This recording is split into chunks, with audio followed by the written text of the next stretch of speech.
Okie doke, I think that did it. The cameras are misaligned again. Hello, welcome to tonight's episode of Tales of Yoranta. We're your friends, I guess, the unnamed few. We're back after a bit. I forgot to swap my audio sources.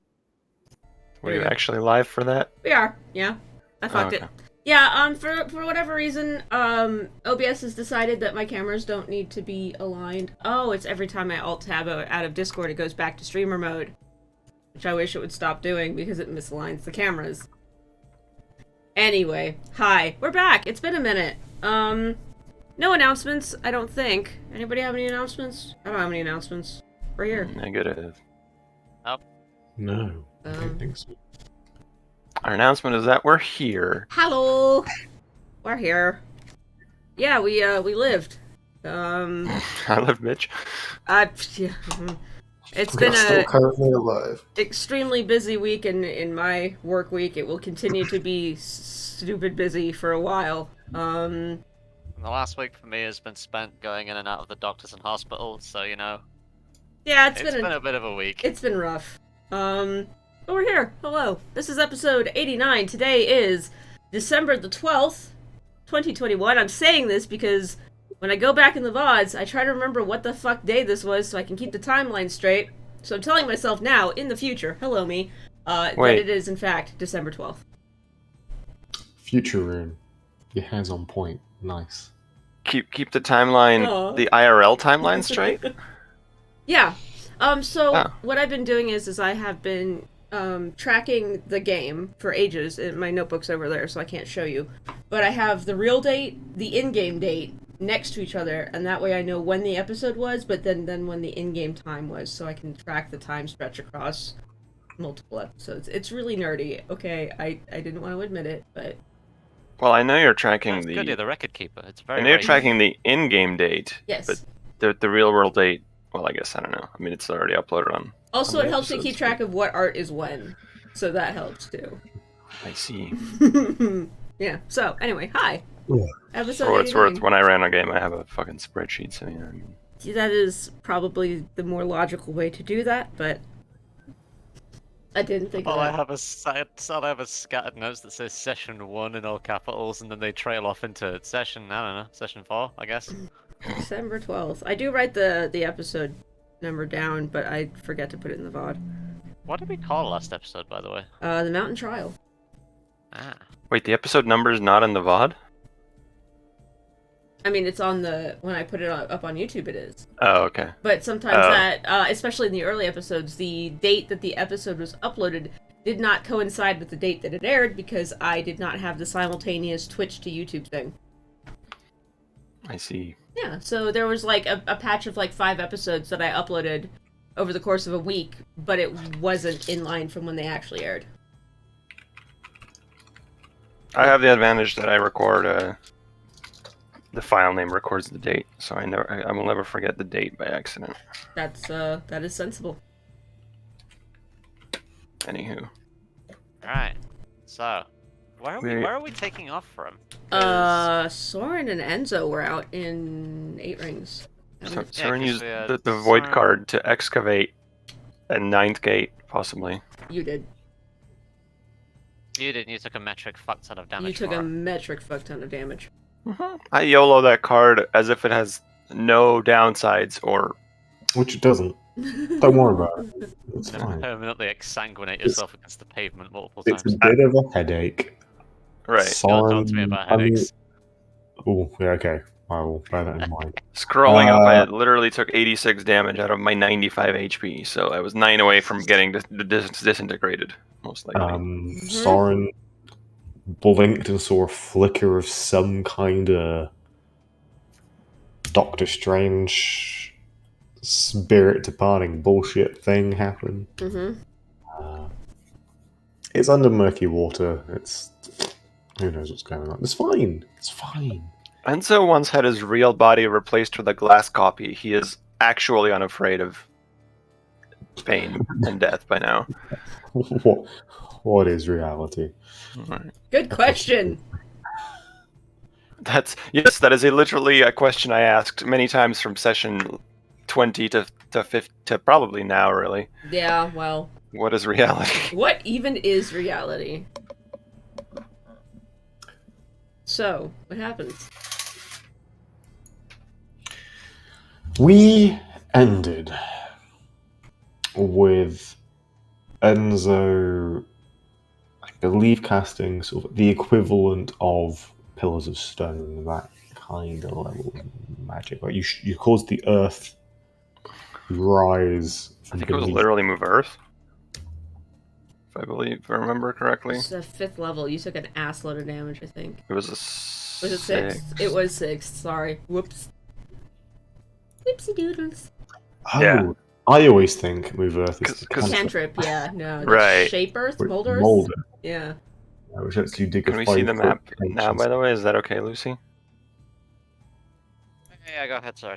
What I'll do is I'll jump us to the map, and then I will put a black square in the corner that Lucy can zoom in on. Aww. I appreciate that. Alright, so... For context, for people watching, I have a massive ocular migraine right now, although I will not allow myself to miss anything else. Nice. I mean... Darkness There. falls across the land. Again! Oh. Alright, I'm zoomed as far in as I'll go and everything's black, thank you. there we go. Wow. Just had to adjust my mic. Alright, so... Oh my god, the OG art! Yo! But Owen, you ruined this beautiful January 2018 map or whatever, January 2019. Woo! I think this was... Yeah, this would have been January, February of 2019. Yeah, I totally meant to do an updated version of 8 Rings, because 8 Rings seen some growth in the last half a year or so. But alas, Imagination. life is a frustratingly busy thing. Theater of the mind. Ooh. Very theatre of the mind over here. Alright. I've discovered there is a TV show that is a fantasy TV show / musical thing, and so now D&D is just a musical in my head. So apologies if I randomly break into sung notes. Anyway, You're You're becoming a Welsh, glee you can't kid. help it. I coming a see. what? A glee kid. A glee kid. Wow. As long as you not. don't start singing Wicked in the middle of streams, we're good, I okay? mean, D&D rhymes with glee, you know, so... Stop it. We get to a tense scene and Owen's like, I've got the perfect track for this, and it's like an a cappella cover of Britney Spears' "Toxic" or something. Like, So I'm waiting for all of the bardcore songs to pop up once again. yeah, right. A cappella Just this Billie Eilish feeling I bad am guy. feeling. Fucking Hamilton just starts playing in the background. Anyway, so... Enough. Yeah. What do the So, heroes discover beneath the as silty the sands? Earth itself, and you have someone in your party that probably could have done this with a click of a finger, but through this ancient, strange, peculiar artifact, you push your will through and into Card of the Void and the cold depths of that place. Sends power out and manipulates the world around, and you see again, it is entirely runeless, this magic. The world simply changes. The earth buckles and bends, and stone pushes up through the murk and the mire and the muck at the bottom of this harbour. You see bits of old rowing boat and ship, and maybe the old bone kind of come up and push through, and these ancient stones, not built by brick but shaped, smooth, and worn, rise out of the water, and as the water begins to move and rush away. By the time the water's still, we are left with this stone pedestal at the center of the mouth of the harbour, upon which rests two halves. It's been broken in two of this great stone ring. The center maybe 15 feet or so wide, and about 3 to 5. A good 4 feet of stone thickness, And that surface, the inner surface, perfectly smooth, but those side surfaces here is rune carved. When you said no runes, that's just that's how my void card works every time. It has every time you've used it. Yes, Okay, there has been interesting. no. I didn't Your get that. magic has its runes are hidden and obscuring. It is the language of shadow. It is Sure. It's there's a disturbance in the air, a shimmer, sort of a heat wave, but Sure. the runes are there, and if someone had to detect magic, they could read it clear as day. Here, no, there is nothing. That's And that is fucking weird. Yeah, that is weird. Probably more weird for Soren. That breaks all the laws of Yes. magic. Yes, it does. According to all known laws of magic, this card should not exist.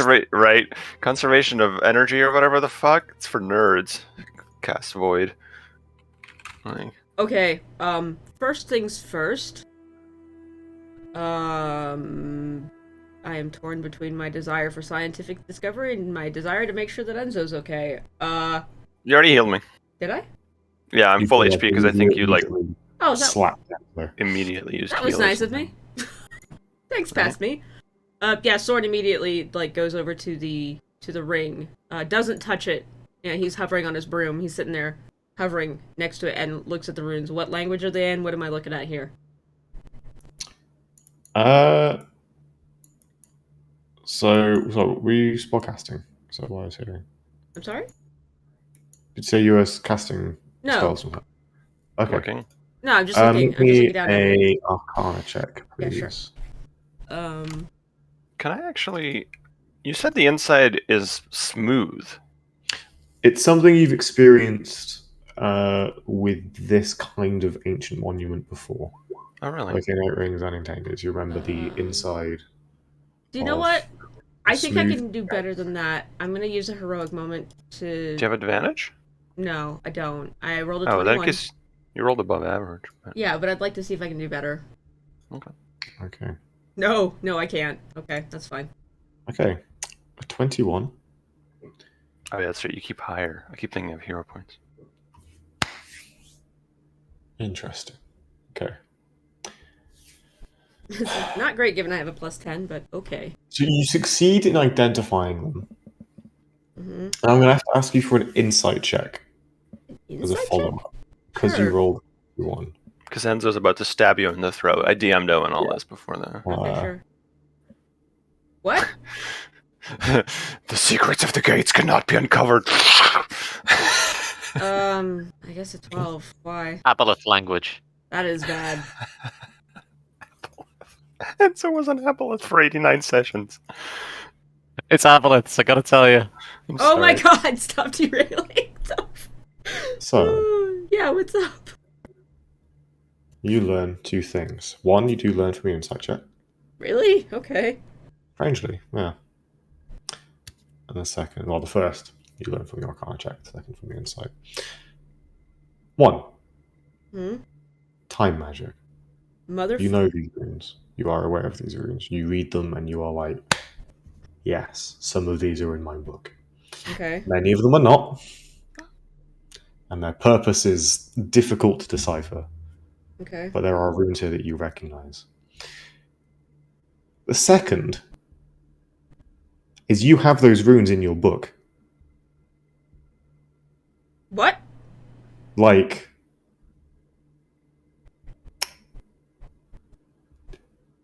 is that your handwriting? No.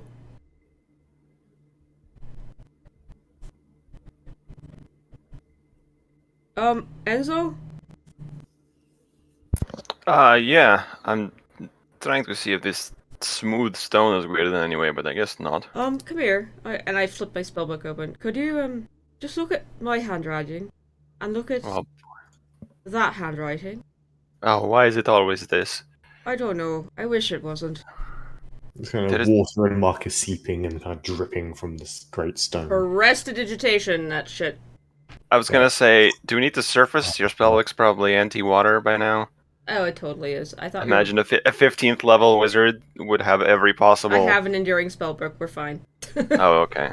We are totally fine. That was one of the first things I bought. Do we have water breathing? We probably might need to surface anyway, but...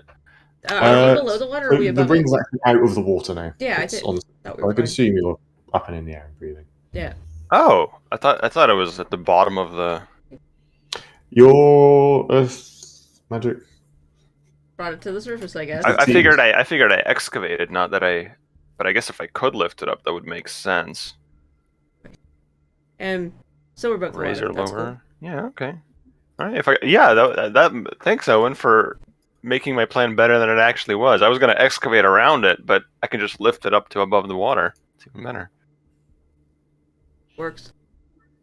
Alright. So I'll have a look at the handwriting and compare it. That's my handwriting. Is it? Even everything we've seen, I would not be surprised.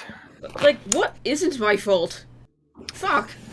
I didn't want to say it, but yes, it seems like the versions of you across the multiverse just had their finger in every pie, you know what I mean? I would like to go find them and tell them to stop.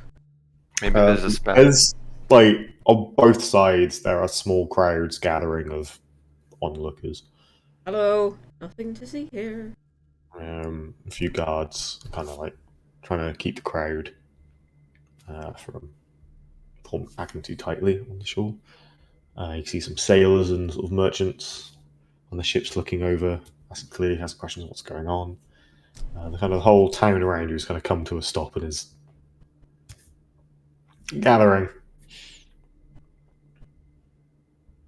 Do we have the carpenters that are under repair right now?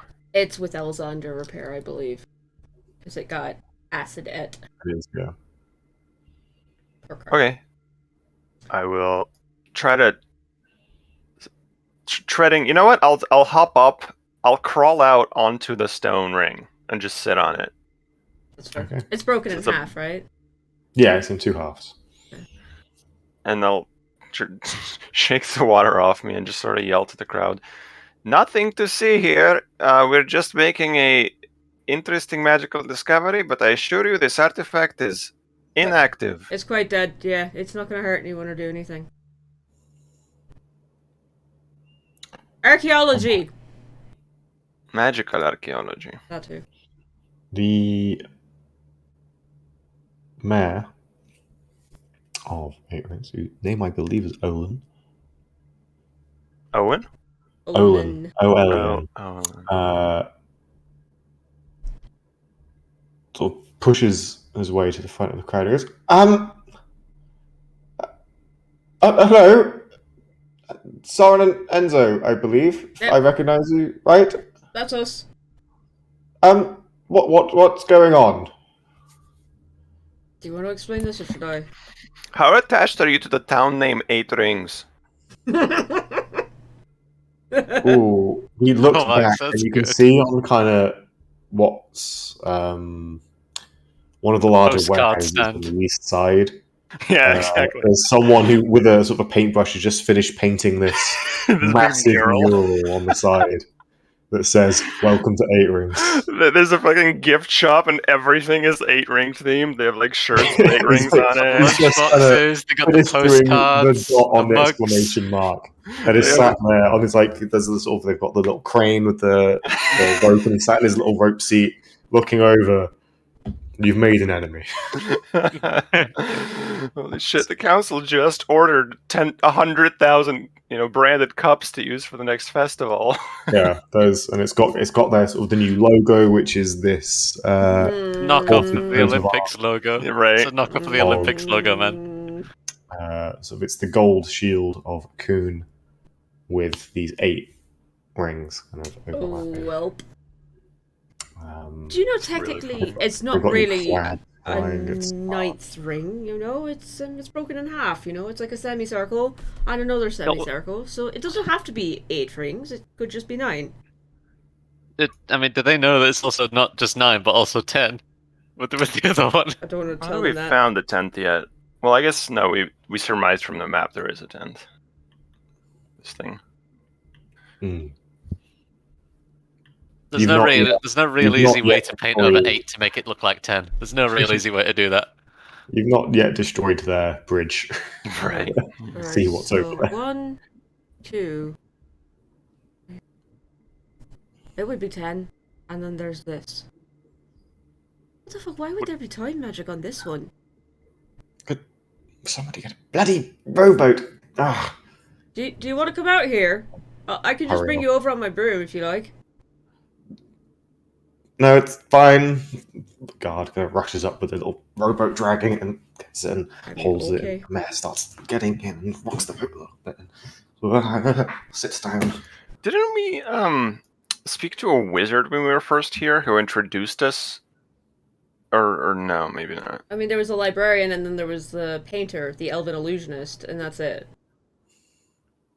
I'm trying to remember if there was anyone in town we talked to that sort of had a hunch that There the was rings. there was one. There was a crazy old archaeologist Yeah. that kind of lived in a shack by this ring here. He must be feeling vindicated right now. That there were actually 10 rather than 8, or He 9 rather is, I than... believe, became friends with this strange character whose name has escaped me, but it was some crazy wizard called Scarty Bartleflast or something.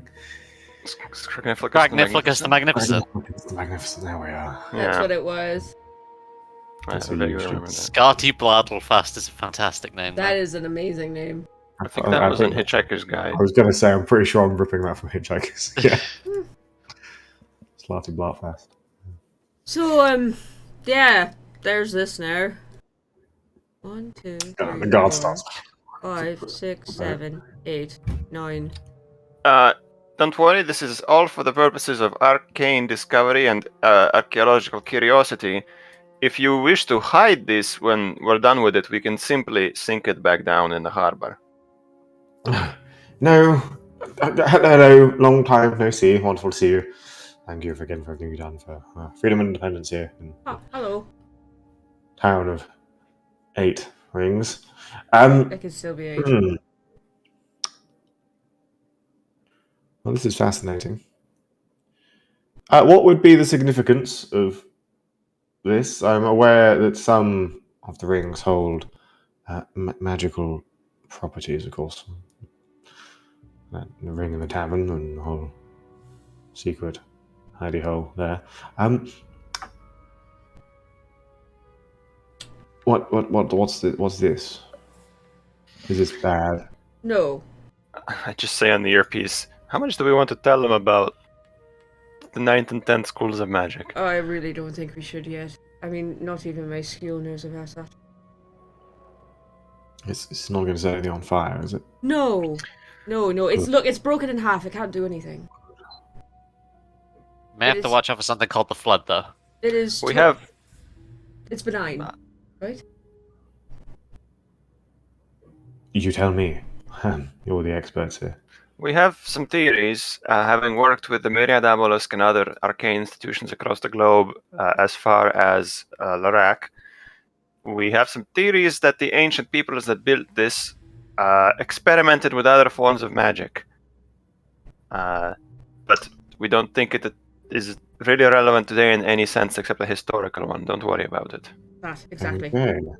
You have all... Okay. This is all rather beyond me. It's old magic artifacts that don't do anything anymore. Good. If there is a wizard in this town who wishes to speak with us, we would be happy to explain the findings in a more in-depth manner to them. Exactly. Perhaps they can compile a report for you. We should be able to have a scholar sent from the Sunken City, I'm sure. We are scholars from the Sunken City. Hello. Oh. Yeah. Well, you're all in high places now, it seems. It's weird, yeah. It's been Yeah, a strange yeah. couple of... Yeah, it's just been been a year. That's a Probably really bit. good way of putting it. It's been a year. Gosh, I mean, the sun disappeared Mm-hmm, sure did. for a month. Our Wild. harbour nearly froze over. It was Pretty wild, Oh, yep. my. Mm-hmm. Who might have done that? These changing times. I mean, at least the seas aren't drowning people anymore. Nope. Let me Nope. tell you, things are getting a little bit dicey. Time to No, rebuild Fucking our hell. harbour. no, I think the sun is squarely in place now, and the sea Well- should not be bothering anyone Oh anymore. yeah, I was gonna say at least the seas are gone, right? Whoever did that is a real good person. Mm-hmm. If I ever find that bastard that took the sun away, though, I'm gonna punch him in his teeth. Well, let me tell you, I think there'll be quite the queue. Oh, I'm sure. I'm sure. Yes, everybody, at least everyone here, and all the travellers of what it was. Mm-hmm. Oh, Yep. let's not dwell on The awful past. men. Yes. I would say that the ninth ring would love to catch up. Unfortunately, they're away at the moment. Away. All of them? But they somewhat, yes, they Oh. formed somewhat an adventuring band. Oh, good for them. Good for them. Of course they did.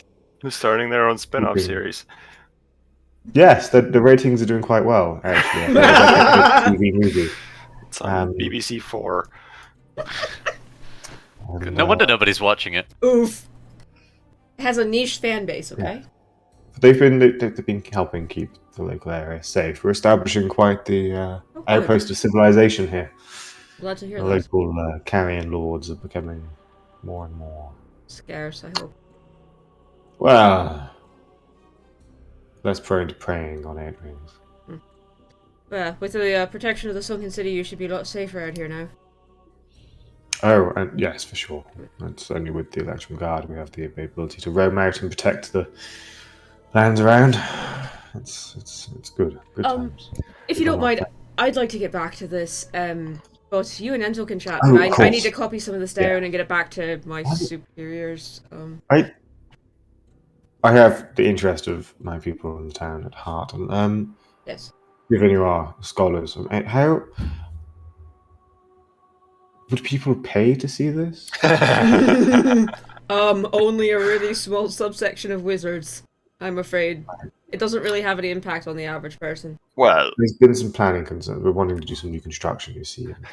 I put Oh. a hand out and I'm like, well, no, hang on. The answer to that depends entirely on marketing. Well, that's the thing, you see. We're wanting to rebuild some of the old warehouses, and the Cavoli buildings on the new town are... So we want to rebuild some of the integrated with the rings, and we don't know whether we want the rings to be freestanding or integrated or demolished. Oh, don't demolish them, please. Well, they've proven quite hard. Well, we've shattered about 30 chisels on the damn things, but... You don't. They are magical. Like, just, Yes. But we're... Do you know, I think you could do a walking tour. For, You think so? history buffs and wizards and people who are into that. I don't know. And it is very pretty here, so, He's better at selling things than I am, really. I'm just a scholar. And he just goes back to writing the runes down in his book. Okay. I'll send word to Raccoon and see what comes of it. Yes, perhaps I can pass along a message to the Myriad Obelisk or something like that and see if this can be declared some sort of Heritage site. heritage site. Mhm. Yes. I've heard of such a thing. Grants. Government grants to keep Yes. the land intact. Well, I'm sure there's terms, the contract, we can renegotiate with the Sunken City. Indeed. And now, please, indeed, I would like to examine this closer and get back to my work. Oh, of course, yes. Your work. There's just enough room for ships to squeeze by, so... Yeah, they'll have to take the left side, I think. It'll Yes. be fine, really. We'll put some orange cones around it. In Fort Walton... Fort Welton. Whoops. No, Fort Wrighton. They paint the bottom of the dinghies orange, so you can't miss them. I was thinking we build a pontoon around it, but... That's actually probably smarter. Maybe a little dock. Make it Yeah. a jetty. Make it a jetty. It'll work. All right. Well, I'll have to run it by the local council, of course, and G'day. it might take a few days, but How long are you likely to be here? About another 3 hours. Oh, a flying visit. Well, I have work to do. I'm sorry. Yes, I will ensure that you are not bothered. The guard in the little rowboat's kind of sitting there, just twiddling his thumbs, sighing, looking out. Right, but I'll leave you to it to make sure you're not bothered. Thank you. Try and have the town turn to his business. Mm-hmm. And wonderful to see you. Yes, absolutely. Need anything, send a message. To him. Of course, yes. I pointed at so. Sure. Yes. If this was Enzo needs a card he can hand to people. I could make you one. Right. Picks up his robes and steps back into the rowboat off the little stone plinth. So, Fuck, this is my picks up a handwriting. mural. Okay. So 9 rings then. I mean... For now. What do you mean for now? Unless we find the tent. Do you think that should there be a 10th?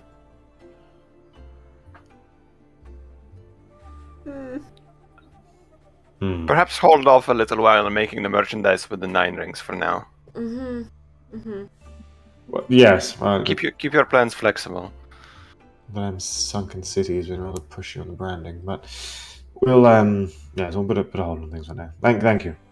God. Yep, yes. Yeah. Well, be seeing you. Good day. Bye. Oh God. Rose. And it's like an awkward minute as you slowly, still well within talking range, just sits there like, bye. Bye. Bye. Bye. Bye. Bye. Bye. Bye. Bye. Yep. Okay. Bye. All the best. Bye. Thank you for handling that. Holy shit. I fucking suck at people. Sure. Oh my god! Look at this! Okay. So, about that handwriting. Yeah. Look. He just holds his spellbook up in front of you so you can see it. I mean, I've forged a thing or two in my time. I figure I can probably compare handwriting. Easily. Make me an investigation check and have an advantage because I believe you're proficient in forgery kits. Believe I am not. But really? But they don't give you any tool proficiencies here unless you explicitly take them. Oh. Fair. Fair enough. Or your background gives it, but mine didn't. Mine's alchemist and bookbinding, so I think I could forge things, but maybe shouldn't. I'll just roll or maybe for us working together, I'll roll advantage because we're both looking at it. Yeah, sure. Sure. That makes sense. Or just keep the first roll if you feel that's at the. Oh god, Yowza. there's an 2 and then a nat 18. Well, I'd say so- the 25 in this situation, especially given you have like direct comparison between the two. Right, if you're looking at just the ring and trying to work out if Soren involvement would be a bit more difficult, you literally it's spot the differences between these two pictures, and there are very few. There's some differences that you might be able to put down. It's carved in stone, but even so, there's still a sort of almost a handwritten script style to this carving, which is all a bit strange in and of itself.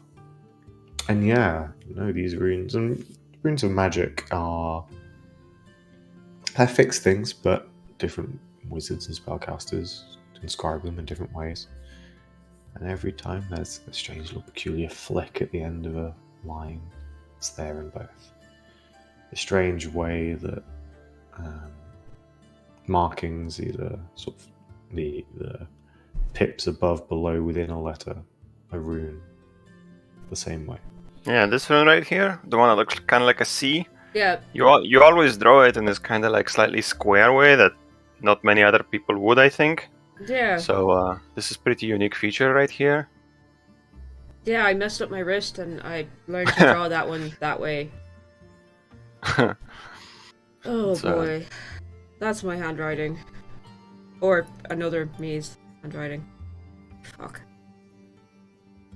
Why am I such a meddlesome bitch? Chuckles. How long ago? Remind me. 8 rings. This whole thing. Sorry about that. This is 1900 years ago. Well, technically 1916 and a couple of months. Oh, which is the current year. Yes. So it was in the year 0. The right of multiple claim is year 0. Post claim, before claim. Yep. PC and BC. 1900 years ago. Which means I was here 1900 years ago. Which means I had something to do with it. Oh my god. I'm gonna need a second. Time magic. That really fucks. I see why it was hidden, or why. Because it fucks with everything. Yeah. The initials we found in that research back in. Hang on. Hold on. While Soren fumbles through his book, I'll just write in my book to Vigil. Hey, guess what we found in 8 rings? Do you get? I forget how the response works with the book. It's a sending spell, so. Oh, okay. So it's the 1 minute long phone call. So the way it works with the book is you speak the reply and it writes it back in the book. Okay. So what am I doing at the minute when I get We this? are, I believe, about halfway through the downtime. So you are probably in a coon. Getting the dinosaur troops. Yeah, you're kind of going through all the various sort of mercenary hangouts and. Yeah, okay. So let's say you've just come from your encounter with the dinosaurs. Yeah. I guess the response you get is, I'm unsure if it'll be as interesting as what I've just found, but go ahead. I'm sure Soren would disagree because I think we just found a 9th ring and 8 rings and probably a 10th. Shit, that beats what I found. Well. As it stands, I think mine has a little more practical use. But yours is terrifying in scope, I imagine, as usual. Oh, I should of course add that this time ring. I can hear an echo of myself.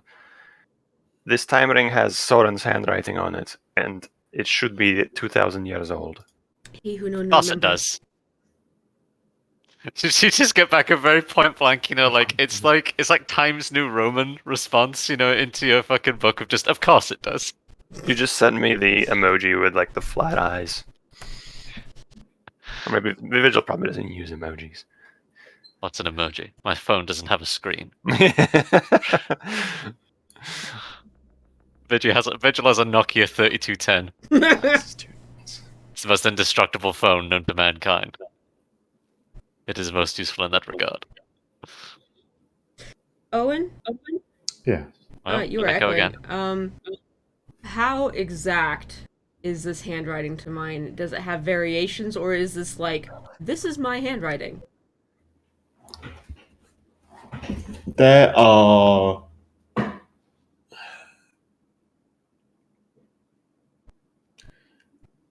It's almost like looking back at your handwriting from high school. There is some differences that it would probably take you to recognize and see. But yeah, it's not. Yeah, I'd say, given the question, yes, there is nuanced difference. Okay. So some other copy of me was here. This might have been Tajikar or somebody else. Fucking hell. There's a lot of copies of you, so And for whatever reason, they all learn time magic. Every single one of them. It begs the question, was it really you? But that's more philosophical, right? I would say no, if you don't remember it and it was just another person who It is not this instance of me, no. Right. I personally was not here, but a version of me in another cycle was.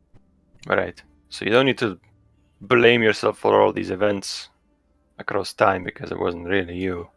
No, I don't think so. I wasn't going there for that, but thank you. Actually, that's really kind of comforting. Well, you did say something, and I quote. What isn't my fault? Yeah, I know. Or you said something like, "Why am I a bitch that shows up everywhere?" or something. Yeah, why am I such a meddlesome bitch? I Yes, really do mean it more towards my past selves, but also me in general. Can't really leave things alone.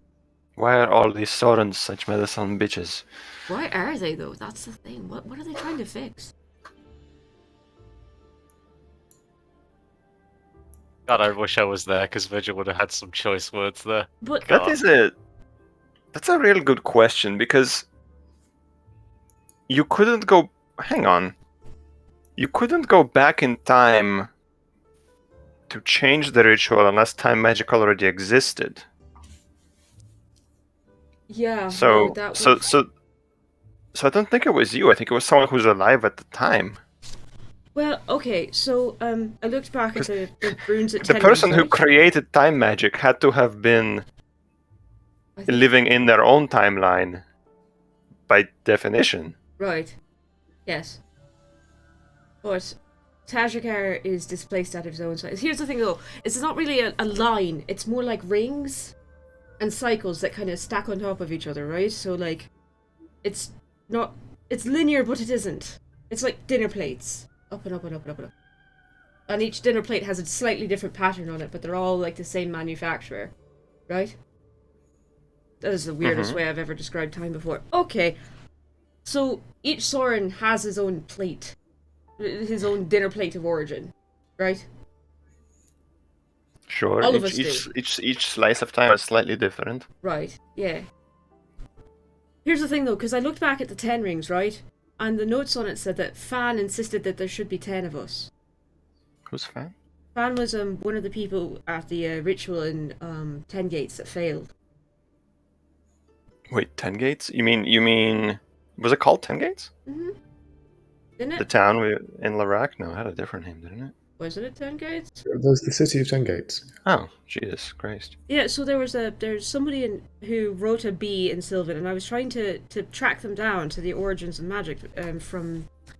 Oh goodness, hang on, let me look just for a second. Books and notes, here we go. Languages of Creation, Divine Heart. I need to go watch that again.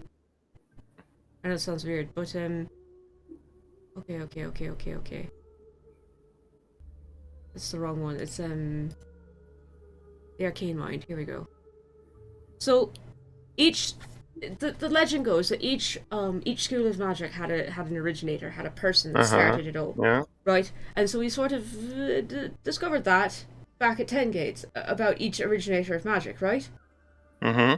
So, we had Birael Elplith, the Elven, the Sylvan person, a Jotun named Krusk, a divination wizard named God's Eye, right?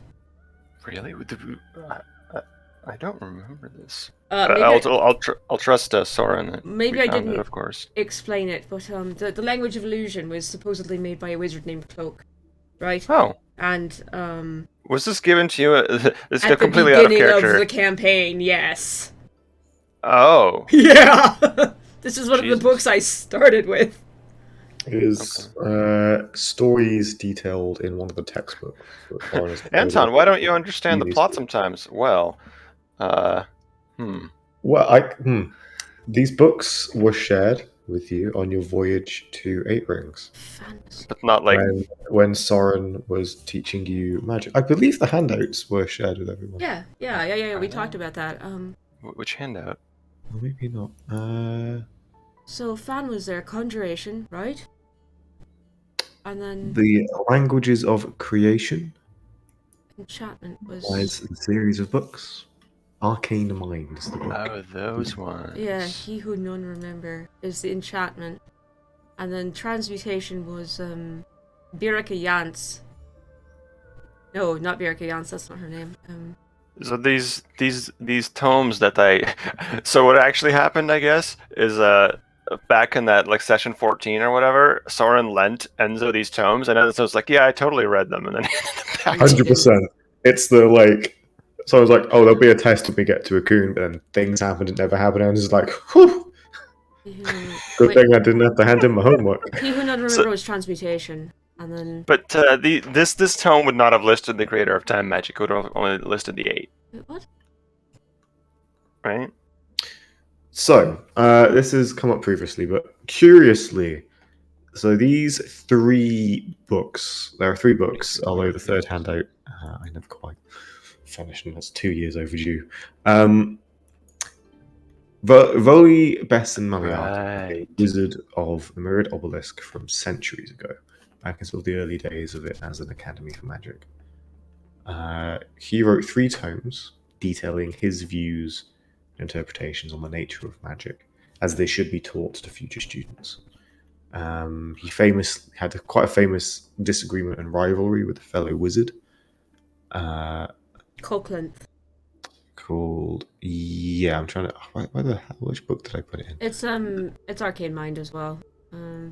This was the original clue that let us know there are more schools, because there's a chapter 9 and a chapter 10, but they're like blank. So famously, he was convinced that there were more, and had this whole theory that, based on, of all things, elven pottery, which was this peculiar form of elven pottery that survived for centuries within his cultural traditions, of this 10-sided kind of urn.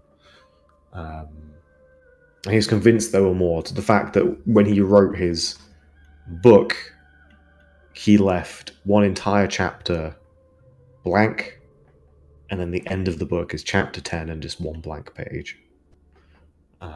It's been sort of a mystery that some have taken seriously, some have taken as just crazy antics of an old wizard.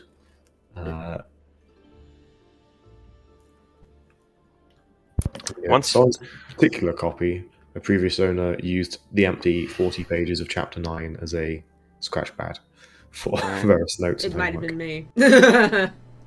Once you re-explain that to me, I'm like, well, it seems to me like, given how time magic exists and has always existed, but has been very difficult to find, it seems to me like you or another time wizard probably went back and made it very obscure.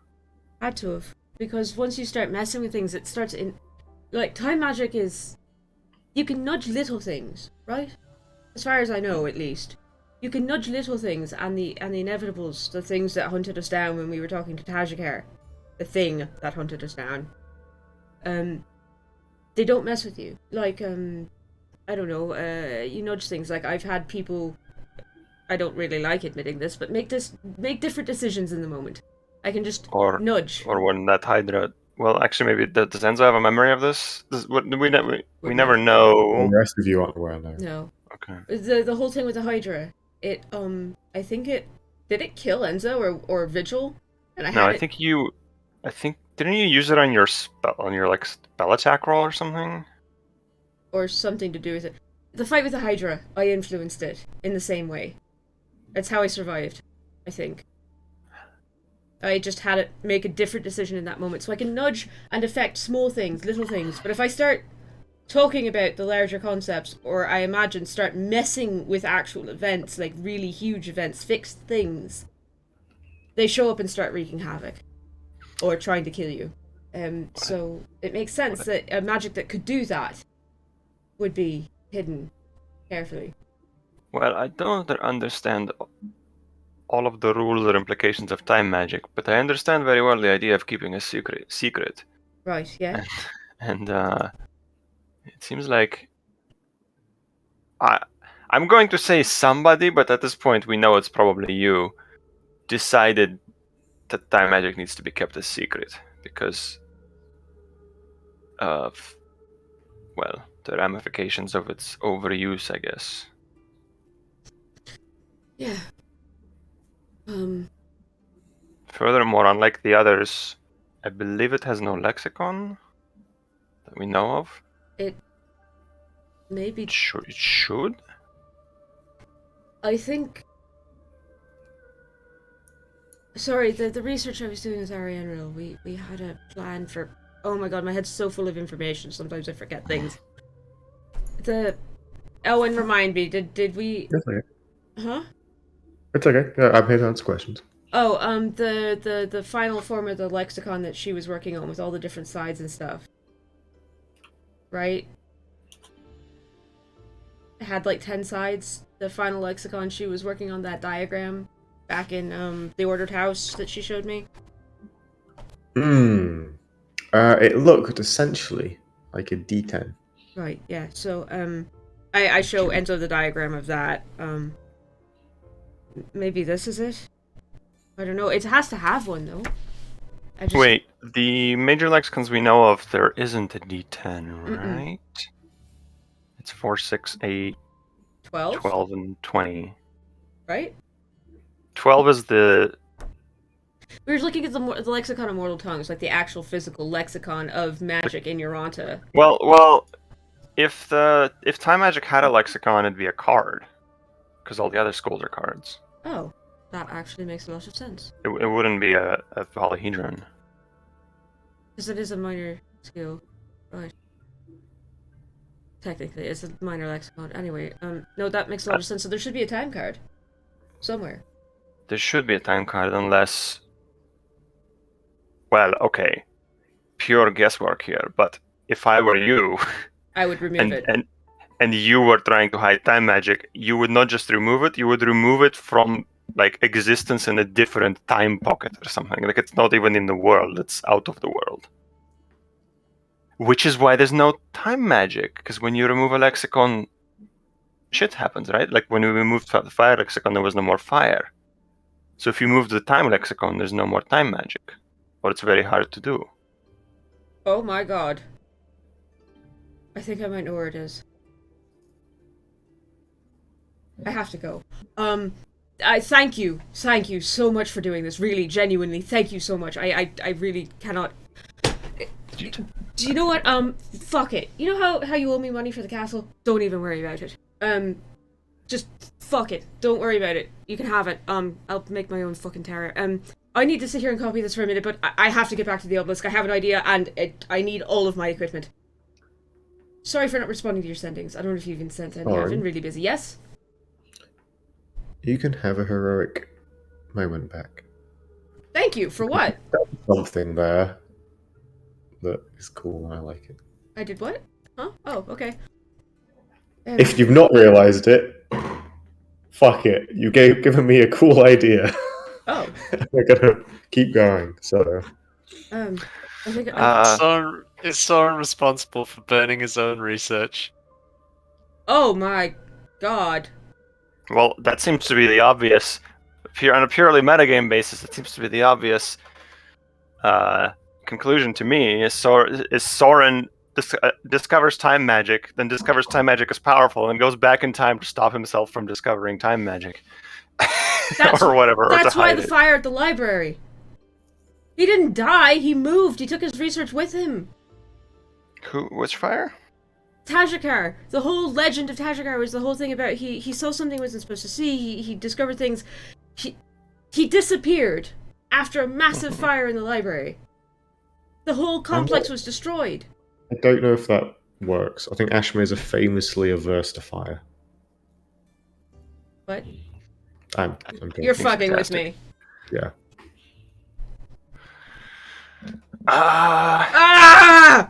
Wait, before you go, yes. You said you think you know where it's hidden? I think so, but I can't tell you. I mean, it's where you would hide it, because once again, I'm almost certain all these tracks are yours. Okay, just while I'm here, actually, while I have you here, because you should probably know, just in case I don't come back. That's what I was about to ask, because are you going there? Yes. Isn't that a great way for a time cop to come after you? No, I need to do something. I need to set something right. And I'm going somewhere that I can't tell you about, because if I tell you about it, they actually might show up. Okay, but consider this. Yeah. You've given me a lot of good advice over the months. Consider this, as weird as it sounds. If a future you with more knowledge decided to do this, then you shouldn't undo it, right? Shouldn't you trust your future self? Probably. No. I understand the wizard curiosity and all, but like... Yeah, if it's there, maybe I should leave it there. Yeah. I'm going to a place soon, after I figure out how to do it, for a different reason that I can't really tell you about. Okay. But if I do discover that card there, I will leave it there. How's that? Okay. That's you don't have to tell me. I'm just saying you wanted to atone for past mistakes often. One of your past mistakes was moving a lexicon to cause trouble in the world. Maybe don't move another one. Yeah. No, but genuinely, if I am gonna do something not stupid, but probably really dangerous. Frankly, even if you die or disappear, you'll probably come back immediately because another time version of you will go and save you. Maybe, I don't know if it works like that. I know you're joking, but I really might not come back. I'm not entirely joking. Anyway, I need to go. Thank you again, and like I said, don't worry about it. And bye. With that, Poof. yeah, Soren finishes making the notations, and with a clap, Is it possible that because Enzo is Enzo and a curious motherfucker, you teleport out? I teleportation circle out because I teleported here, Oh, okay. so it takes me a minute. okay. So I'm like, Can I see what Soren's runes? like, dramatic exit. obelisk. Go into the obelisk. Oh, let's go. Starts doodling on like the middle of the chalk things. Like, keeps going. Dramatic exit foiled by spell components. Okay, bye. Okay, now bye. Bye. And then Soren steps through, and the circle flaps shut behind. Fucking way Irish people hang up the phone. God. 8,000 buys. What's Enzo's thought here? My thought was just going to be to look at the circle to see where he's going. But if it's just the obelisk, It is the it's obelisk. just the obelisk. He told you. I'll start drawing my own circle back to Akun probably. And time resumes. And with that, you kind of have you pulls back to see this small town where, in some ways, your adventure began. I will just to chat with Lucy for a bit. Hmm. I will, once Soren leaves, describe everything in my book that we just witnessed. Lucy, are you here now? I am here. Just a minute, sorry. Oh, that's okay. I'm redoing audio devices. Hang on. I had you guys on speaker while I was there. That's Alright, there you go. Hi. Hello. Hi. You get more sendings, not but a couple 10 minutes later from me that are like, yeah, so uncovered the time ring. It has Soren's handwriting on it. Told you that already. And now we think there's a time lexicon, and probably he hid it, and only he knows where it is, and he can't tell us. It's Soren stuff. You get the text equivalent of ARG. If he doesn't come back, I'll kill him. The waste. I feel like it's out of our hands. You know what I mean? I know, but we need the damn wizard. If he doesn't come back, I'll kill him. That's Yeah. pretty funny. We do need the damn wizard. I gave him some advice, and I hope he's. Well, I know he's smart enough. So. I've given him advice before. Some of it he told me to go fuck myself, and the other times he's listened to it. I hope this is one of the other times. Yeah, it's an interesting discovery for sure. Right, I have to return. I have payment to sort for several groups. You're gonna be, I think you'll be mildly confused when you see some of them, but What are you up to? I haven't seen you since a month ago on the Coon. I've been recruiting, as it were. For your local football team? Yes, because I'm such a big sports fan. No, I feel like I've it'd be been cheating to have recruiting wings. I've been recruiting for a force that we can call upon when we need to. That's funny. I've been doing more or less the same thing with the peacocks. Make them into a force that we can count upon when we need them. Good. Then the biggest standing army we have, the better chances we have in the future. Well, we've also been making allies with actual standing armies, but a private force is different. Yes, I agree. Right, I have to go and return to them. You are going to be very confused by some of these people. One of them, one of them is potentially useful and also looks like somebody that Somebody threw a piece of leather to an owl bear. Is it possible? I want to have a cool Enzo moment here.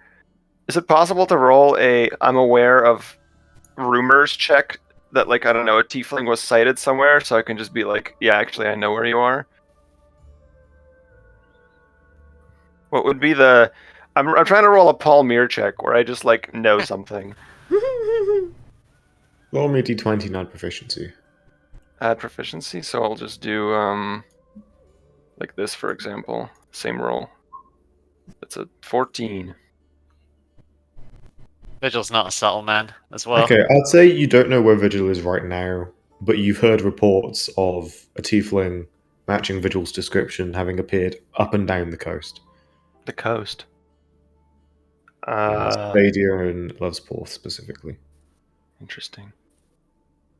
Well, is it something to do with Spadia? I've been to Spadia. I've been to Lovesporth. I'm now currently in a coon. Are you recruiting, like, the Expendables? Just like the best guys from all over? I'm recruiting mercenary groups that'll listen. Interesting. Some of which listen to money, some of which listen for hatred out of Kavol. Although money is a sort of motivating factor for most of them. Well, just like I would stay out of it when Soren talks about time magic, I'll stay out of it when you talk about military organization. So, good luck. Thanks. Good luck with your efforts with the peacocks. They've been useful before, and I know they will be again, hopefully. Yes. Oh, and by the way, speaking of recruiting allies, well, let's just say we may have closer ties with Palmyr from now on. I've already spoken to Palmyr, at least briefly. Mostly to do with the delivery, but... Alright, keep at it. Good luck. See you again soon. Yep. Yeah. That's that. Okay, Alright. there. Where are we going now? In... Technically, I think all of this happened during Enzo's downtime. Yeah! Because... I believe this was sort of the first half of our downtime together. And so, yeah. Let's move into our Part 2. Second half. Part 2, Enzo Boogaloo. Just to make sure, I tell you guys? Is there a Palmia thing that we skipped? No, I believe we did the Palmyr thing. We never. Did we not Did roleplay we? that? I don't We think we never. did. We never did the scene. I don't remember Enzo talking to Palmyr. No, I think you just skipped to it mentally. Okay. Because the problem is this 8 rings thing. I brought it up early in my downtime, and it interrupted and derailed the whole thing. I think we were going to Palmyr, and then it was, oh, actually, let's check. Okay. Yeah. Right. So my downtime was essentially Elza, which I took care of. Do the contract to protect her. 8 rings, which we just took care of. It was a massive thing, but it's fine. And then I had like a 4-part, like a 5-6 part, 4-part goal that was most of my downtime, which is perform and expand the peacocks. So we started with recruitment. I recruited Lashana and others, and Anna, and the coil.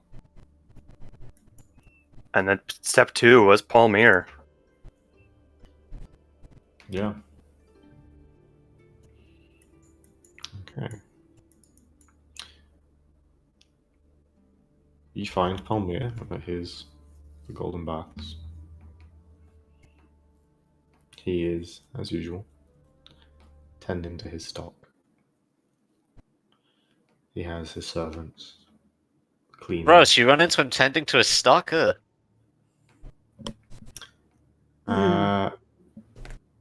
And yeah, he... As you sort of enter, you see him tending to an artifact, sort of the half golden mask faced towards you. Yoranta, so even before his servants can announce you. Enzo. Greetings. Hello. Turns to you in full. How can I help you? I have come bearing an offer, but perhaps you know this already, knowing you. I had an inkling you might be knocking on my door. Indeed. This offer has yet to be formalized, but I would like to enter the first phase of negotiations for it. As you know all too well, of course, I'm sure we can come to an arrangement that benefits us both and the city of Akun.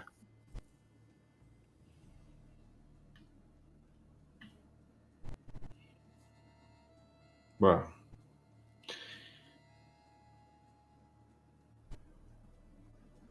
The peacocks. We are growing by the day. I am well aware. And we are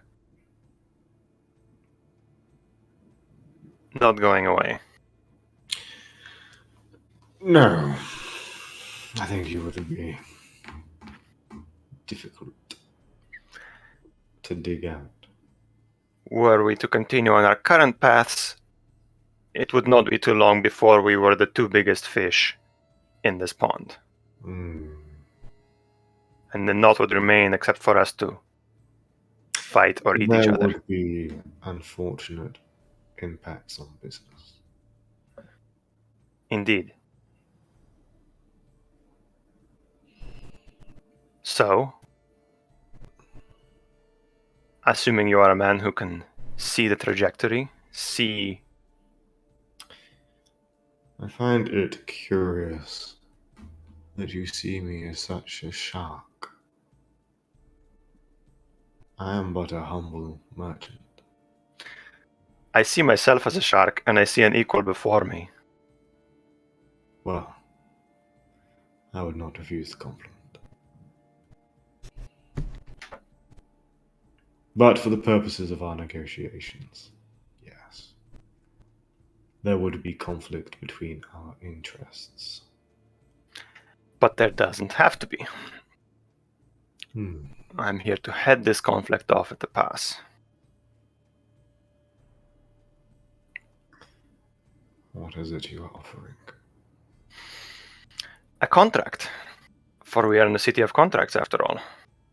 We would have to meet local standards, yes. Yes. And the terms of who writes up this contract, of course, would be complicated because they themselves would have to be impartial, but such things can be decided later. I have lawyers. We are working on... Whoa. I just did something. I'm sure we can have the finest bureaucrats in the city draft up what necessary paperwork is required and have it suitably blessed by the priesthood. Indeed. And I am not a lawyer, but I will be working with them, of course. But as an initial set of terms, I propose the following. For a period of, I'm thinking 10 years seems too short. Let's make it 20. A lifetime for some. We may amend the years depending on your negotiations and what you're offering. This is a starting point. Of course. 2 decades. Our organizations shall not conspire to interfere with each other. This includes robbery, murder, theft. I said robbery already. Injury, or accept or pay for services to do so. I dare say more limiting on your business than mine. Our organizations shall not conspire to undermine or interfere with each other's business dealings that would drastically decrease the other's profit. Very well. Of course, operating as two big fish in the same tank, we will make waves that will hit each other, but such things are inevitable, and no contract we ever signed could prevent all of these. Of course. If these sound like concessions, go ahead. Slowly, he's walking. You see, he's holding some intricate bronze artifact that he's kind of just manipulating and cleaning with this perfect white silk cloth that he does. And he's been slowly sort of just pacing in a wide circle, slowly around you, listening. Not looking at you, but his ear is sort of cocked towards you as you speak. Interesting. If these sound like concessions, then it may be because they are. In these two first points, you have gotten more from the peacocks than we have gotten from you, probably. The reason being that the final point is the agreement between the two of us, the two parties, I mean, to work above all to secure the long-term peace, safety, and prosperity all the people of San Kanakun.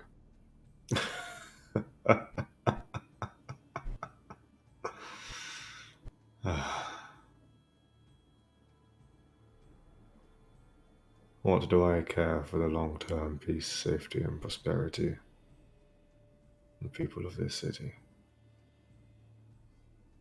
That is the exact question I am here to ascertain.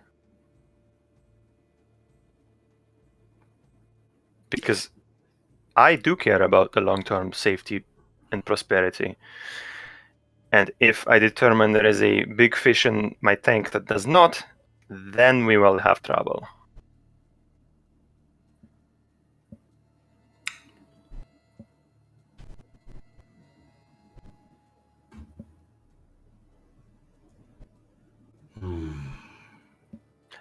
You know, Enzo,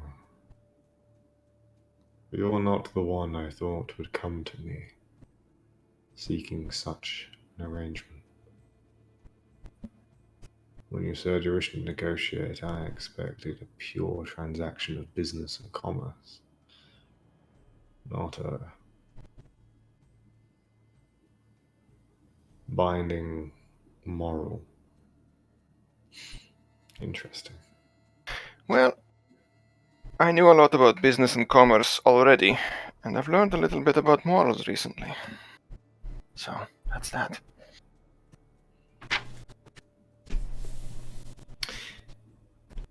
I have no interest in binding myself to the goodwill of others or the safety of others. I am merely a merchant here. I am willing to negotiate on terms of business. I agree that conflict between my interests and your interests through your partnership with the peacocks is inevitable unless something is done. Though I appreciate since we had our discussion, there have been no further attempts by your people to invade and steal my property. Leadership changes. A binding contract is wise. I have no issue with allowing you and your people to climb the ladder in this sinking city and become the more dominant power in the underworld. You may find difficulty. The lambs and the Nikosi are powerful and already assist my business in many of the ways the peacocks could benefit me. But I do like you more. I have no issue with aiding you and your organization with favorable terms in return for leaving each other alone. If your people need an avenue to convert stolen assets into coin, my auction house has arrangements with the city. If you need items of a particular nature that may be seen as playing your hand to acquire publicly, I can support private transactions outside of public auction, with records kept discreet. I will even offer you good prices, but I will not be bound to the safety of the people of this city. I'm sorry. It's simply not within my interests.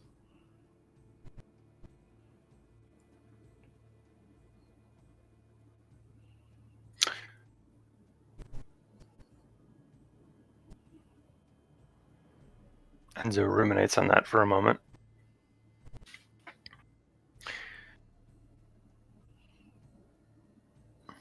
You agree, I'm sure, that the current arrangement is quite profitable for you. The current situation in Lacoon, I mean, and the severe destabilization of the course. city would... I see the angle in which you take. Of course, were a coon to simply disappear overnight,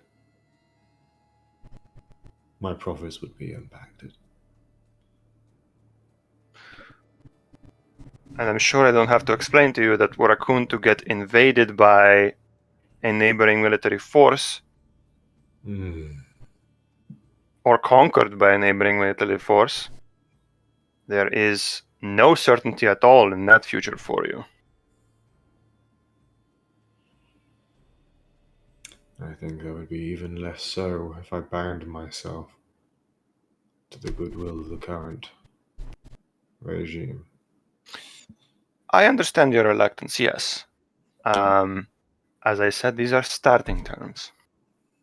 Let's put it plainly. These are not terms I expect you to sign. These are terms I proposed to understand where you stand. Then let me be clear. Games aside. I have no interest in the safety or well-being of anyone in this city beyond myself. And I would stress this is not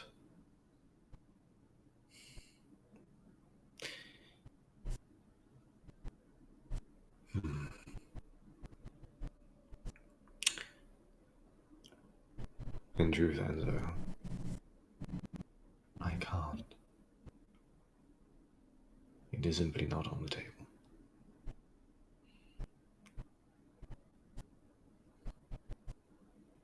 However, again, I admire you. I like you. We have an existing mutually beneficial arrangement, and I would be saddened were we to lose that. Me as well, which is why I'm trying to work this out. So what terms do you seek? I seek the understanding that if we are to exist in the city as an organization, long term, that we are not working with someone who is going to undermine us, but furthermore undermine the city in which we are building ourselves.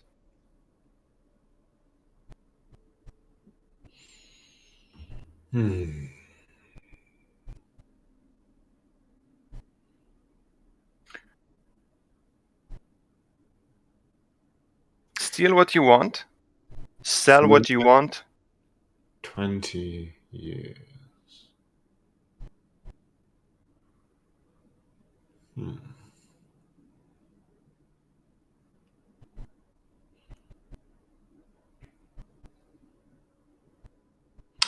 An offer, then.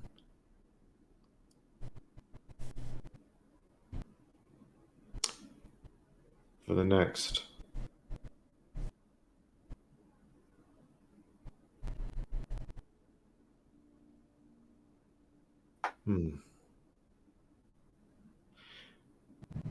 the mutual exclusion of interference among our organizations. 20 years, to that I agree. Okay. I think we are both in favor of that. For the next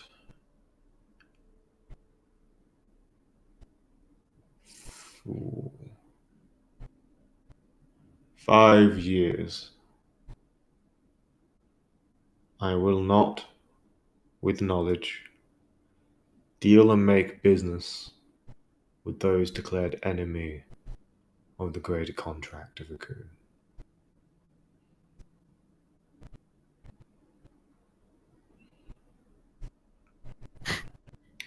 For the next 10 years, I will not do trade or make business with anyone you may deem you and your companions as enemy.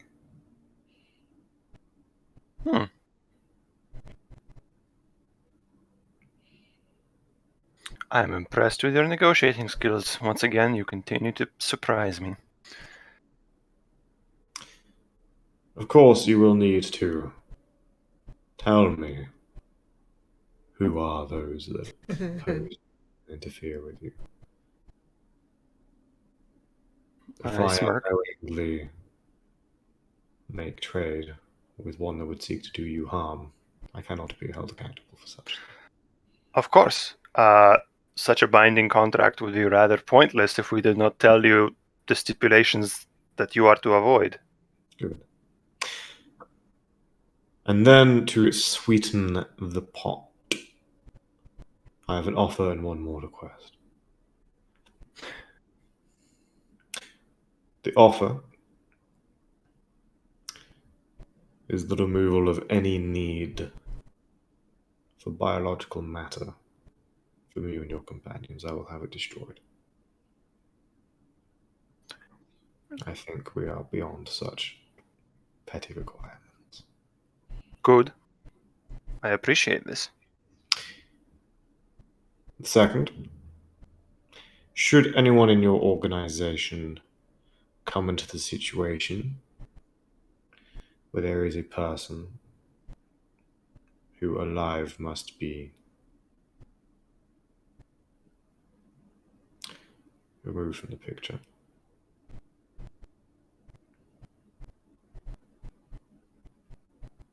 they go through me. And now we arrive at the final negotiating point.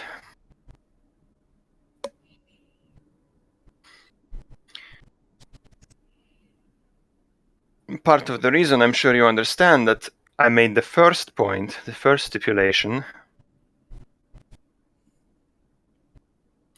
is I don't want our agents going to you posthumously.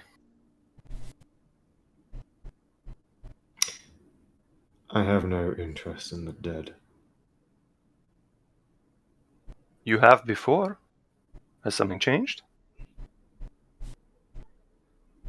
I recall delivering at least 1 or 2 bodies to your doorstep. Bodies I can dispose of, but in this case I ask for the living. With those who, well, are not long for this world.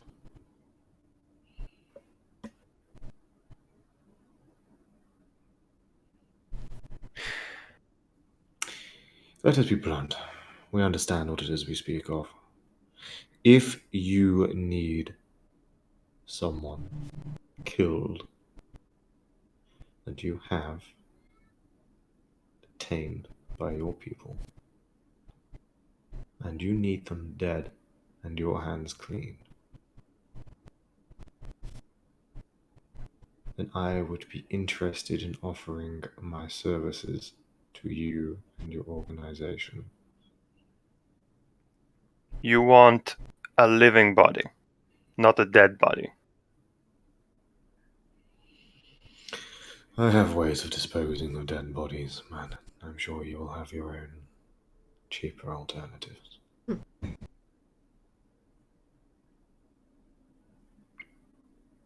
This is not a requirement for our deal. It is a...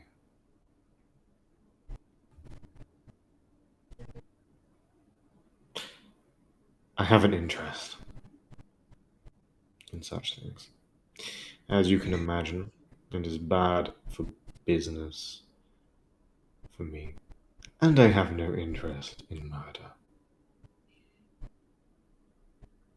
Those whose lives I am responsible for taking have crossed boundaries first. I'm not a Interesting. brute in this. But, as I'm sure you understand sometimes in our line of work,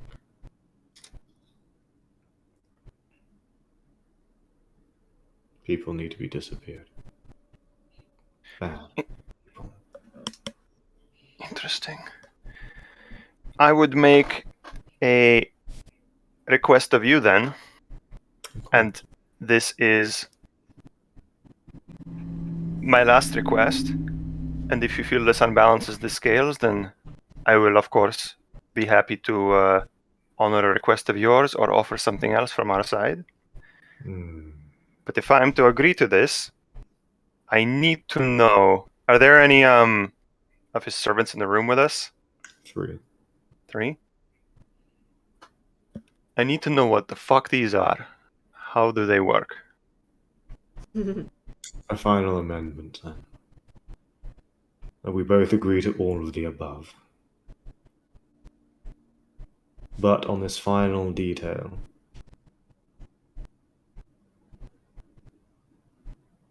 this is our private arrangement. What you see, what you hear, and what you feel in my revelation of the nature of my servants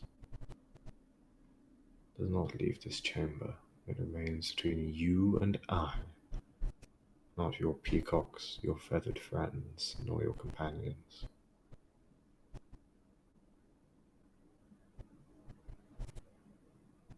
And know that you will be among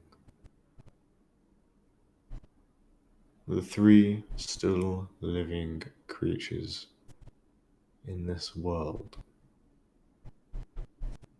that will know what you will learn.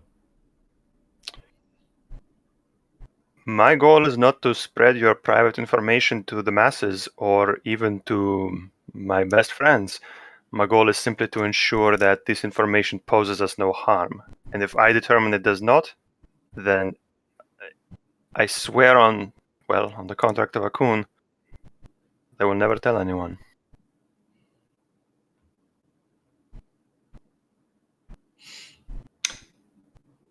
If That's all he says, just if. he pauses and he's clearly deliberating. Okay. If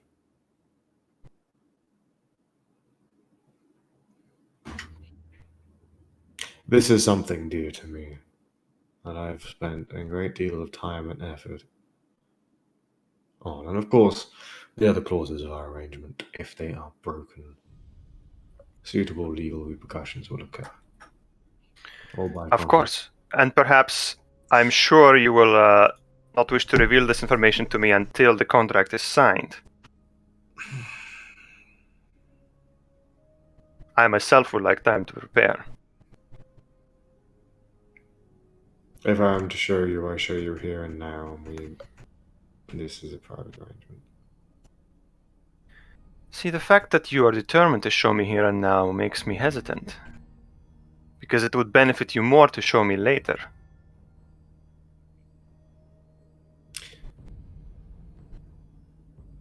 You have caught me. I have. Yeah, man. And I have... I would rather show you now and have it done than have time to doubt this course.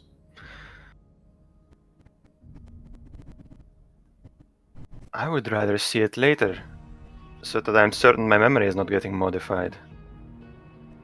I have no such interest in such things. Why would I seek to change your memory? Now, this is a big ask, but we've had a long conversation. I would like to make an insight check.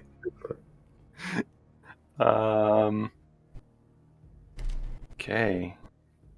My insight's actually not that great, but I'll be heroic momenting it pretty much regardless because I want to have advantage. Did I have inspiration? No.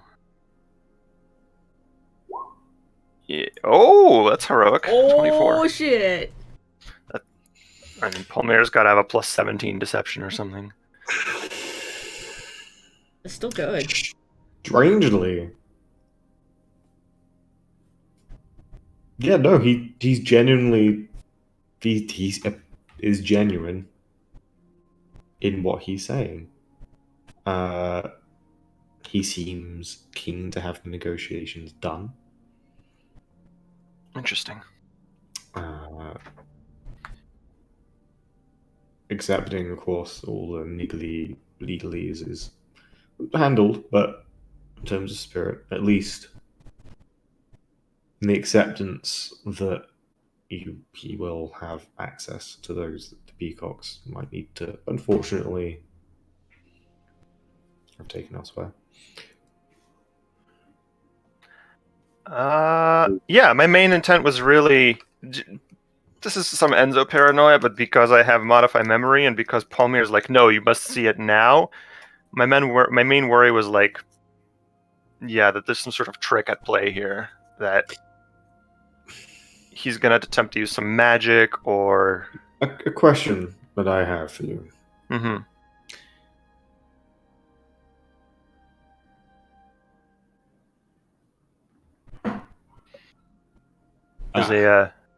No, that... This is an out-of-character question that you're asking, or...?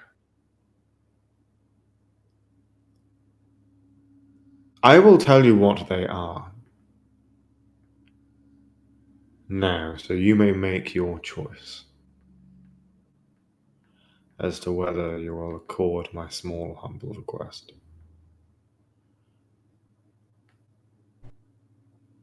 Then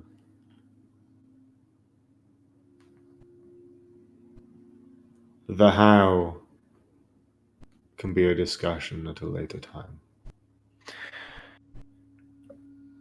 I would not wish to show you my hand before you've made your decision. I'm sure you can understand. Enzo's already made up his mind, but he pauses here for a full 15 seconds to pretend he's thinking it over. I know you're pausing to pretend that you look like you're thinking this over. I'm sure you know by now I can read your mind. Makes these negotiations ever so unfair, doesn't it?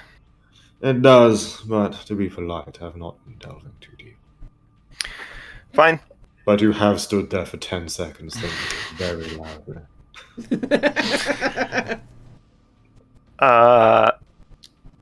Fine. And he smiles, and genuinely, perhaps for the first time, you rolled that 24 insight. He smiles, and it's not that creepy.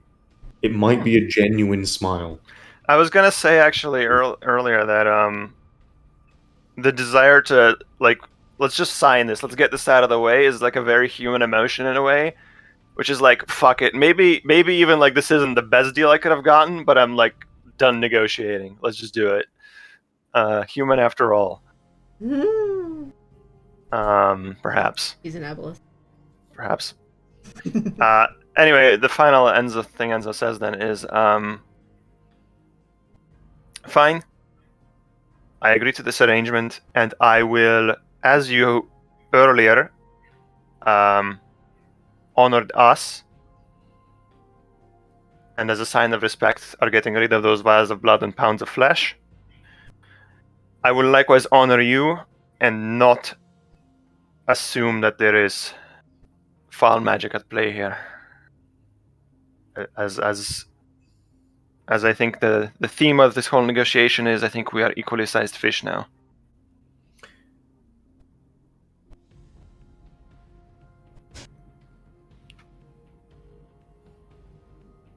What I seek will not bring harm to the good people you seek to protect. That is a similar conclusion that I have arrived at. Which makes me think that maybe you read it from my mind, but... My servants, as you may well be aware, are not creatures of flesh and blood. They are what the learned might call simulacrum, in a way.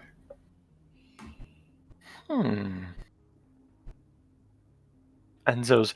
I'm going to tell you my thoughts because I am being mind-read. But Enzo's mind... He kind of like beckons a hand and sort of it's the servant you've seen before of a young woman with kind of a lazy eye comes over. She sort of gives him a nod. Isn't her name Bethany? Sorry, anyway. Yes. She's in my book. She's in my contact for Palmyra.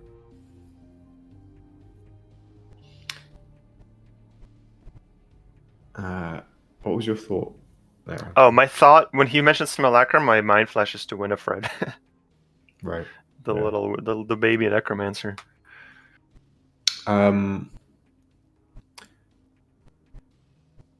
He pulls a small knife from within his robes. Takes it. I'm just going to double check. And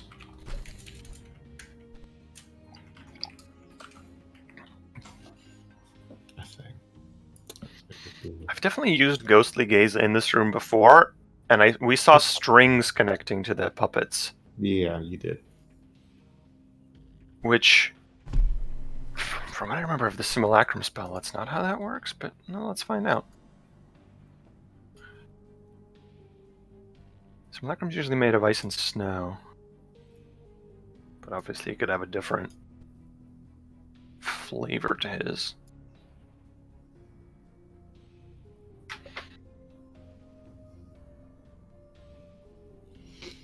Prophecy Suite makes for some good tension music.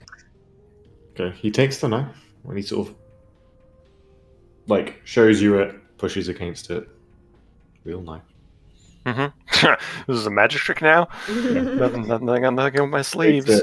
Puts a hand behind Bethany and with a simple, quick motion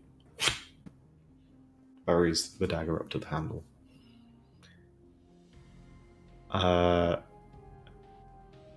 Bethany's face does grimace. There is a momentarily her form almost melts for a moment before finding itself again. There is, from all around you, a brief, unnatural scream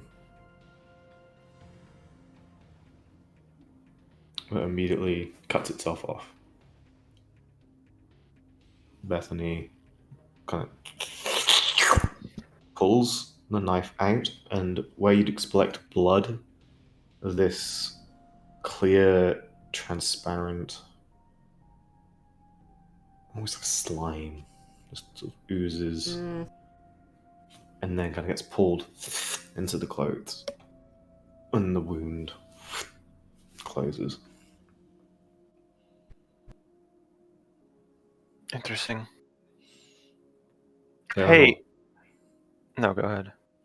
They are not real. Does that remind Enzo of a certain something? When I had a glass body, I cut my pinky finger off, and then it became a gooey crystal mass when it melted down. Make me an intelligence check. Sure. Intelligence. Part of me also thinks this might be close to the Anarch thing. I will again heroic moment. Oh god, that's good. 16. 16. Broadly similar, but you wouldn't. Doesn't seem to be the same thing. Could I, based on what I'm seeing, I'll also ask, I guess, Soren later, but based on what I'm seeing, could I determine a school of magic or origin for this simulacrum? You could make an Arcana check. Okay. Especially because Enzo, this would be the one Arcana thing that Enzo's like read a little bit about, probably. Because he was curious about. Yeah, I'll keep it at that. It's a pretty good roll.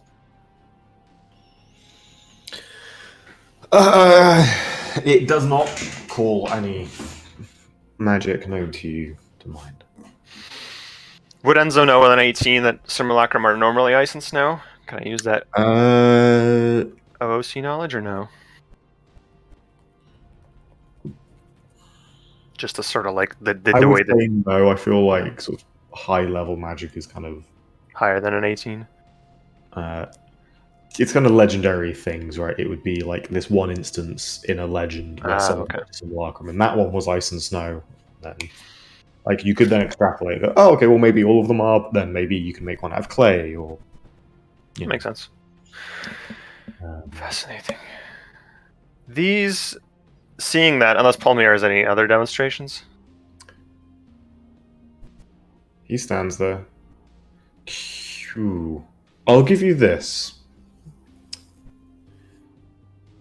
As he Palmer's stayed looking at you this whole time, there's a brief, peculiar moment where Bethany, who's taken the knife, kind of holds it in a grip, begins to take a step towards Palmier. There is the slightest curl of a smile on sort of the half of Palmier's face that you can see. She locks tight. By the way, And offers him the knife. Without looking, takes the knife, puts it away. very nice. By the way, no, she puts the knife away for him, like steps up behind him and just puts it back. Son, what's the enchantment card? Jester? I'm just having a check.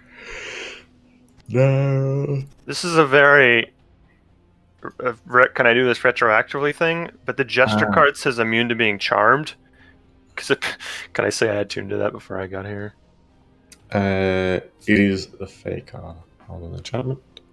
Right. You're being charmed. Oh, I am attuned to Jester. Yeah. He's not attempted to charm you. Okay, but also languages of magic? No? Oh. The thing I saw? There does not appear to be any runes that you would see. Okay. Some kind of hidden magic or something else. So they were alive once, they are no longer. And they are what now? Simulacrum. I've heard this word. A constructed body. They serve my will and interest. Cheaper than hiring staff. Constructed from what? The thing I point, I don't know if it like oozed out on the floor or whatever. I'm like, And I almost got sort of reabsorbed before it hit the floor. that just looks like goo, but you clearly need bodies for the process.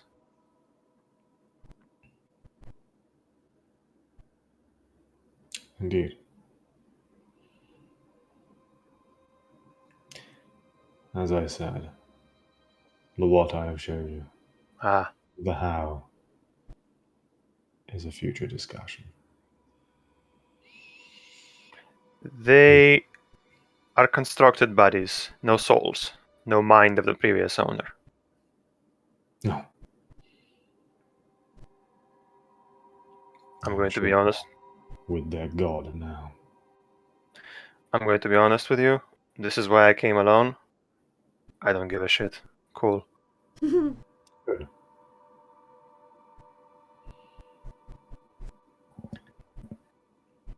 I have become more scrupulous as of late, but not that scrupulous. Trust me, the council would not have tolerated my presence were it something more. What would be a way of disturbing? No, it is quite disturbing. The assurance that this is not a form of mind control, or that the No. people we deliver to you are enslaved in some way, goes a long way to assuaging the fears I had. No.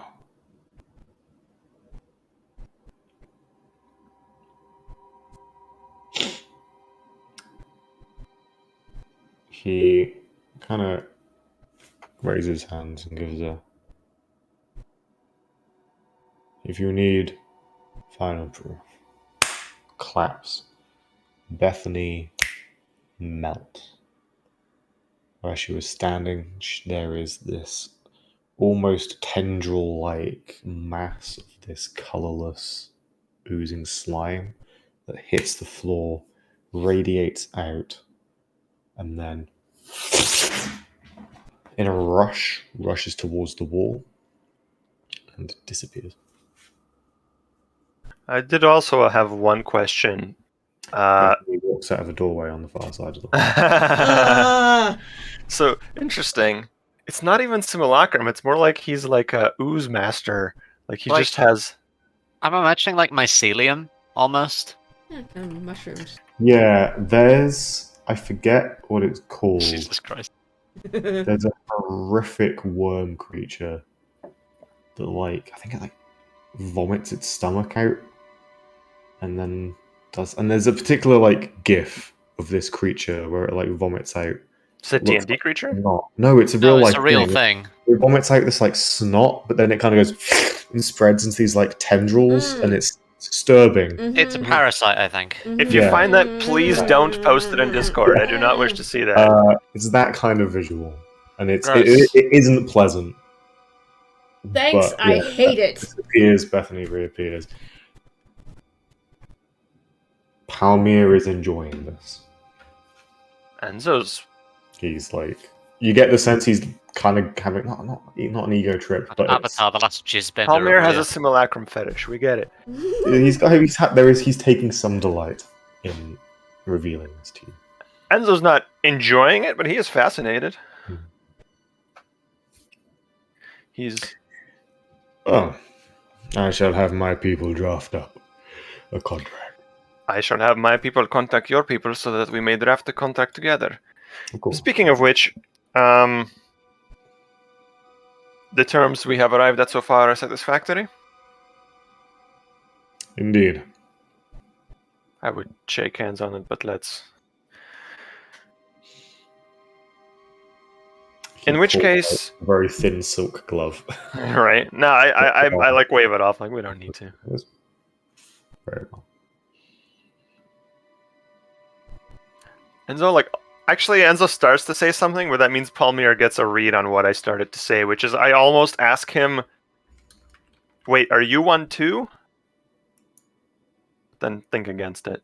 But then realize he probably read my mind and then say everything. When you say, are you one too, what is that concept that you're thinking? I'm thinking, is he also a simulacrum? Especially once he goes to put the glove on. I'm like, oh, so your body's not even real either, is it? Or something like that. He maintains his slight grin, giving nothing away.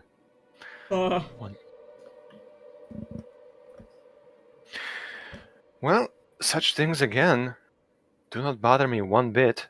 And everything I've seen here is a reassurance. Really the best possible outcome I could have hoped for. So if these terms are okay, the final note, I guess the final question for you is, we'll need to sign this contract somewhere eventually.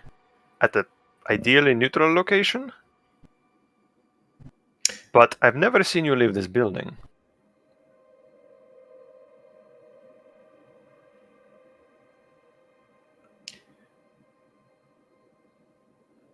I will send you word. I'm sure your people will inform you when the preparations are complete. Okay. because I think you understand that if we're signing this contract, but all of us are walking into your establishment to sign it, why this would be somewhat unsavory. Of course. We shall sign it in the temple and house of Conterati. Fascinating. Or perhaps someone could sign it for you. A friend, perhaps. No, we shall see.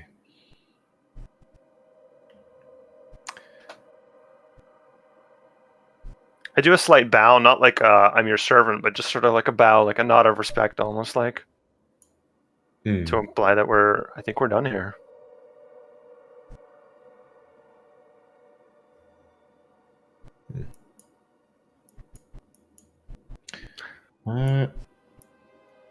Okay. He smiles.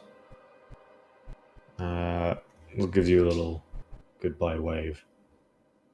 But all three of the servants in the room, or the two servants and the one guard, kind of all simultaneously give you the same wave. Nope. The three melt and retreat into the wall. Palmir turns and walks away alone. All right. As he places the artifact he was working with back in its case, closes the glass door, and that cube of glass containing it drifts up into the roof space again.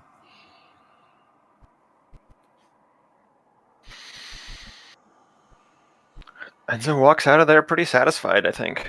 I would say I got a better deal than I was hoping for. I'm here. I've come to bargain. Right.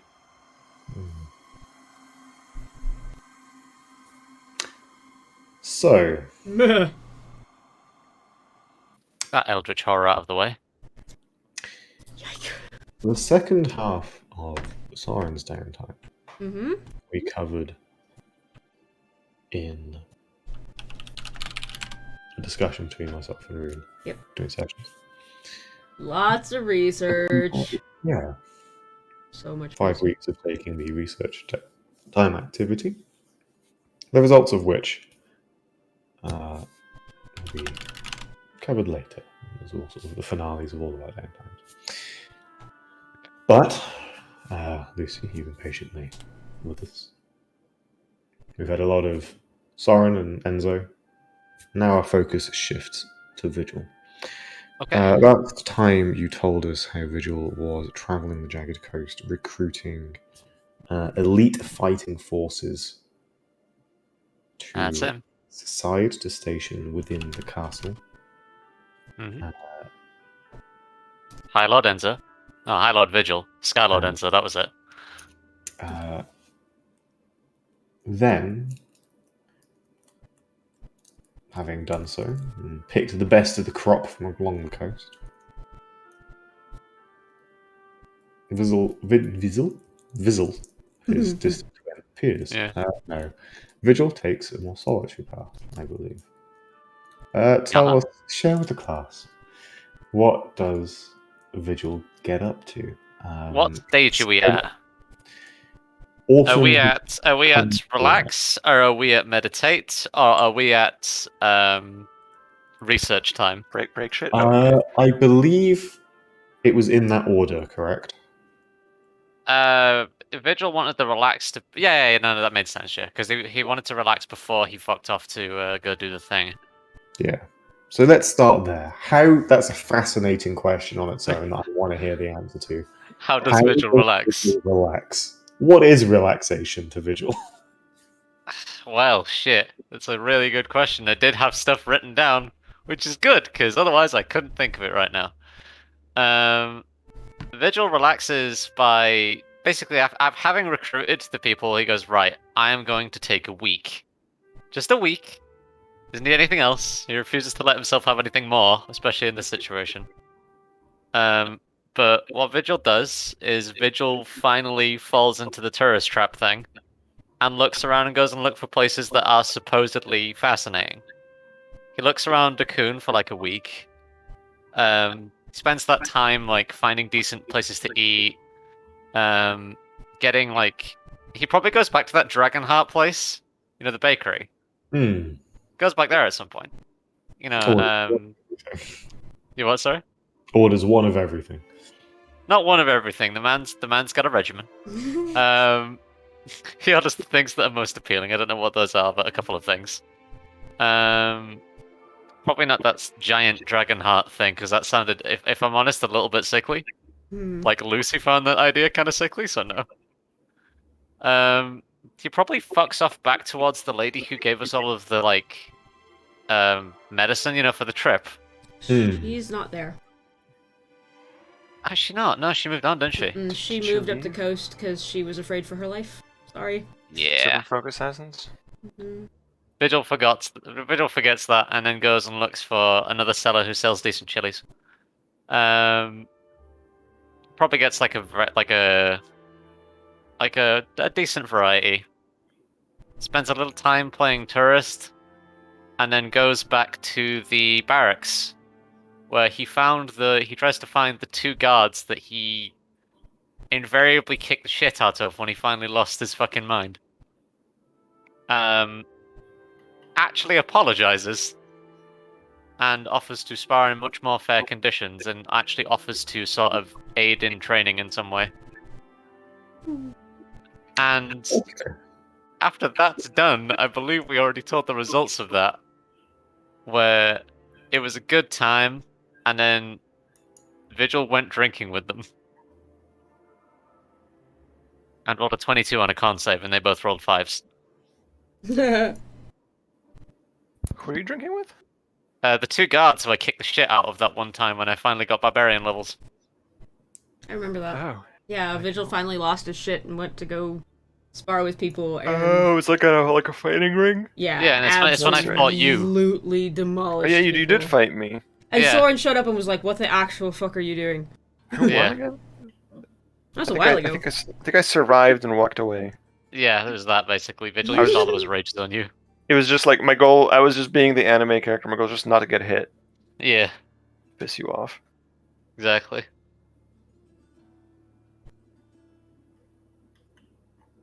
And that's how Vigil spends his time. And once all the terrorist thing is done, maybe that takes place over like 5 days. He gives himself 2 days to grieve, to kind of prepare himself for what he think he might lose in the future. Cheerful capstone to put on it, Vigil, but at the end of the day, it's something he feels like he needs to mentally prepare himself to do. The mind is a part of the body after all. And he needs to use his body as a temple.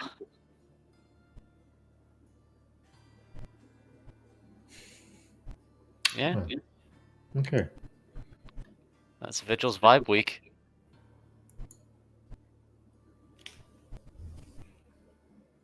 Okay. Let's stick with Vigil for a little bit longer. Okay. The Teeth Man. Hello. So we spent this week relaxing. Body as a temple. Mm-hmm. Feeling maybe like he actually breathed a little bit. Yeah, a little bit of breathing room. Yeah.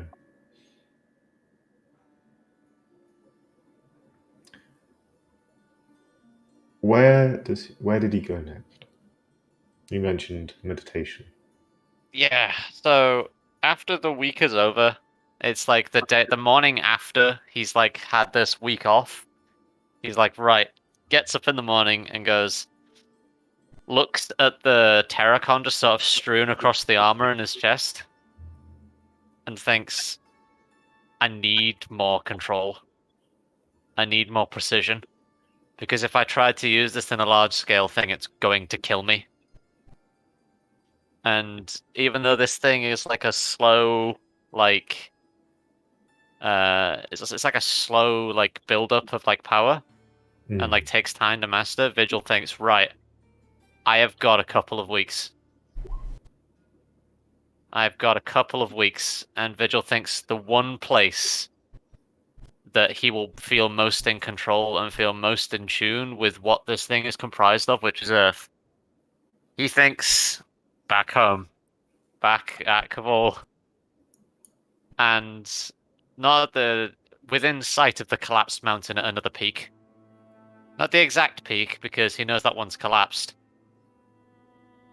But the collapsed, like a envision of in like space of a collapsed peak in Vigil is primarily so that when all of this is over, Vigil wants to build a new fucking mountain to house his god in. Yeah, Vigil. I believe you communed with the Terracon, which imparted to you the knowledge of a place that it could take you to. A long forgotten temple. Oh, sorry, Owen. It was 2 weeks of rest. My bad. It was 3 weeks recruitment, 4 weeks Terracon, 1 week research, 2 weeks rest. There we go. Cool. And yeah, it takes you to this temple deep in the mountains near the gates, or the mountain pass next to the gates to the wall. They are Himalayan in scale, and this hidden temple is built within a peak of such a mountain, and you can see to the south the vast green expanse of the Heartlands rolling away to the horizon. And to the north, on a clear day, the distant speck of Kavol, the lonely mountain alone amid the yellowed sands of the desert. I think when Vigil finally arrives at the place, he just sort of spends like a couple of hours, like sits down, just watches, and just thinks on it. Howling winds, the air is thin, the temperature is cold, but you care little for the cold these days. Cold never bothered him anyway. Oh God. Indeed. And so, attuned to earth, Vigil meditates.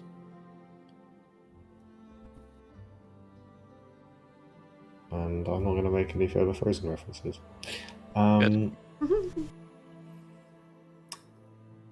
See that's where I should have gone into my Glee style musical number. You see that? Yeah. Oh, no. You missed the opportunity. No, there was. Oh, I know. I saw the temptation. Yeah. But I'm such a good singer that the Twitch filters would recognize it, and we Exactly. Yeah. Copyright. So your form of gaining more power with the Terracon is meditation on a mountain? Basically, yeah. Vigil Okay. spends a couple of weeks fucking off to go and try and attune himself better to it. Noting that while like your brief experiences with the Pyrocon among your parties, was very kind of like the Pyrocon's like stuff's happening, and the Hydrocon would, through Serenella, she could talk and hold conversation. The Terracon is a slower mind, not less vast. Vigil's patient. It takes it a little bit longer to have a conversation with Terracon. That's why he gave himself a month to do it. Weeks of meditation is an apt way to approach it. Yeah. Yeah. Okay. So, and also, I mean, I was going to say, food might be a tricky situation, but you can just create your own. Can. I also have a book that lets me make good food. Cool book, of course. So actually, it's a surprisingly nice time. You have a place to yourself. It's horrific weather and conditions, but inside there's firewood. It's long, dried, almost falls apart in your hands, but it burns. There's an old stone bed, a bedroll on top, and it makes two. You spend your days meditating, focusing, communing. The Terracon, which you come to know by a simple word of Dol. Dole. Dol. D-O-L or D-O-double-L? D-O-L. Terracon's quote-unquote name. Got you. There's an entity that is mountain-like, stone-like. It is grinding. It is firm. It is resolute. It is unmoving. It is old and ancient. And it is not uncaring of people, but their concerns are of the Small in erosion, comparison, almost. the expansion of rivers eating away at its being, the gorges that grow and crack along them, the way the seas ebb and pull, the winds bite, the way that deep down the fires begin to melt and push, and how in time the resolute wall will have to push back. I think during this time, Vigil will start to impart the vision of maybe sort of impart his version of how he's seen the mountain himself, Hmm. and like sees to be it restored. Say like this is a goal I would aim to restore a part of you. Yeah. And during this cooperation, we can help to facilitate that. I know you speak through me. I am not, you, but you've chosen to speak through me in a time of great need, and now is the time Yeah. at which I'll call upon you. Yeah, and Dull is a shared. I keep using that word resolute, but it's apt. You get the impression that Dull's very much. Their thoughts are not of action and progress. Their thoughts are of standing firm. Yeah. But though the air, the fire, the water, the people constantly bite and scrape and dig and erode, the earth shall stand firm. It will not That's all be Vigil's removed. been doing his entire life. But when it does, oh, it will be with the fury of a god. Oh, yes.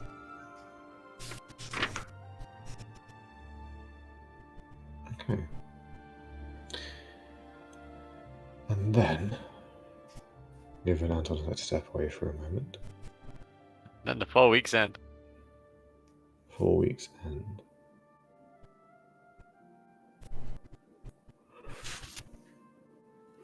And we will jump back to. And actually, I'm looking at the time, and given it that Anton's had to step away for a moment, I think this would be a good time for a break. Okay.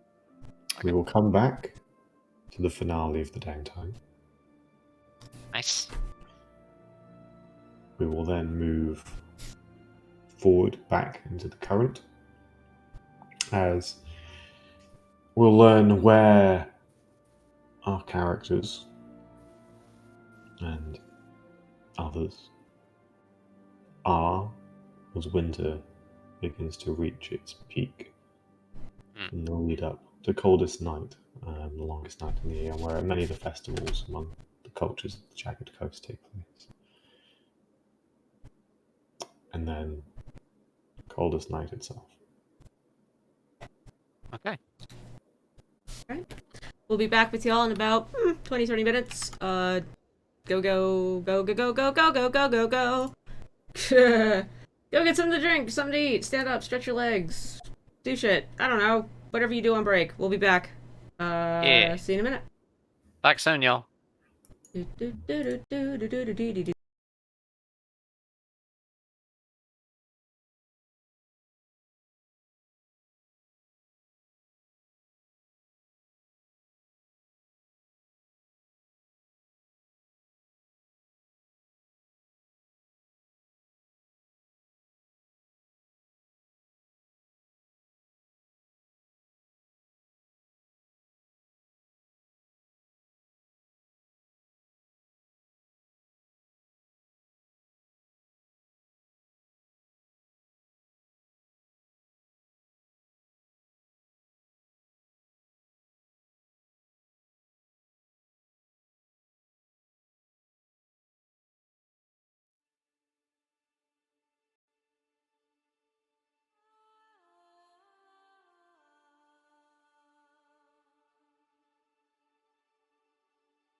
And We're back. Hello. we're back. Hello.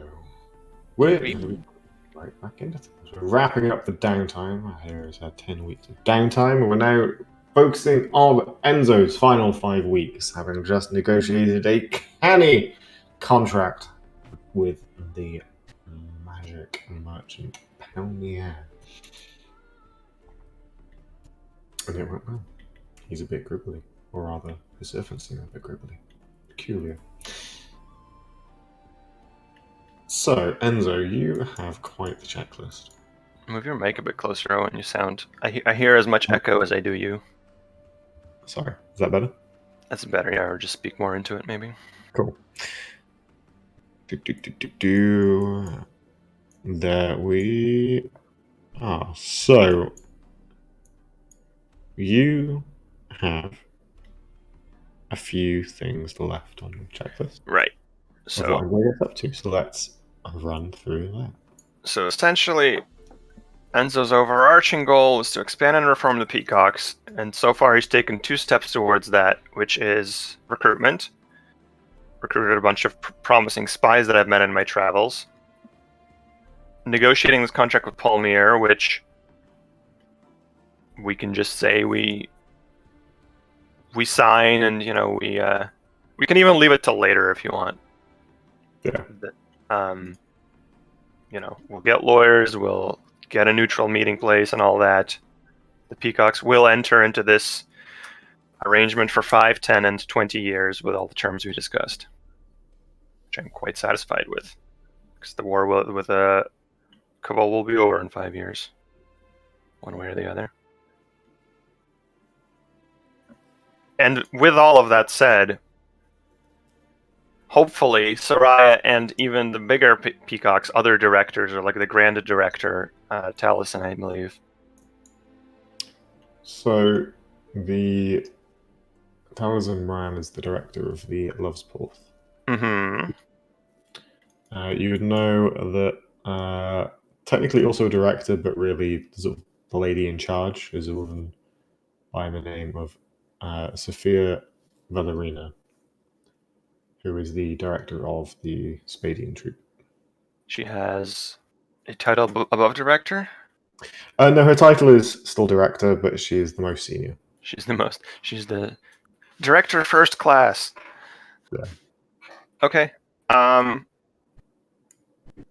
Enzo would like to essentially get the attention of leadership at this point and be like, hey, look, here's some things I've accomplished for the organization in the last month. And here's how these things couldn't have been done by anyone else, including like the recruitment thing, which is very unique connections that I made. I'd like a promotion.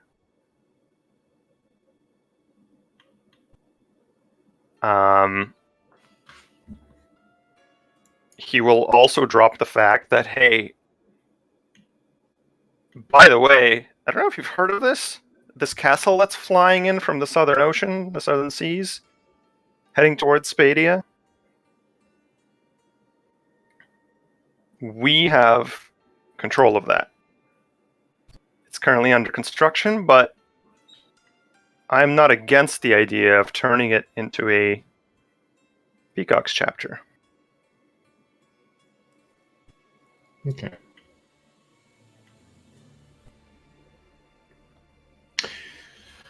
Your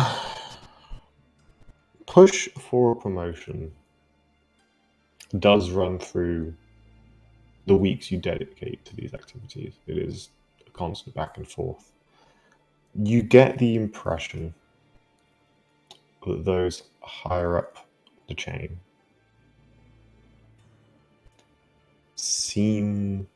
there's a strange reluctance. However, you push. You are offered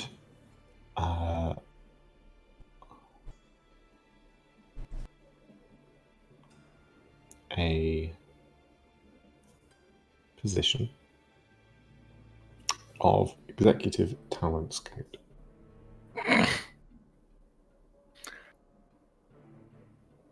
Executive Talent Scout. Okay. You are told there are currently no positions in the troop that would be a direct promotion, given the most recent opening is held by Soraya.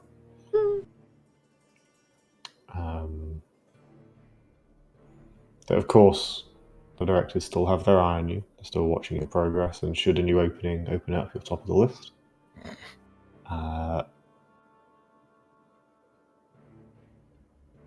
And if that happens to be director of the floating sky castle, that's a potential thing. Future discussion. Yeah. But it's the kind of thing, like... Yeah, I think Enzo's the kind of person, I'll give you this. It does make sense I'm not full-time involved in Peacock operations, but... Yeah, but there is a slight smell of kind of political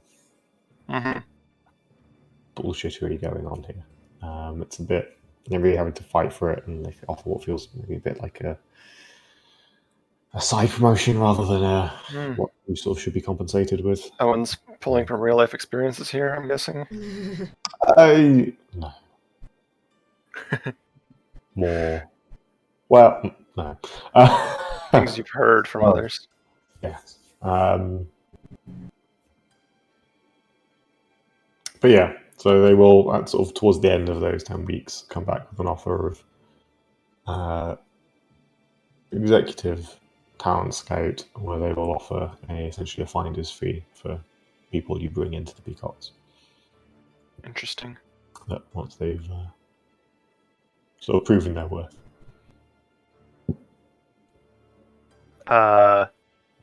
Does that come with a salary increase or a bonus? Because Enzo would like to negotiate for a bonus. Or the finder's fee is the bonus. They were considering the finder's fee to be the compensation. Could the finder's fee be retroactive for the people I've already recruited in step 1? Enzo would sign that deal. Basically, he wants to show up and be like, listen, here's all this benefit I earned the company. Can I get some kickback on that?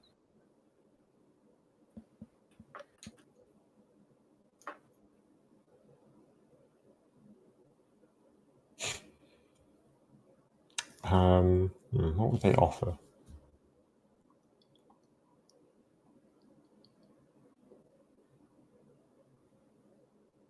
So, payment on those you've already brought in would have to wait until they've proven their worth to the organisation. They sort of say, give it a few months. If they're still with us by the end of that time, you'll bring them in. Yep. In the meantime, they will offer you...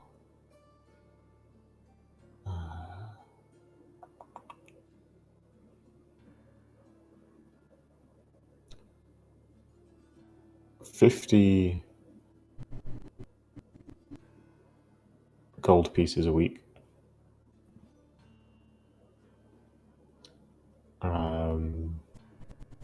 To help invest in the establishment of some kind of peacock organization in the castle.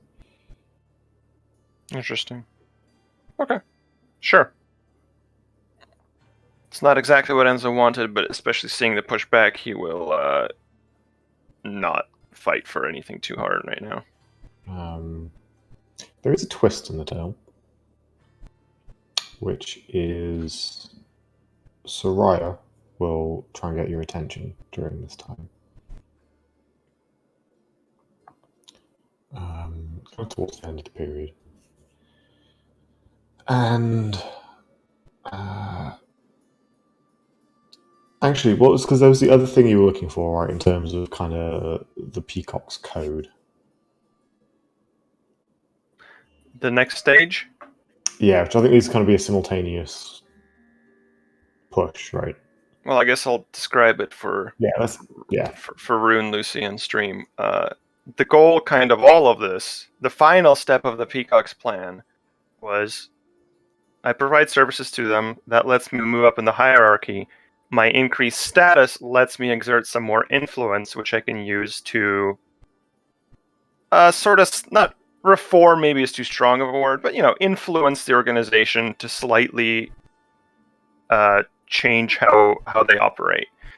For example, I think previously in the campaign there was an assassination that the Peacocks carried out for someone. Enzo's not a fan of that. He would like to say, listen, we're not the fucking Coil.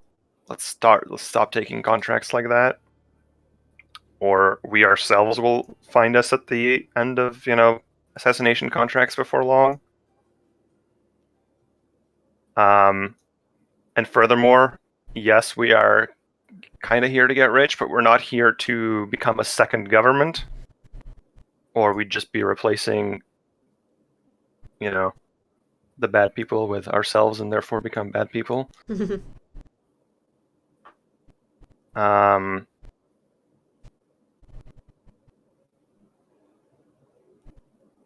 Ideally, some portion of our proceeds gets split with the community, the local population around our theaters, for example. And the long-term benefit of this is that, of course, we will have very loyal people around us who we can recruit from, who will defend us, who will provide us with information, etc.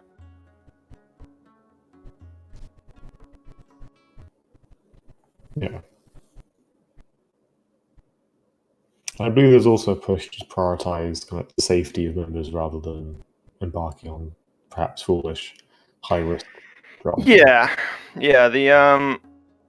The time that we robbed Palmyra and several agents got captured, now obviously the Palmyra situation has changed, but that sort of thing also shouldn't happen anymore. We're not an adventuring party to risk our lives with every mission. Our agents should have safety and security, as weird as that sounds for an organization that steals and heists. So it's kind of caught up in that search for promotion. There's the directors. They make some minor concessions, make promises for kind of long-term change, but you do get this strong sense of pushback.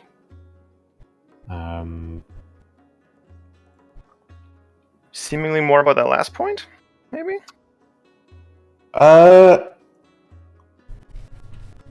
This because almost they take some insult at the idea that they might be becoming a government. Okay. There's arguments that come back that, well, the Peacocks don't perform assassinations; they simply help certain peoples get from A to B and keep their hands clean. Mm-hmm. They already do empower the community through their legal work as theatres and whatnot.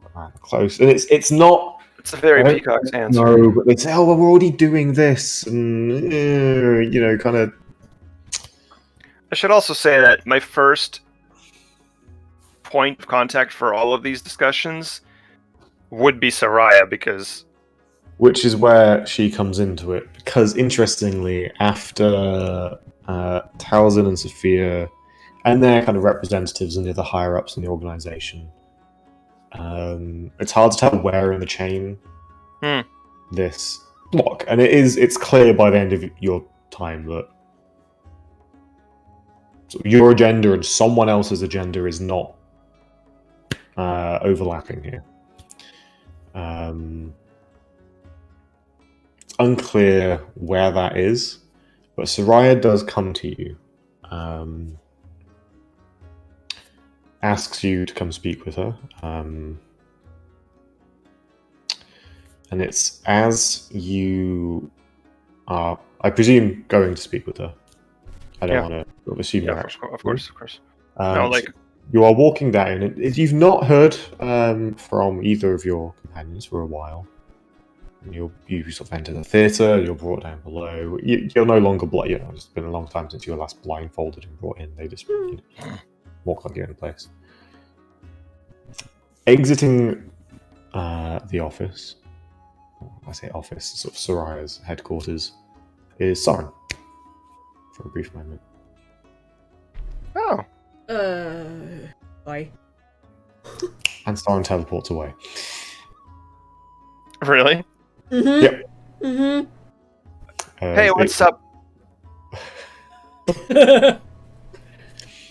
As something that came up in the discussion with Room where we realised that, oh shit, I think our characters intersect in a funny situation.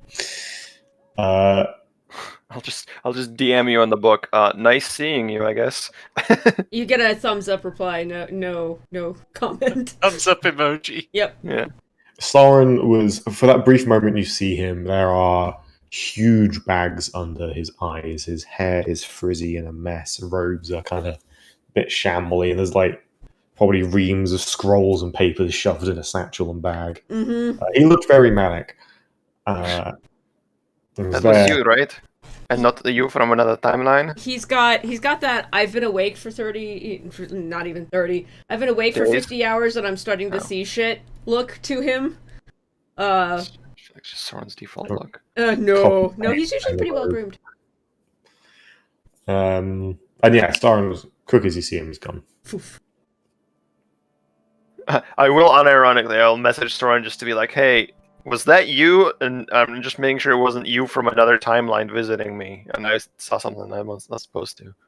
Yes, Sanzo. I'm absolutely me from another timeline. In fact, you're talking to the me from 36,528 timelines ago.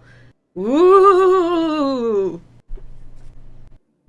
The humor doesn't quite come through in the text. But Right. it's the O's up and down. Yeah. You get the /S afterwards. In a sarcasm I HTML tag. love how our sending invented phone calls, and then because we put sending in my book, we went to texting. Exactly. But yeah, Soraya is there and sort of happy to look. Right, glad you came. What was that about? Personal visit? Yeah. Kind of turns around, rummages in a desk. Is it From a moment, possible? you see her kind of wipe an eye and pour out some strong liquor. Yeah, I was gonna say, can I insight check to see what sort of emotional state she's in after the conversation they just had? Go for it. 19. Fear for someone else. Ooh. I'll just, I don't know why I said that. Everything alright? No, yeah. No, everything's fine. Just, Siren's flying visit. I don't know if you saw him. Yeah, he looked pretty tired. He's really absorbing himself into his work, I'm guessing. Hi. You could say that. Anyway, business. We should talk about business, really. Yeah, you good to talk about business?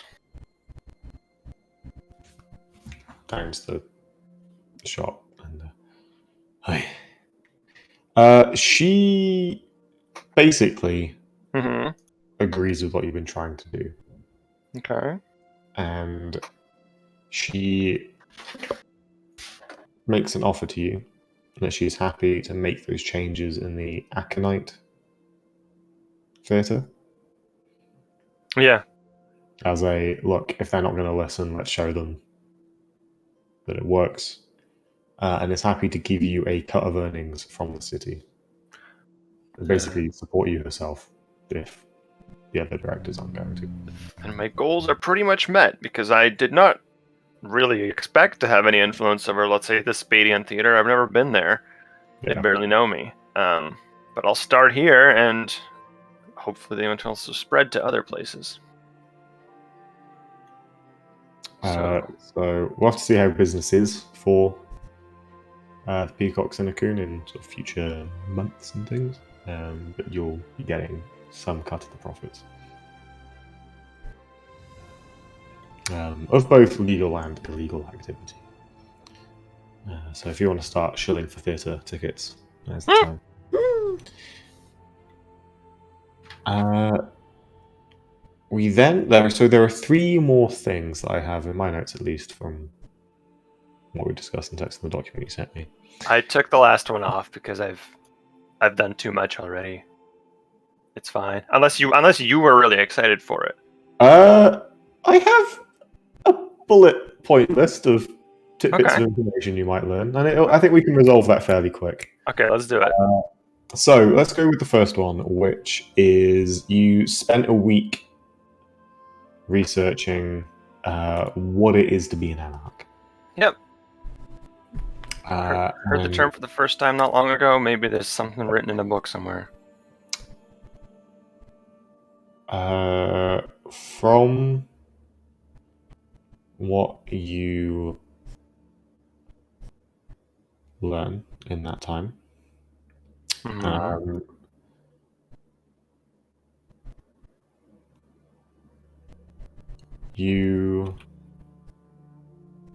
I believe it was trying to find a way. Was this research into?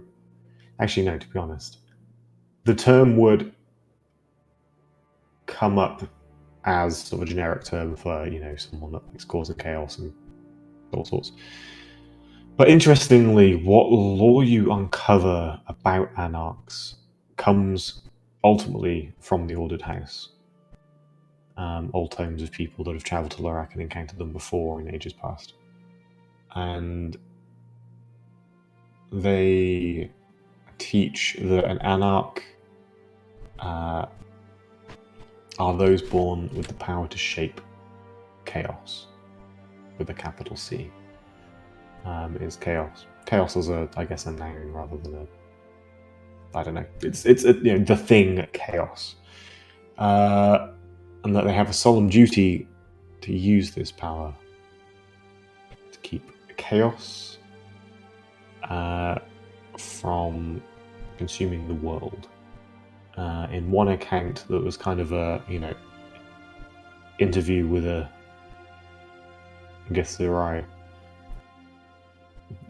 journal of travels upon the mountains of Lorac and the Tbilisi steppes. The interviewee refers not to the world, but to a multiverse, whatever the fuck that is.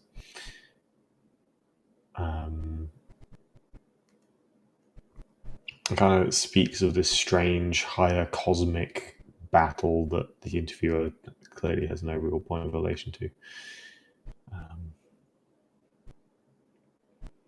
And concludes that they must be speaking about the great beyond, these heavens and planes where sort of the gods may dwell and are connected to.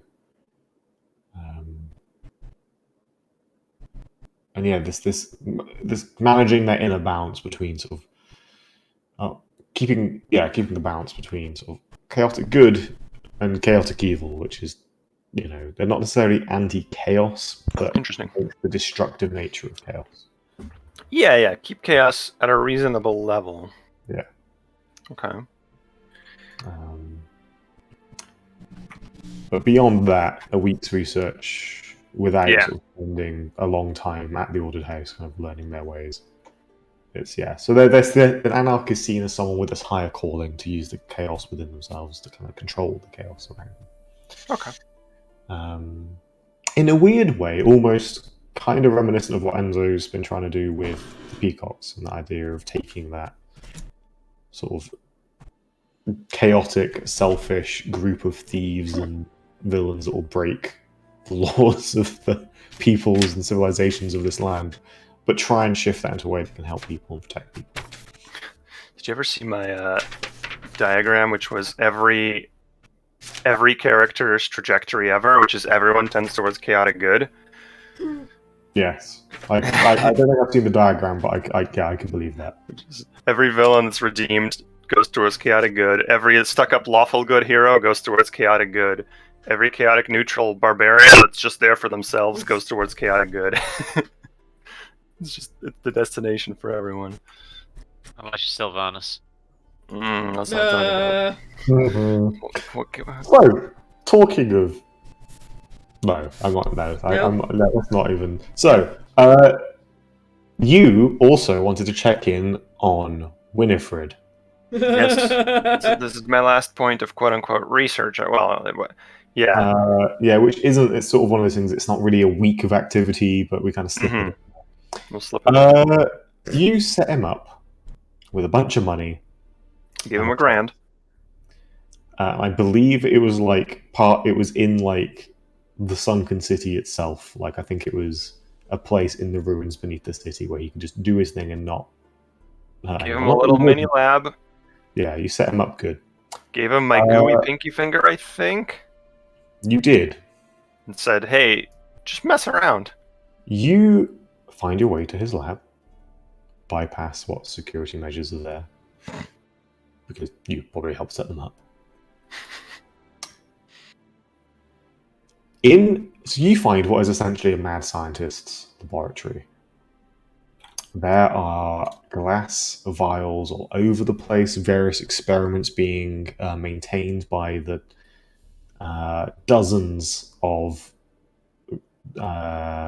crawling hands keeps with him.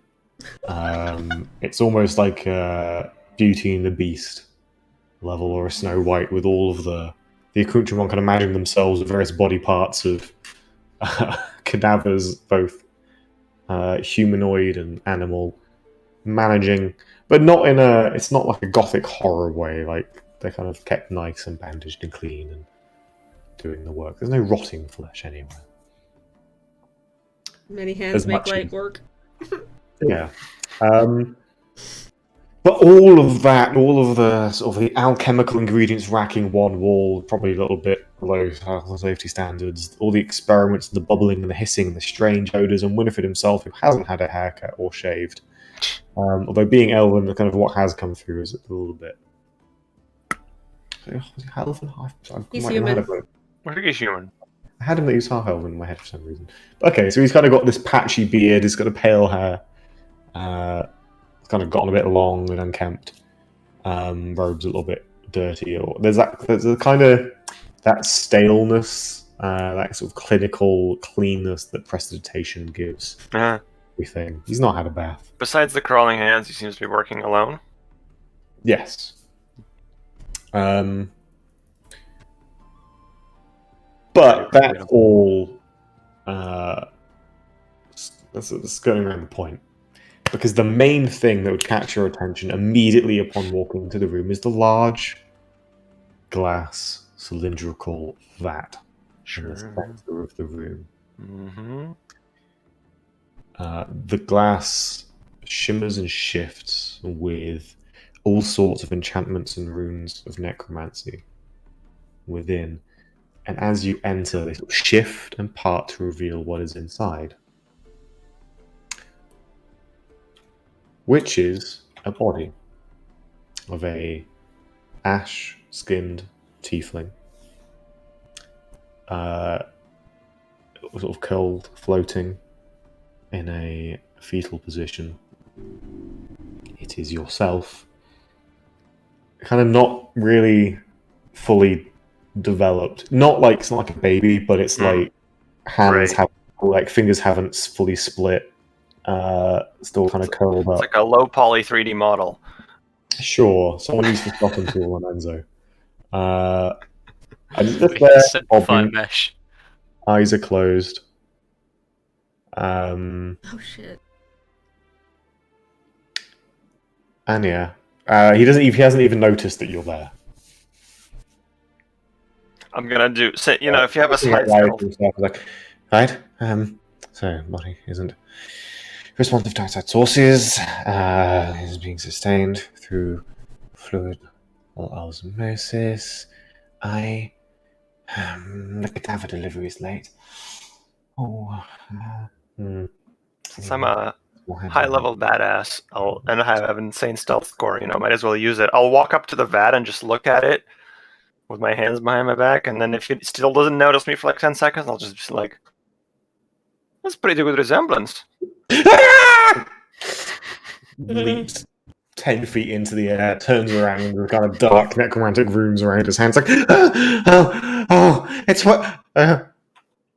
No, it's not woken up. Okay. If If I really wanted to fuck with you, I should have made it invisible and pretended like I was crawling out. Ugh. I'm glad you didn't. Hello. Hi. It's been a while. Some success. Yeah? I wanted to check in on your research, but I guess it speaks for itself. Yes. So, the science of magic is a peculiar thing, and, well, I have some results. And I may have slightly outdone myself in that I'm not quite sure what I've made. This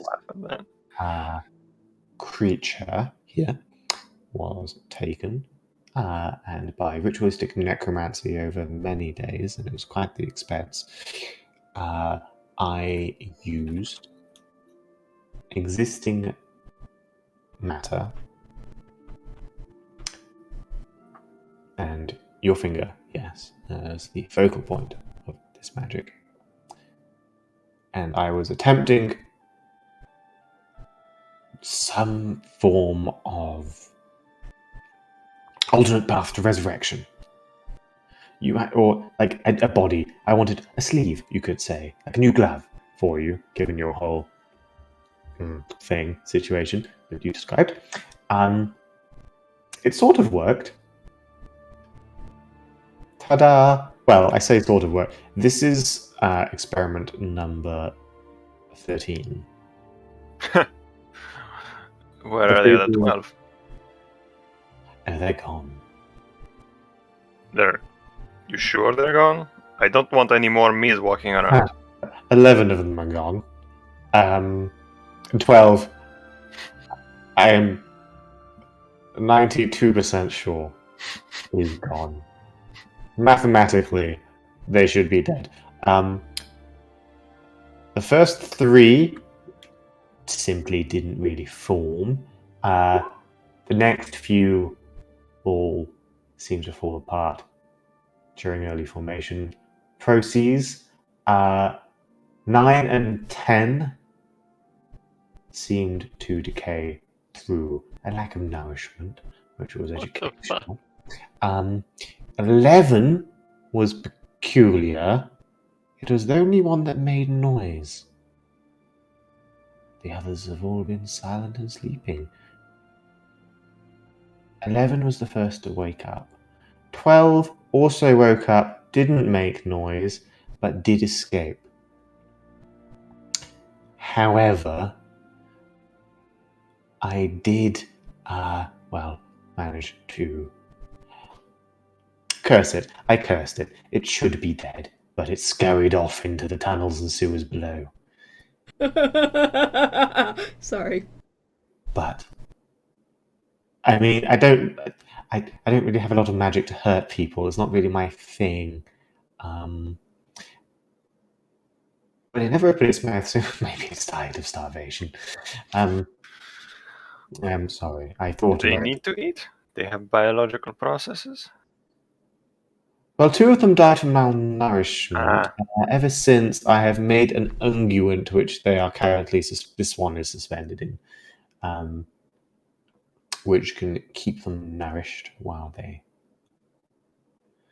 sleep. But it doesn't have a heartbeat, so it's not living. Necromancy, you said, so it's not living. The one that woke up. Well, no, I didn't really get close enough. It didn't have a heartbeat before it woke up, and I couldn't really tell afterwards. But yes, I wouldn't worry about it. He says in a way of, please don't remove my funding. I'm very sorry. That's interesting. But this one seems stable. What's your theory on, let's say it's stable, let's say it develops fully? Is it its own being? Is it a golem under your control? Does it follow commands? Interesting. It's where my original theories came from, was golemancy. I did some investigation. Turns out there are ancient tomes that describe the rites and practices required to craft such things, and notably of flesh. But very expensive. And in rare collections or lost to time. So I tried making my own, didn't go very well. This one, I don't think it's a golem. I think it's lacking a soul, is the issue. Obviously, I can't have yours. I don't really want anyone else's. It's kind of the kind of necromancy that gives us a bad name.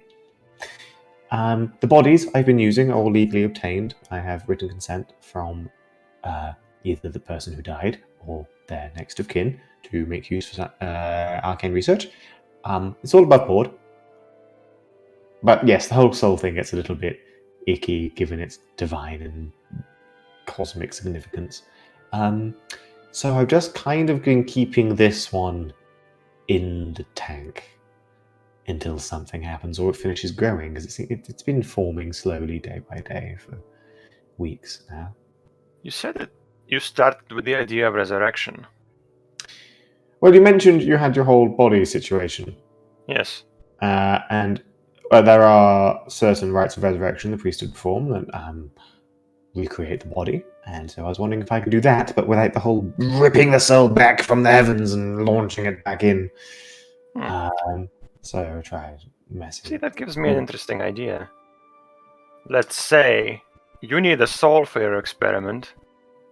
Let's say in the course of my duties I end up dying at some point. My soul will become available. And I'm happy to see what happens. I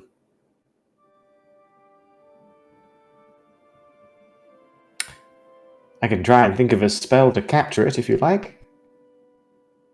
Perhaps. I've heard of such a thing. It's a soul cage, I think a tutor once taught me about. Perhaps there's some way that you can... some way you can bind me to this thing, so that should my soul be ready for capture, it can enter this vessel? I'm slightly concerned you already are. Because it was formed from me. I think so. It twitches sometimes. I think I'm way in over my head. I'll be honest. I still need to graduate. This is a wonderful thesis, and I'm hoping it works. But I would like to wait on this kind of experiment, observe. I don't need as much funding. I can reduce the overheads. But I think this experiment is worthy of exploration for now. I think we should wait and see what happens, and if you do die, I will do what I can and report on any weirdness. You were studying at the Myriad Obelisk, that's right? I am, yes. Well, yes. You like it? Mm. If you could transfer, would you choose to?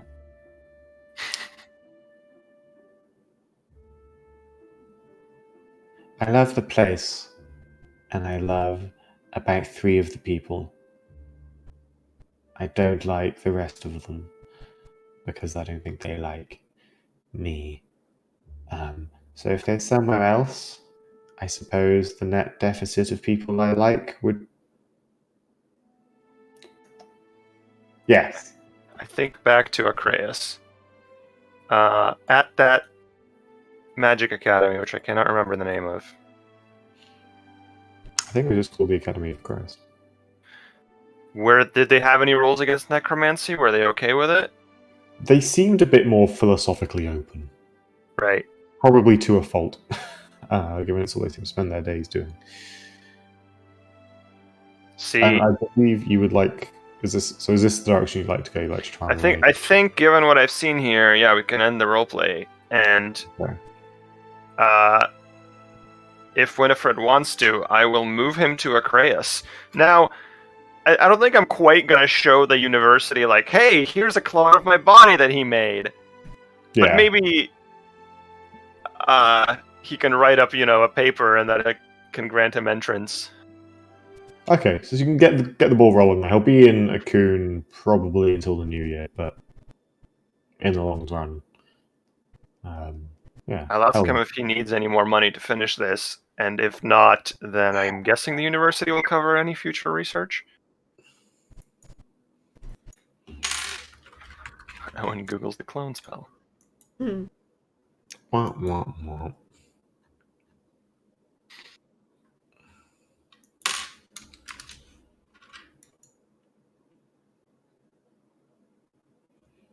Damn, that sure is a cost. Oh, I'd say another.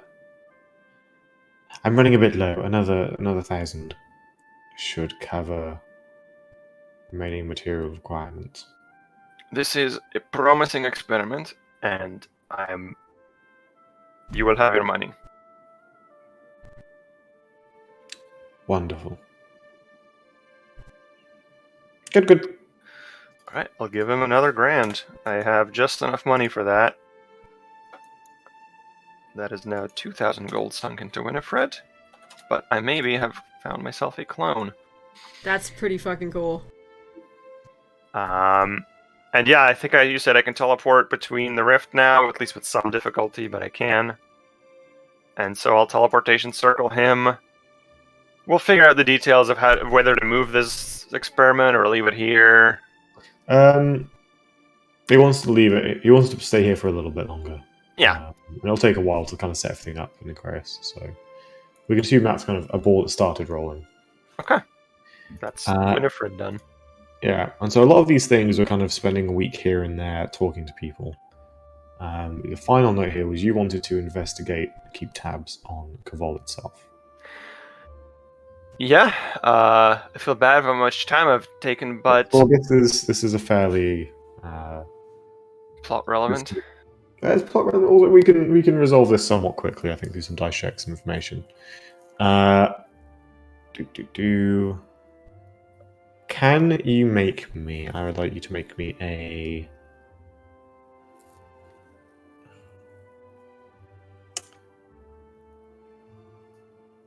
disguise kit. Check. More things I don't have proficiency in. Okay, well it'd be okay, so it'd be a disguise kit check, Just the deception check, and a investigation check. Interesting. Does this disguise kit thing necessary when I have mask of many faces? That's true. Something rolling against a spell save DC, maybe? Yeah. Yeah. It's your roll against my DC, 20 illusion or something like that? It can be a spell check then. Which would be charisma plus proficiency, so essentially I guess the same thing. But yeah, so my spell attack is a magical disguise check. I forget. I had a bonus for a while to my illusions, but that was because of the glass body, and that's gone. Okay, so my illusion DC just is my DC. Are we past the Month of Shadows? Is Cathal over? Ooh. This is past Cathal, yeah. Okay. So yeah, I have a DC 19 or a plus 11, so that is a 24. Christ. Nice. Okay, so that is a success on 5 the charisma, 5 proficiency, and a rod. You do not have any complications due to your sort of true visual nature being. You wanted a deception and a deception check as you kind of assume a role as you. Nice. I was like on the 3 and then just rolled over. Is, Spicy 3D dice. Success.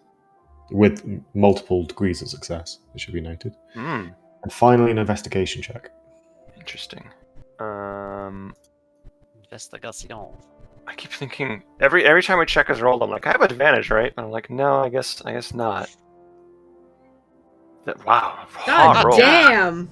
That's some spicy rolling. Another Be safe. Spymaster Enzo. 24, 26, 24. Damn. Okay, you infiltrate Kavol. This isn't like I become you cool. don't quite manage to like higher level. You're in the inner circle shenanigans, but you get on the ground. Disguise yourself as soldier, local people. Each day is a new identity. You are, getting around. You are doing everything Enzo does best. Chameleon over here. Critically, you are not caught or ever suspected. Wow. You learn the following. 1. The most recent major development is that the military has undergone a major reformation into 5 legions, kind of bringing back the old Cavalier ways. There is the 1st Legion, held directly under Diligence's command. The 2nd Legion is assigned to the eastern wall and border. The 3rd Legion, holding the southern wall. The 4th Legion holds the western wall. The 5th Legion is as a reserve. And the 9th Legion still exists as an independent body under the Inquisition. Wait, that was 5 or 6? So that's 6, because the Inquisition is sort of outside of... 5 Marshall and the 9th. Yeah. Essentially. Do you have that written down? Can I get that? Yeah, I can send you to this afterwards. Just copy paste it. An interesting story, sort of bandied words. You hear it from multiple sources. It's gossip, it's discussion. Some soldiers, some of the folk that sort of manage paying equipment. You come to learn that the southern wall is at half strength, and that no one knows where the missing soldiers are. We can only hope that the dragon got them. Southern Wall. The dragon's captured, unfortunately. I have some interesting theories. Forgot about that. Diligence has not been seen public for several months. And travel around the north of the cradle has been heavily restricted. There are strict checkpoints on all access roads into the region on who enters. And story is rumor in the streets, but you don't hear it from me. Say no one leaves.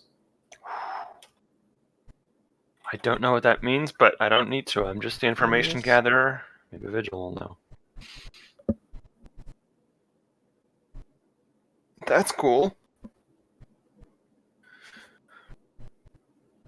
And there's a lot of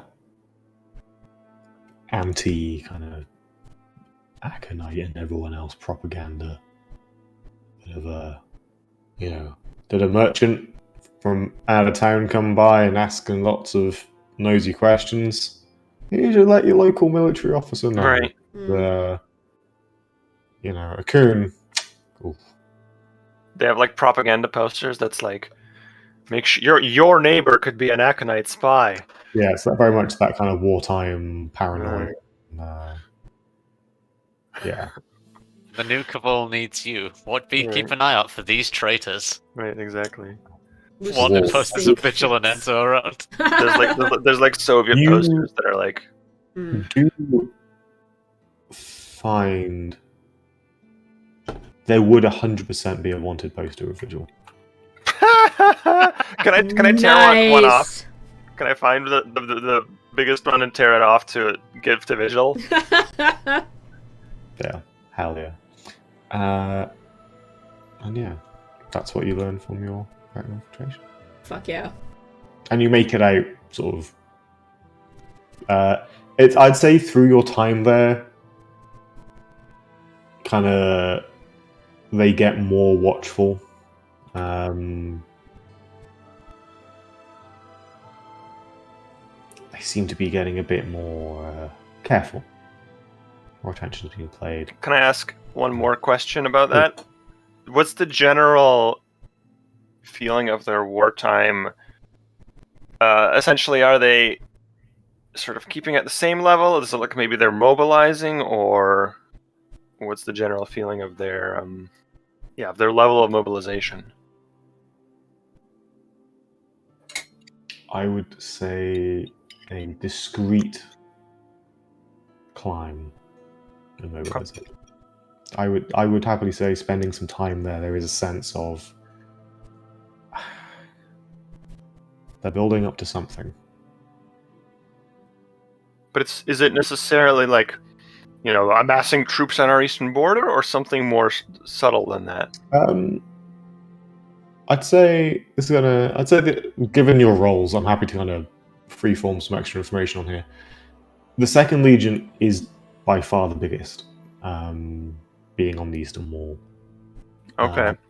And it's not really hidden knowledge that they're there to pose a threat to a Coon. Okay. But deterrence and like invasion are different things. But yeah. Yeah.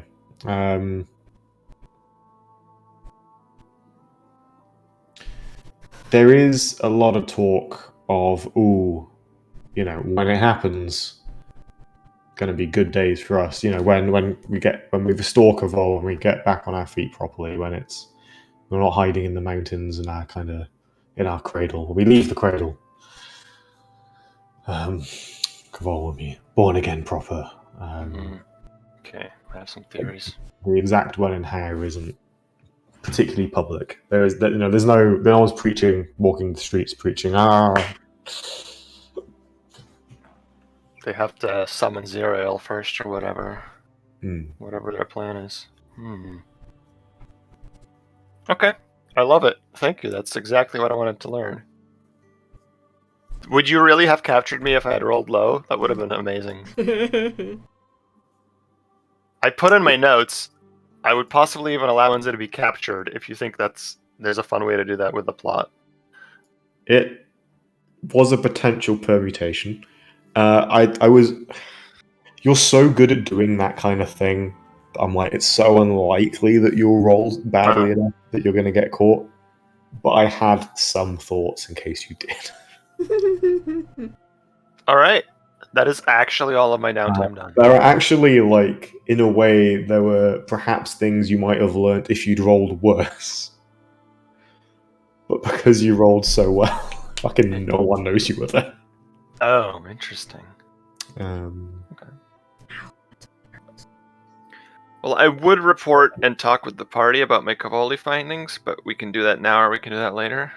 Well, that would be... No, essentially. As with that, you make it back to Raccoon. It is winter. You don't feel it so much in Aconite waters, but for those further south, the Myriad Obelisk, definitely sort of the winter enchantments start coming into effect. The air begins to warm. Sort of the continual flame torches begin to actually emit heat. Give us the world map. Sure. Let's jump over. Vigil. You don't really notice a difference. You're somewhere pretty fucking cold anyway. Yeah. And you all come to realize that the nights are getting long. Coldest night is approaching. Put your tokens in the map where you really are, unless it's a secret, just for fun. I'm off the map. I am also off the map. Of course you are. So we'll all right. Enzo and a Coon. Yep.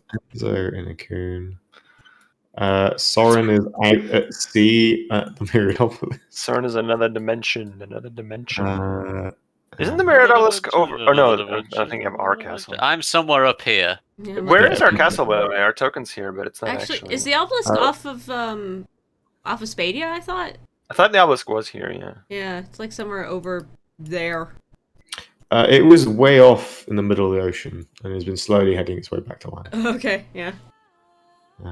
Castle's still over land. Vigil's Vigil's on a mountain in Cavol. How did you get there? You don't have teleport. Actually... The old fucking fashioned way, baby. Damn. I hired somebody to get me partially the way there, and that motherfucker hoofed it. You called the Queen of Veritania and she just lightninged you over there? It was the Terracon could also bring you there. It can teleport. Oh. It has like an earth teleport? The temple it took you to was where... Basically, your theory that there are locations scattered around the world of significance to the lexicons. Proved true in the Terracon. So you have fast travel to Vigil will Earth inform the group of this when he gets the chance with the sending stone that he borrowed. A collection of locations in really awkward and not helpful places. Yeah. And so, as Droga. in the south the first snows fell weeks ago, now the coldest night approaches. To sell, festivities are already beginning to ramp up. The lords and nobles of Spadia are beginning to get their commissions back, ready to be gifted.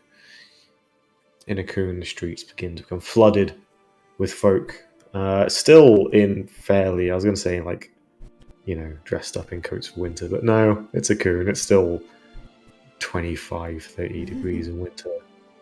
Fucking bit hell. humid. If anything, it just rains more.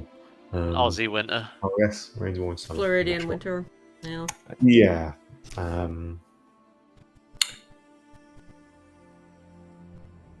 And yeah, it comes that time where our heroes perhaps begin to yearn for each other's company once more. Soren, you conclude your research and the events that we explored. Okay.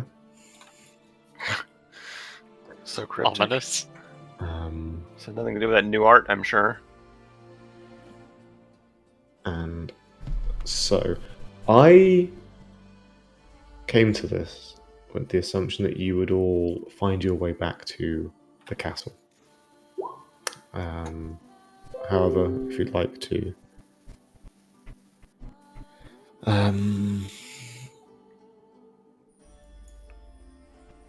if you have different plans, okay. No, we agreed to meet at the castle at the end of this, right? I think we did agree to that, yeah. We did, yeah.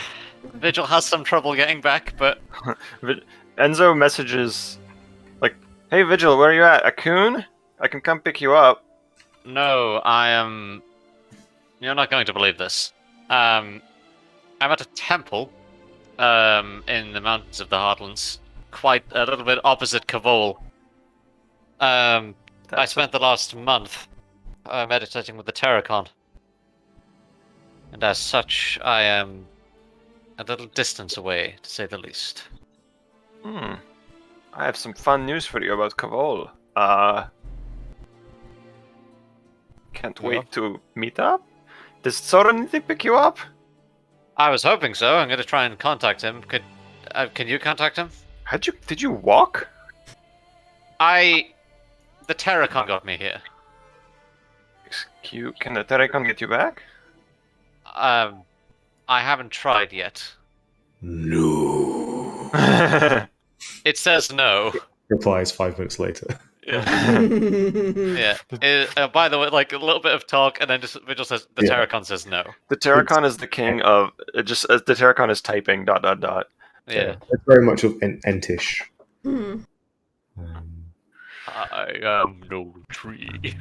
I will contact Soren and be like, it's been a while. Vigil, I'm mostly done with what I was working on. And I contacted Vigil and he's ready to meet at the castle, but he needs a pickup.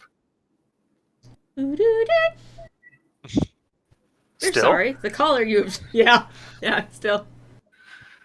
Interesting. Vigil, Anything? Nope. Last time we heard from Soren? I mean, I've been in a cave for a month, so I don't know. Literally in a cave. I've been messaging Soren occasionally.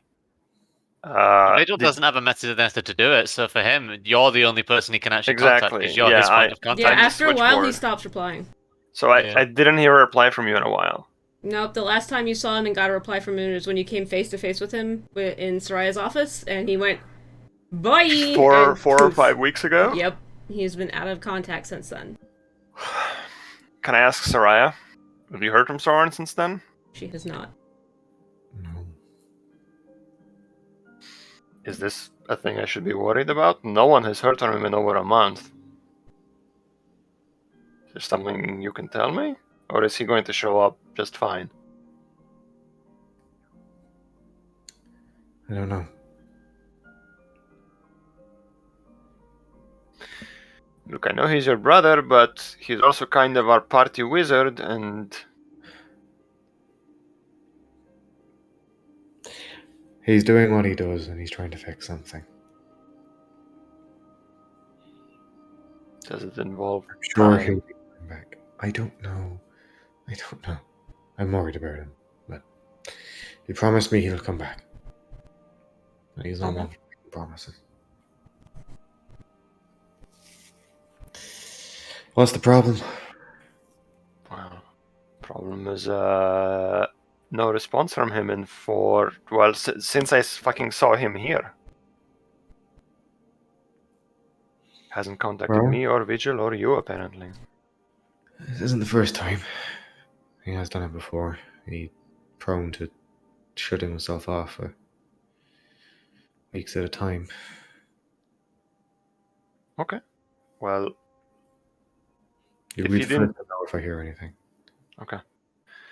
If he didn't tell you anything, then you can't tell me anything. I guess if he's gone another month, we'll start looking for him.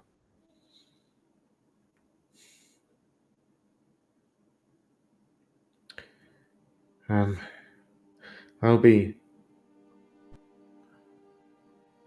into Sal for a short while.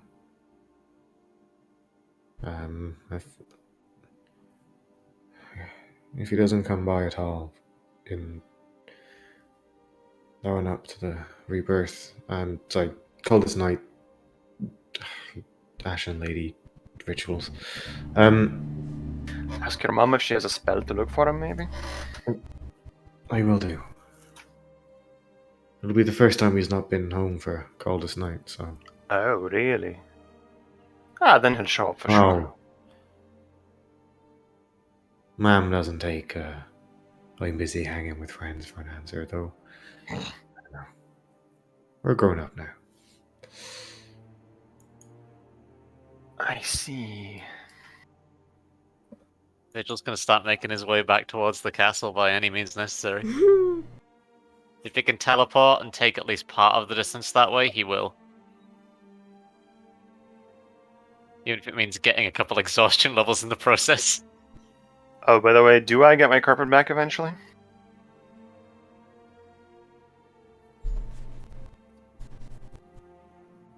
Because it's possible I could pick Vigil up on that and save him some travel time. It is close, but not quite done. Oh, wow. Big repair. Did I pay for that? I think I paid for that. I believe you did, yeah. I will say, from that point of view, you can make it back in time, but yeah, you're going to be... It's an Aragorn kicking in the door. Journey. Yeah, that's fine. You were told that a friend would come pick you up at 10, but you had to walk the fucking... I didn't walk the Terracon. Fine, Vigil will come back with like a crack in his horn that's been filled in with like Kintsugi style stuff. You know, he'll come back with like a couple dents in the sword and shield and there was probably like a further episode of Vigil's journey and like meeting kooky characters that were like, yes, I can teleport you across the mountains if you go kill me 3 troll eyes. We'll I'll roleplay kill you if you don't fucking move me. We'll do all the side quest roleplay in 3 years if our Kickstarter gets met. Yeah, right. That's right after the animated series. And so, let's give a heads up. We might run a little bit over 11 o'clock. That's fine by me. Yep. That's okay with everyone. 8 hours? No, I'm kidding. Yeah, no, fucking time. Jesus. You all... Sorry, not all. I show up at the castle first. Enzo. Yeah. So, Enzo, you can show up at the castle. Sort of a lot of the work crew have sort of taken some time off.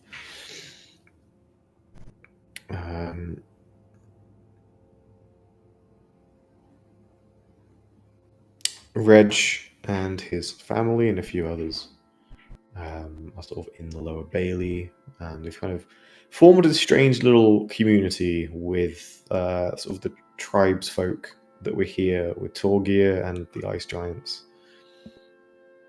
themselves. Torgir is currently telling some grand saga of the Jotun about what Coldest Night is to them, which is the night of the Great Hunt. How many days to Coldest Night?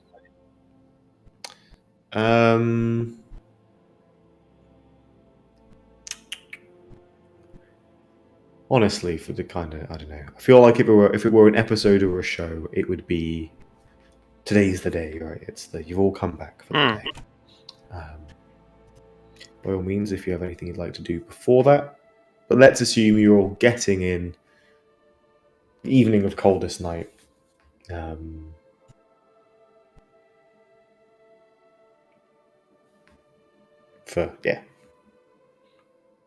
Otherwise, it's going to be we get together and then we hang out for a few days and do some other things. And it's like, no, okay, that's just start it out. No, it's on the cutting floor.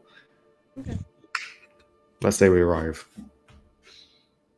And so we'll start writing up some documents for Cloudhearth Corp with himself as owner and 100% stockholder. But otherwise. When does Vigil get back? Vigil arrives dramatically, flying up to the castle's edge and then subsequently collapsing in the middle of the I courtyard. was gonna say, covered in like pine needles and stuff, just like your boots are like worn down, like just you're like bleeding. Yeah, like props himself up with his sword and goes, "Ah!" But Enzo, you're alerted to his presence by the very loud bellow of Torga going, look what the Remoras dragged in. Hello, Torga. Scoops you up, Vigil, and is like, you've come a long way. You smell it on you. Okay, you can put me down. I can walk. I've had enough flying. Pushes you into like the hall with the fire in it. Let's go of you. Thank you, Torga. You have to stay warm, little thing. Or you might turn into a snowflake. And be below The cold doesn't touch me as much. It's fine. Ugh, God. I'll go find Torgir and Vigil. The loud sounds. While this is going on, the door to the bottom of the tower opens where the teleportation circle is. And a fellow in his mid-30s, maybe, give or take, steps out. He has kind of darkish hair. And where ordinarily people are going gray, he has gold streaks. So it looks like he's aging, but weirdly. He has kind of these eerily bright golden eyes. They're almost pupilless, but if you look closely, there's kind of like there might be a hint of one there. He's dressed in kind of a off-teal with a red sort of stole. There's a familiar marking on it. It's actually the symbol of Freyrin, whatever that may be, embroidered at the bottom. He steps out of the tower and looks completely lost. He has a bag over one shoulder and he's just kind of looking around. Is this person recognizable to us? No? Doesn't look like it. Clean shaven, some scars across his face. About Is average this the height. new art that you have? This is the new art I have. I would like to see it because I am more of a visual person than... Yeah, give me just a second. I'm breaking the chat briefly to upload the art to To where? to the group chat. Okay. It's done in view. And there you go. Blink.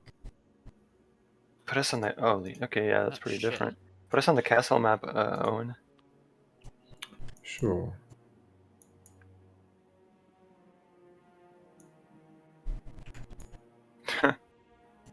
The name is a bit of a spoiler. Yeah, sorry. So not recognizable. Golden eyes, scars. Really, really... Huh. Interesting scars. Like... Somewhat reminiscent of the time Soren got face dragged across coral? No, different. Different? No, and those were healed by his mom. Yeah, but it's just I saw the parallel lines and it made me think No, of it's that. just the way I draw scars. So that guy comes out of the tower. Mm-hmm. Me and Vigil and Torgir are probably in the courtyard. Yep. Hello? Vigil draws a sword. Whoa, okay, that's, right? Who are you? I'm We're not open for business yet? How did you get here? No, I'm not here for business. Well, I am here for business. I brought you things. I brought a delivery, candygram. Hello. Sorry. You must be, you're Vigil, right? The one with the sword is Vigil, yes, hello. And that's... Wow, you're tall. You're Benzo? Benzo, yeah, that's my name. No, it's Enzo, yes. Enzo, right. Sort of, good news and bad news. Good news is, I've been sent to tell you that, Soren is alive. That's the good news. The bad news, well, the bad news is a little bad. He's sort of had a bit of an accident. Not a bad accident, a good accident. No, that's not right. He's detained. Not detained, he's, Get to it, come on! I'm really sorry, but it's very complicated. He needs some time to rest. For I don't really know how long. He sent Coldest night gifts for the both of you. And I brought something. What happened to him? It's sort of a long story. Do you mind if we don't talk in the code, please?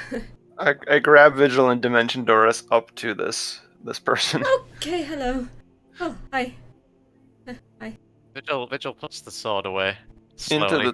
Into the tower, let's go. Yeah, There's a lot of explaining you've got to do. Yeah, you didn't know it's okay. Alright, back into the tower. I forget how renovated this was.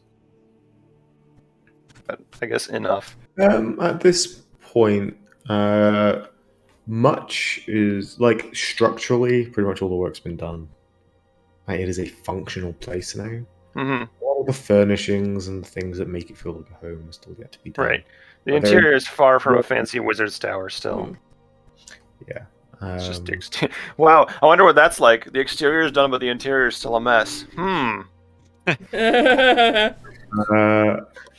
What if art is not a view of life?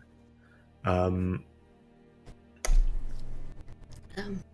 There's like the main hall is like got shit in it and is warm and comfy and there's rooms and beds, but everything else is pretty barren. I'll take this new. I said wizard. I'll take this person to the top and try to find the most comfortable seating or whatever place we can have a chat. There's a fire. I'll light it so it's warm in here. Vigil collapses into a chair but is staring daggers at this person. I'm sorry, did you literally walk like 50 miles today? You fucking look like it. I killed a few people. I ended up being teleported a distance. I killed a few people and I had to fly a large distance. There were incidents. Did you swim to the island too? No, it rained. It's hard to stay dry when you are flying through clouds. Okay. You have to go off above a certain height. Unreal. A turn over to you, Rune. I'm sorry, what did you say your name was? I didn't. It's Julian. That's a polite way of asking something. Never mind. Julian. Mm-hmm. Are you a wizard? Mm-mm. How did you get here? One of the tower wizards sent me. Someone else teleported you. Mm-hmm. I think, your friend has the brooms for this place and he let them have them, so... Tower wizards? Is this you from the obelisk? Oh, yes, I'm a priest of Freyrin. Okay, so is Soren at the obelisk? Yes, for now. He might have left. It's not exactly the most comfortable place to recover. So he was at the obelisk, recovering. Yes, last I saw, but his business is his own. He just sent me to help you while he gets better. When was last you saw? A couple of days ago, maybe? I don't know, I'm sorry, it's sort of been chaotic recently. What with everything that happened? Well, start from the top. What happened exactly? I only heard this second-hand from his friend, the elf lady, Arienril, I think. Sharia, yes. They were working on something. I saw them in the library on the way to the temple quite a lot. They were up long hours, constantly working. So many notes. But they did some sort of ritual in the shrine. They wouldn't let me in there when they did it, and Well, something happened. I start drawing a circle to the Myriad Obelisk. I don't know if he's there anymore. Not had to check. I rather think he wanted to be left alone. He's been through quite a lot. He's been through a lot. We can hasten his recovery. I have that enough in me. It's not something that you can fix. I pause 80% through having drawn my circle. Is your message here that Soren doesn't want to see us? No, it's not that at all. He does, but he's really not in a state to do it. Well, then we'd still rather see him in whatever state he's in. I don't really know where he is. He could be at the obelisk, but maybe not. Well, then let's find out. I finished drawing the circle. Okay. You could just maybe listen for a moment. I'm not very good at explaining things. It's just I haven't really been outside the temple for a very long time, actually. So look, they went as far as I know from what I think the elf lady told me. There was this Alep they were keeping in a room. Mm-hmm. And from what she said, he went to go put him to rest, to try and save him. But they couldn't, for some reason, do it in the tower, but I don't know where they went, and he came back, he wasn't the same. Like, at all. The same how? He changed. Changed how? I don't know! I'm not a wizard! Well, then we're going to fucking see him! And I, practically shove, you through the portal and go with Vigil. Vigil fucking steps in. Vigil looks like shit. He's armed to the teeth, steps in, looking face like thunder. The man probably looks like he's here for war. And as we appear at the obelisk, I'm like, your answers needed to be a lot more specific and less vague than that to be satisfactory to us. I don't when know, you're go talk to the elf lady. Go talk to her, whatever her name is, Sharir. She'll have a better answer here? for it. Yeah, probably. I don't know. Wow. Look, man. I'm not getting mad at you. You're just a messenger. But whoever sent you really should have given you more info, because... I mean, they sent me. They just said they couldn't talk about it because of something about time and things showing up to kill him, and it was important that it be kept vague because the specifics are world-shattering.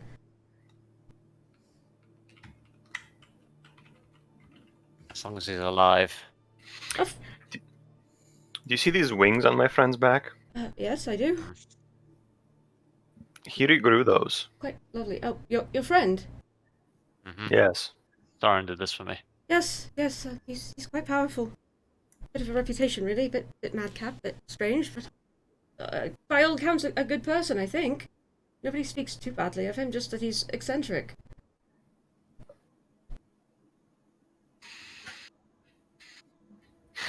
Where was he here? You said you saw him a few days ago? Yes, he was in his office. Whatever room they were using for his office. I could take you there. Please. Yes, of course. Follow me. And Julian takes off at a pretty good clip for somebody his size. He's kind of weedy, a little taller than Soren, but not by much. He looks like a wind could gust him over, judging by the way his robes are hanging. And he just skitters through the hallway back into the library, and takes you to the office that Soren and Arianril were working in, and kind of opens the door, and what do they find there, Owen? Arianril's in there. Oh.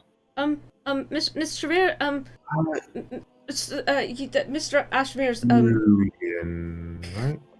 Yes, Julian, hi.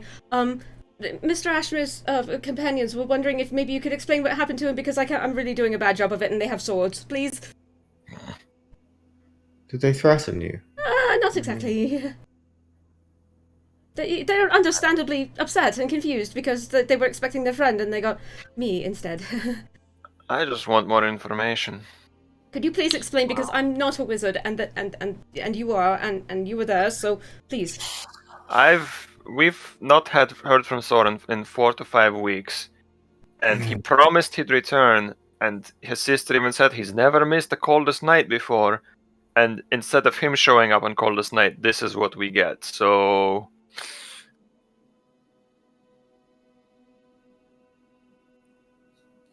Well,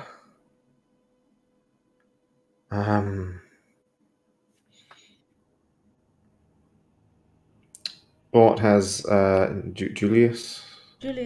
Julian. Okay. What has he told you? You went to go and save or redeem Tajikar in some way, and then Right. Solon disappeared. There Well, was Soren complications. decided that he wanted to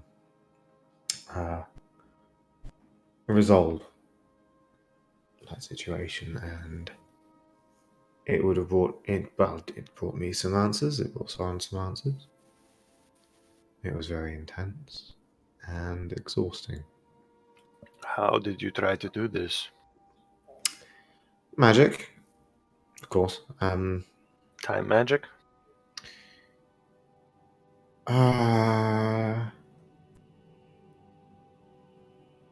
We took advantage of certain information learned by myself and Soren through peculiar circumstances, and I'm sure you'll note that I'm talking in circles to avoid specific communication of information that might bring us to the attention of certain observing entities. Mm-hmm. We use that information to take Soren to a place where the creature could fulfill its purpose of communicating the truth that destroyed it.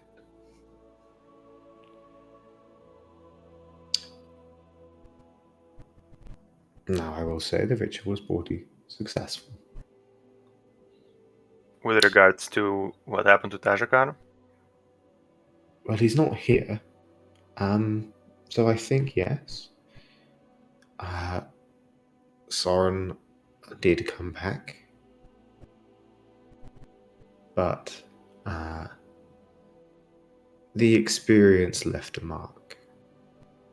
Took some time to recover, and should be in the infirmary, resting up. But knowing Mr. Ashmere, or at least some form of him, might be getting up to some bullshit somewhere. Have you tried? I'd be surprised if you had it in him to teleport anywhere, but you might have gone home to the cell, maybe? I haven't tried that today yet. We're going to check the infirmary first and then presumably contact the cell afterwards. I'll write in the book, again, since if he's alive and on this plane. Listen, we're at the Myriad Obelisk looking for you. Is there something you want to tell us?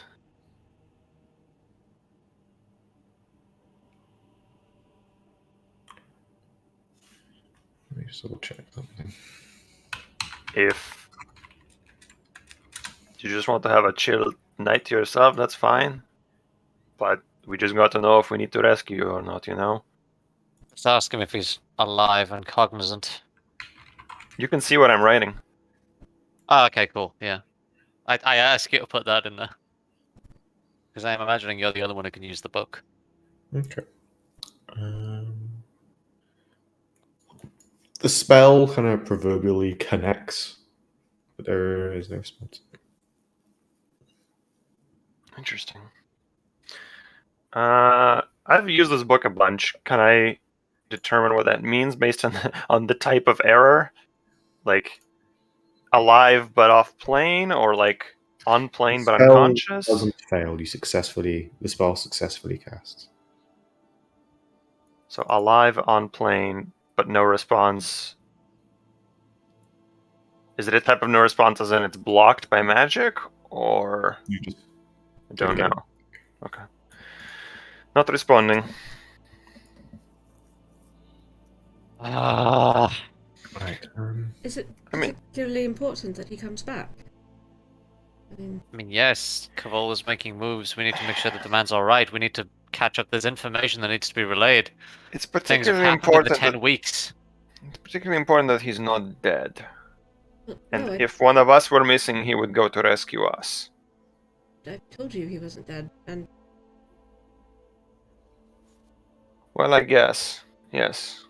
He's one of my 2 damn friends left in this fucking world. I want him to be alright. I want to see why. I want to be sure that everything is fine. I want to make sure that he's fine. Well, I guess if he made it to the infirmary vigil, he is fine. And then There's a just difference wanted... between physically fine and mentally fine, and I want to be sure that he's at the second one. Well, alright. I'll start Arianrel. He made it back, and he was, like, himself, right? Yes, as much as I knew him. If he needs... how long ago did he come back? Oh, man. 4 days or so. Okay. So he's been recovering here about 4 days. Was he bedridden for all of that, mostly? Oh, yeah, I guess you don't know. You're not in the infirmary every day. I would check in, and he seemed. Vigil flicks on the spy's murmur and just says to Enzo, keep me updated, and then immediately leaves to go for the infirmary. I'll turn on the mode where you can hear what is being said. Yeah. Vigil just goes up to the nearest person and goes, you, I need to be the infirmary. It's some like 10-year-old kid. It's like, Vigil's not going to go for the kid. He's not going to... Come on, Owen. They go for the next nearest person until you Go find for someone the who nearest- actually Okay. knows what they're doing. kid's mother. It's like, sorry, I'm here on an open day. I think there was so. It's a frustrating. You do find someone. That can do that. Vigil fucking stalks off to the infirmary, like... He's got that thing where it's like... You know, people part in a crowd where he's like moving down the hallway at a clip in armor. And like the obelisk is getting ready for its own clank, clank, clank, clank, clank. Coldest night festivities. It's very much Christmas at Hogwarts kind of affair of students running around excitedly. Some are holding wrapped gifts. Others are kind of dicking around in corners. It's a hive of activity, of festive. Fucking bees. Yeah. I read Norbert. Well, is there anything else I can do to help? Sorry, was this to I'm me or surprised. Vigil? Ariel speaking to you. Oh, Ariel to I'm me, surprised right. he's not around. He does seem like the kind of person that would. I mean, I don't know who. Probably at the infirmary. So. Enzo's gonna actually turn off the spy mode on the vigil, on the murmur, so the vigil can't hear. And I'll be like, okay, look. Personally, if Soren, I don't know, went through something rough, wanted to rest up, just wanted to have a couple days and for us to not worry, that's fine. Vigil is, I guess, more intense and more... I understand. No, I understand. Well, look, you know what they say, it's the coldest night. Even back in my time, it was a special time of year. And sometimes the long dark can bring its own miracles. I'm sure he'll show up if he's not dead when he needs it most. Probably with a basket full of gifts, I'm sure. Actually, Julian, didn't you say he had gifts for us?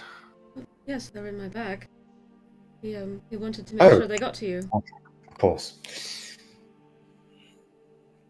Let's take a look. Vigil loves it when other people open his gifts for him, so... Does he? I'm kidding. I won't do that. Oh, all right. This one's for you. Here. And Julian pulls out a really nicely wrapped, like velvet bag, little metal ornaments. It's very pretty. Like 2 little daggers hanging off the ribbons that it's been wrapped in. He kind of slides it across the. Yeah, kind of like that, but Weird. velvet and larger. Soren gets Enzo a gift that's a lot like this real gift I got from Rune. How weird is that? But slides the velvet bag towards you across the table. He said you might find this useful. At least that's what the card says. I'm sorry, I read it. There's a card? There's a little gift tag. It says, sure, to Enzo, in lovely handwriting because it's Soren, to Enzo, I think you will find this very useful. And that's all it says. What's the ink, Rune? Huh? The ink? What's the ink? The ink is, Oh god, here we go. It is a I want a 3-page essay on the origin. I'll be right back in 5 minutes. Okay, it is a deep forest green with a faint iridescent shimmer that's been made by silver powder, combined with a little bit of. You got Don't test me. But yeah, no, it's lovely ink and it shimmers, and as you turn it in the light, it actually changes color. So it's green one direction and blue another, and then gold another. It's pretty cool. Nice. But yeah, there's a bag with stuff in it for Enzo, and Julian reaches back into his bag and pulls out this elaborately carved mahogany wooden case. It looks like it's probably lined. It seems like he has a little trouble lifting it, and he just kind of gently sets it on the table. But by the sound of it, it's there's something in there. There's like a kind of a metallic clank. It's been wrapped in kind of iridescent ribbon, and it's got a tag that says to Vigil and then something else on it. I literally couldn't lift that if I tried, so I'll just tell Vigil to pick it up. Oh, I'm sorry. Do you want us to leave? No, it's fine, thank you. And Julian, you did great. Thanks for delivering the message. Well, if you can't carry it, Julian, why don't you carry it? I think I have a bag of holding, right? No, it's fine. Yeah. I can carry it. I don't mind. I'll just open my bag of holding and I'll say, Julian, can you just throw that in there? Oh yeah, sure. And put the box into the bag of holding. Also, do you want these 2 tents and 19 pieces of canned food? I really don't. But I mean that is for Vigil. I assumed he'd be coming back. Yeah, I'll give it to him. Don't worry, and I won't look inside. But So I reached the infirmary. I was actually asked to help the 2 of you. With Whatever you need doing. I mean, you're adventurers, right? I'm a priest.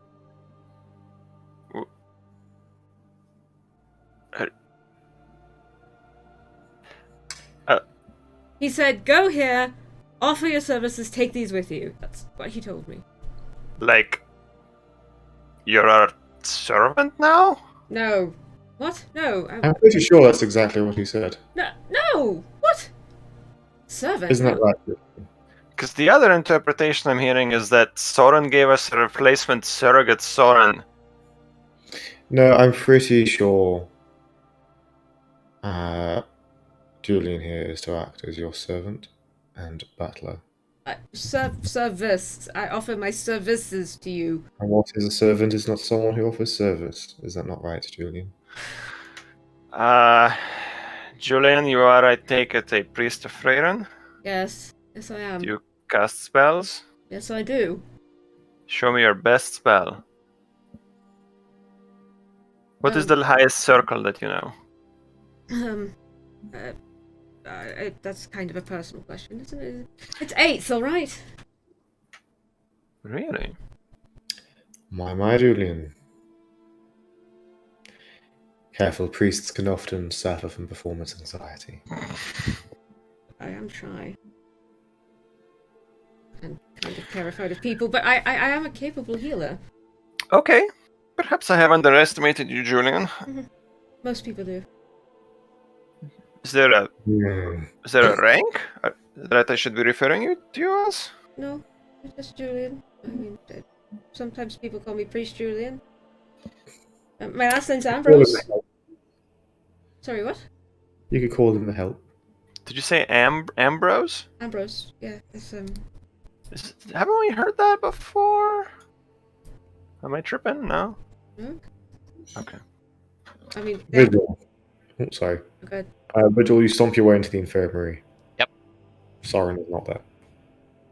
There's a part of Vigil that wants to punch a hole in the wall, but there's people in the infirmary. Yeah, there's a lot of Use the Terracon to make a wall, and then but not no Like Soren. Destiny 2 finisher. Vigil has like a face like thunder when he finds out he's not there, and just like takes a moment and goes, "Breathe. Right. It's fine. Be like stone. Be like stone. Be like stone. Be like stone. Dole, help me out. Be like stone. Be like stone." how's it going over there? You find Soren yet? No, I did not find Soren. Very drunk transmuter stumbles by. And goes, hey, I can turn you into a rock. I am literally the vocabulary universe. Please do not.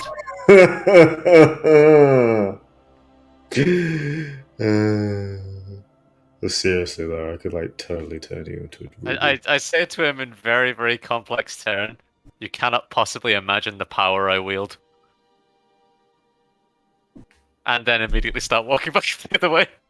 If you ever want to be a rock though, just let me know. You ever want to eat a rock, please stop. Please just keep talking. Oh, you eat rocks too? Hell yeah. But just turning and thinking to Dole, how quickly can you make a purple and how fast can you make a travel? Magically linked. Oh, slow down. Slow down. Stop stumbling after you. How quickly can you make a purple, Dole? This is an emergency. These stone walls behind you, like about a foot. Maybe not! Leave that alone. Slam, and there's just a wall behind you. That's fine, actually, thank you. Fix that in about 5 minutes, I guess. We've got a radius of about a mile, I think. Right? Yeah, Is that right? Okay. Back. Even the Terracon's like, I ain't dealing with that shit. Fuck that guy. Thank you, Dole. Thank you. It's okay. You're good company. Vigil? Mm, So you didn't find him? no. I also moved a wall. Yeah, very nice. Look, if Soren is alive and back here, as Ariandrel and these people are telling us, and he didn't come to see us, like he could have showed up himself easily. So if he didn't show up, then he just wants some private time, okay? Let's give him that. I just want to know... I understand that people are saying he's fine, but there's a difference between hearing he's fine and knowing he's fine. Now, if we can... You have the book. Can you contact Soraya and ask if he is there? I can. I don't think he would have teleported to Akun on his... but okay. No, Tessel. But something. Can you contact his mother? Oh. Something. I can, but... like...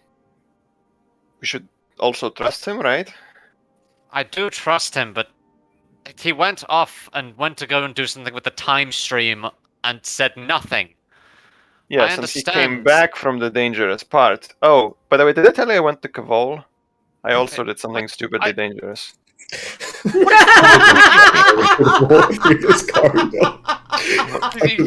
Vigil is like yelling to himself in this corner. What is wrong with you people? Like he's given up all hope of it being like a mental conversation. Subtle, it's had to transition to vocal. No. Look, we're big and bad enough that we can do our own stuff and don't need to be babysat by each other. I thought that as well, and then I lost my wings.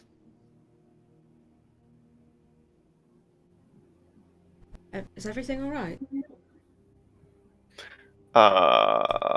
Depends how you define everything. Back to Vigil.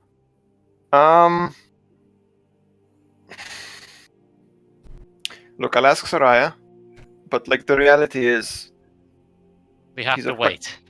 we have to wait, and he's a fucking wizard. Like, let's say we found him by complete accident, he'd just like teleport away. Then I would know.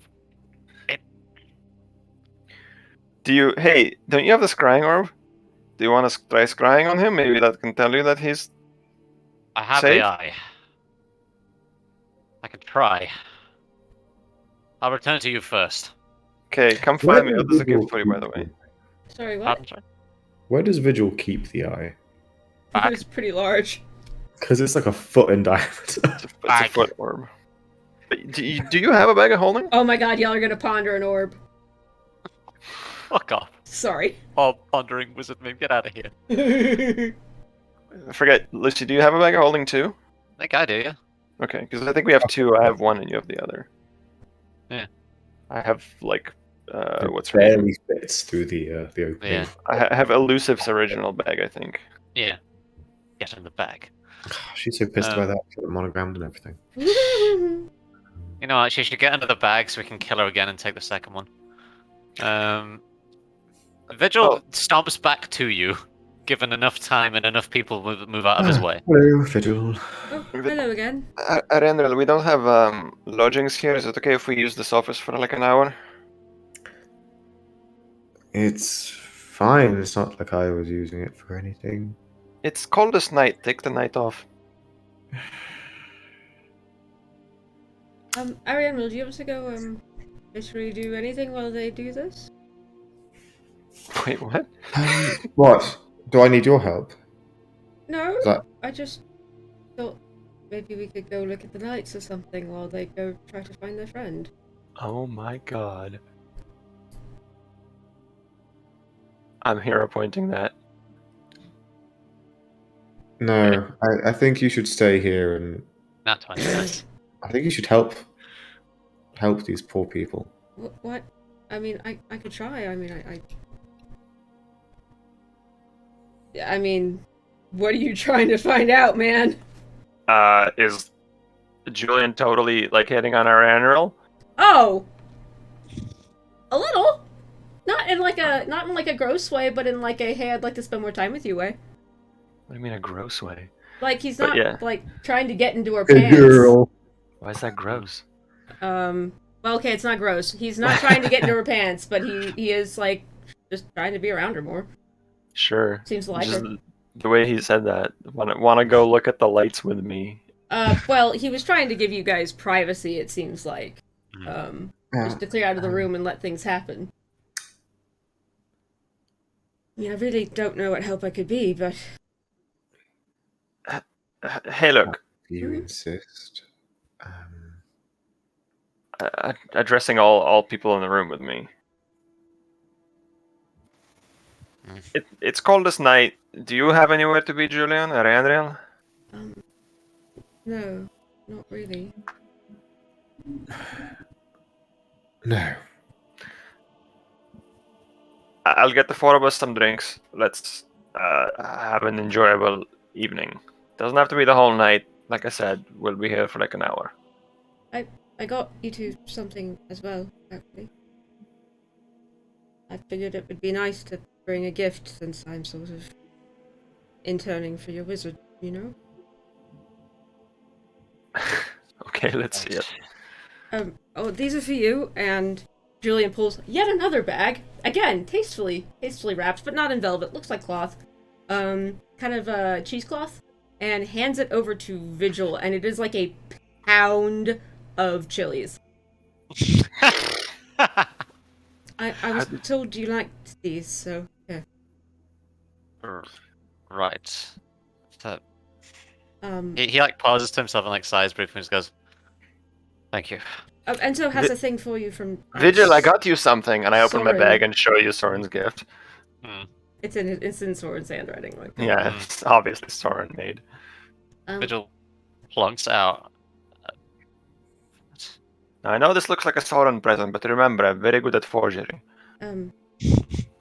Soren gave it to me to give to you. Right. And for you, Enzo, here. And he pulls out a smaller box, kind of pine, just like a little simple pine box, and slides it across the table to you. And that's for you. I hope you like it. I didn't really know what to get you. There's this weird little shop in the obelisk that well, not the obelisk, but the island. It sells ink, and one of them is invisible, and one of them's like shiny and holographic. That's the word they used. And then the other one, it only shows up if you shine a certain kind of light on it. Wow, I have a spell for that. But so I open it up, and it's magical inks. They're fancy inks, yeah. One's like a UV ink, basically. Ooh. It's like invisible ink where you shine the UV light on it and it shows up. Only shows it up under the light cantrip. Mm-hmm. So Soren inks. Julian's gift to you is the ink. Oh, yeah, Soren right. sent you the bag that you have not opened yet. Oh, Soren. That's right. I have not opened Soren's present. Nope. Well, I can go get drinks if you're wanting drinks. Oh, I have some. Arianril. Yes. Julian. Soren had something for you as well, actually. Jesus. He was quite adamant that I... You are quite the pack mule. Look, he just... I'm just trying to be nice. I don't know why... Whatever. Yeah. And he... to Arianril, he actually slides, well, not slides, but he just passes over a little box, like a black lacquer box, and that's... Who knows what's in it.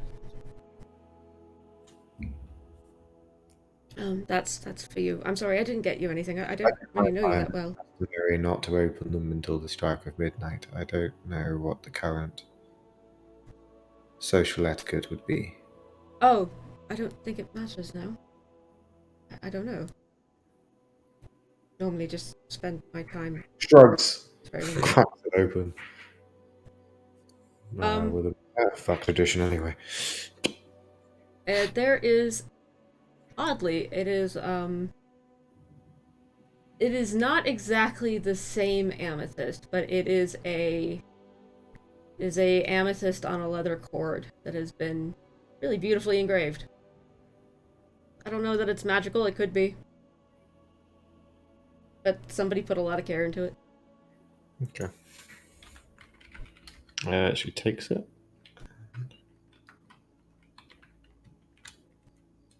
You hear a tink as Vigil drops out the Eye of Memnor onto the floor.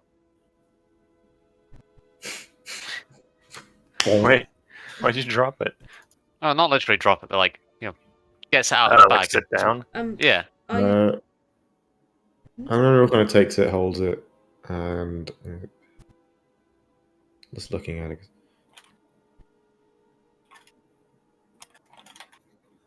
Thank you.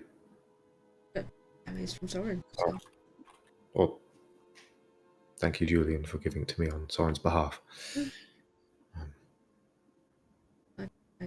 Yeah.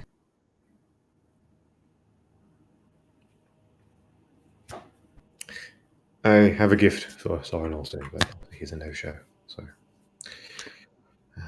we can pass it on. Nah, you'll probably see him before us. No, see, some traditions are important, and at least when I was a normal part of the world, you would immolate a gift unreceived in the morning, destroy it forever. That tradition is important? Exceptionally so. If you say so. I think so, yes. So, Ashmere's loss. Are you really going Soren's to torch loss. a gift just because it doesn't show up? It is the way of my people. Guess that's your decision. You two should open yours. If you like. Yep, I'll start opening mine. Vigil opens his. Then, yep. The ink was from Julian, and the peppers are from Julian. Mm-hmm. Okay, so what is from Soren for us? The velvet bag that you got given. It's about yay, maybe a foot by a foot. Kind of solid, not super heavy. Feels like there's something soft in there. And then Vigil got a mahogany box that's about this long. Jesus. Totally not a sword. It is not a sword. It's a rapier. It's gotta be, right? It's not. Ooh. I'm short, gun. y'all. This is maybe like 2.5 gun. feet. Maybe 3. It's a son of shotgun. Rocket launcher. lay siege to the walls of Kabul with classic rocket-propelled grenades. What's in my gift? Did I open it, Rune? You open the bag and there is a rope coiled into it. But it's not like an ordinary rope. There's a thin strand of gold that's wrapped through it. And I'm adding this for flavor, Owen. And a little tag on it. If it's what I believe it was in fact a ball of string. I would have found rope. Okay. The item you asked about Was a ball of string originally, and I thought it was rope. I'm sorry. It's okay. I mean, I would love for it to be the ball of string. I'm just saying. Let's make it let's make it is still a GM. This game. Yeah. All right. I like the idea that Soren put in an order for it. And it's the ball of string instead. The rope, and then Decaf went, "Oh, he must mean the ball of string." Posted it to you. It's too late to exchange. Shit. It looked bigger in the pictures. So Owen, it would look like a ball of string with some golden thread, maybe? It's a thick, kind of coarse string, sort of like pasta string. Twine. Yeah, it's like a good, healthy twine. But again, it's the one that you can kind of pull a length, cut it, and it'll stick around for a while. Wait, I have a ball of endless string and a spool of endless rope. Wait, did you buy it? Yeah. Yeah. I bought them both. Then what the fuck is in the bag? They're both in my inventory. Spool of endless rope and ball of endless string. So... Okay, here's what happened then. Ducath panicked, forgot he hadn't updated the stock on his website, apparently. Took a string and has had it magically mended into a circle, therefore creating an endless string. Inside of which got bundled a card saying a proverb ? I'm fucking sorry. I opened the box and it's just an IOU from Decath. It's just like real. Look, man, supply chain issues. It's completely fucked. COVID, you know. I would say that's what you would have gotten from Decath. Might have quickly gone out for a last minute backup gift. Yeah. But you get a shit. Okay, I think it's really... Soren would have gotten a box with an apology note and a bit of real shitty rope. This was supposed to be a magic rope, but the guy I ordered it from actually fucked me, and there wasn't a magic rope. That's really funny. Maybe there's a gift certificate for the cat's gift shop in it alongside. Yeah, right. Hastily written. Oh, credit. And there's just like 200 gold in there. I'm sorry. That's very good. Oh my god. This is better than anything I could have possibly imagined. Vigil opens his. So what is inside the box that Soren has sent you is this beautifully red, like Cavoli red lined box. And there are 2 daggers set, one like facing each other. So like the hilt of one is here and the hilt of one of these is the other, so they're pointing towards each other. And the box is clearly made for them. They are not magical, but they are absolutely pristine ceremonial Cavoli daggers. Yeah. They look like they have been repaired magically, maybe. And wherever he found them. Stolen out of time. No, just very carefully restored. They're clearly not for fighting. They're like display pieces, but they are authentic. So, there's a note inside the box that simply reads "a little piece of home," and that's it. Yeah. Yeah. Vigil takes just a couple minutes to stare at them. He takes a long breath. Julian looks across the table at Arianril and tilts his head. And he quietly closes the box. Furiously nods. Okay, jigs up. Right, so, First, I'm sorry. Like, don't kill me. Second, I'm really sorry. Third, I'm still sorry. And he lifts a hand, and some very familiar runes form around it, and his hair goes from brown into like this stark bone white that looks like it's seething at the ends with flame. He's still wearing the costume that he's wearing. It's a robe of a priest of Freyrin, but the person sitting before you might be Soren. But there's some he kind of takes a rag and starts wiping his face down. There are like kintsugi-like scars that start from the end of his neck all the way up into his face. His eyes are on a closer inspection, there's a clockwork gear revolving around the pupil, and there are like the impressions of shadowy gears along his neck. He kind of pulls up his sleeve, and it's the same deal with his whoops, wrong arm. With this arm, all the kintsugi scars, but like gears slowly turning, revolving in motion on his arm. And he kind of runs his hands through his hair. I didn't know how you'd take it, so I just, I sort of, And Randall just goes, oh, I hate lying. thought I'd play a bit of a... Also very sorry. He made me do it. What the fuck? This was all a prank to give us gifts with a different identity? Well... Wizard's gonna wizard? I really didn't... For God's sake, Vigil just leans in and hugs Soren. Okay, I'm... God's sake, man. I'm...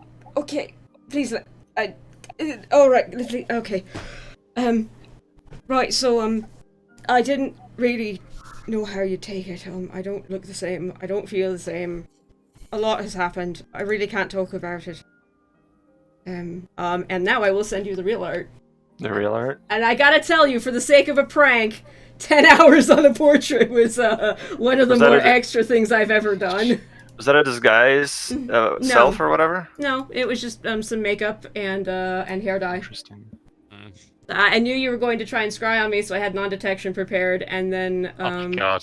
You, can see through illusions because of the card you're wearing, so I just put makeup on rather than cast a spell. Oh I my think I can God. see through illusions, but yeah.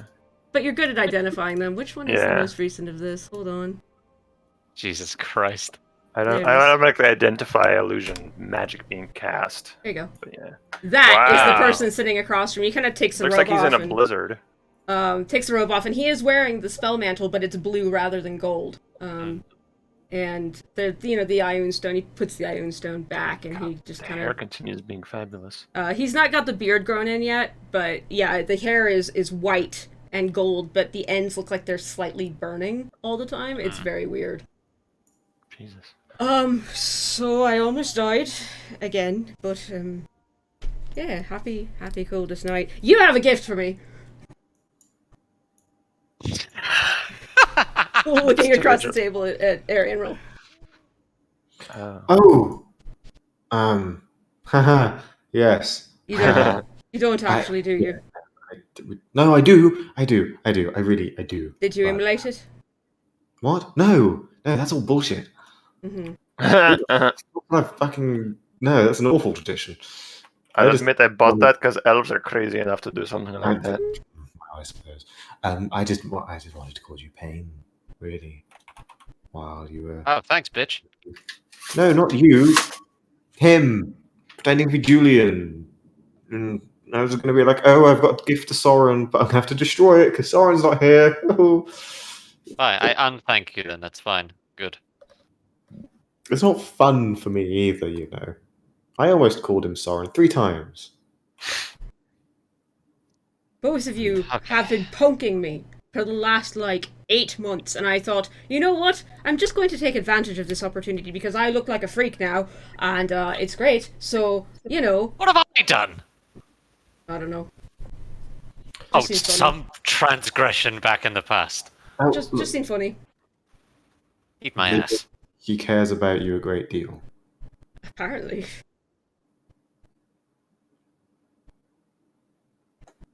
Alright, I'm sorry. Very annoyed expression on Vigil's face, but slowly going away. Look, I You know, I got to admit when I've been punked. I mean, I didn't expect that. I'll be honest. Your story was pretty believable. It's exactly something you would do. It was something I did. I've actually been asleep for the last, 3 days. I woke up yesterday. Wow. I could have sworn you'd seen right through him, but then you thought he was hitting on me. That was convincing, too. Because that was like... I really bought that as like, well, you know... Might be. Bastard. You don't know. Sorry, we'll discuss this. I know. I do have a gift for you, so my coldest night gift is for you. And is the whole one gift thing still? I don't. Oh, have I committed a faux pas? Was I supposed to get a gift for everybody? I don't know you all that well. I didn't get one for you. I'm sorry. I didn't get anyone one. At least That tracks. where I grew up. Well, not where I grew up. I suppose I didn't really do anything on Coldest Night where I grew up, but at the retreat, I studied magic. The tradition was to give one gift to one person, and everybody gave one gift. If I have a gift for you, Soren, is what I'm trying to say. Mm-hmm. And I would rather give it to you in private, if that's all right. Oh.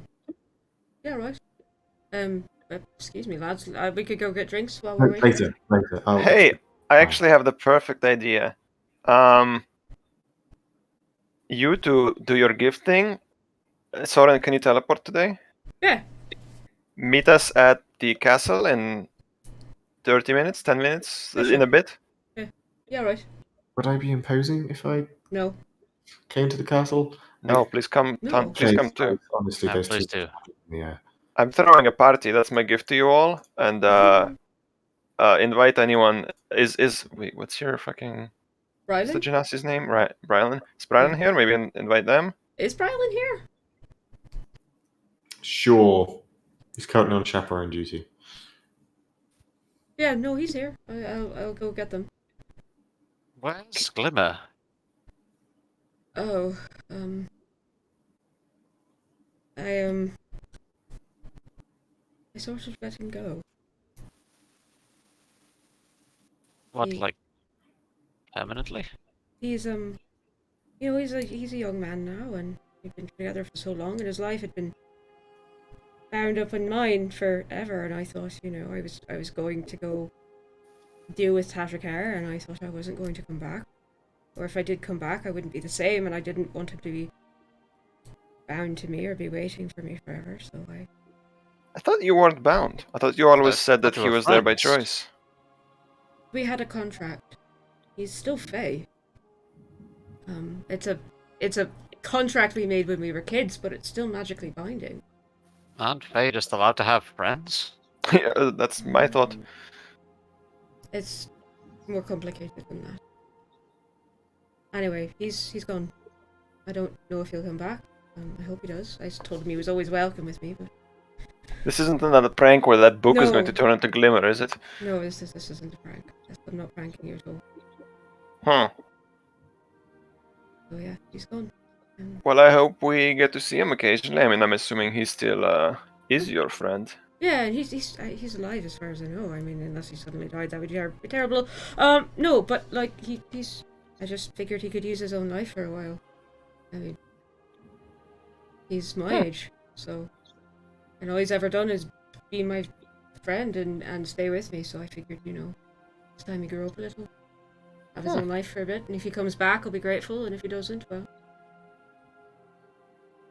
that's his show. Glimmer's living the nest. Look at that. Quite literally, yes.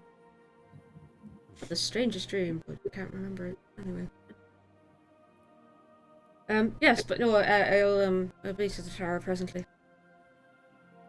Okay, Vigil, you good to go? You coming with me on this trip? I'll be with you in a moment. Okay, then stay here and go with Soren. Yeah, I'll go first. before you fucking disappear on me. Not you. Oh. Don't. You're not fucking going anywhere now. It's, I mean, like, how are you Chaining going to yourself stop me, together. really?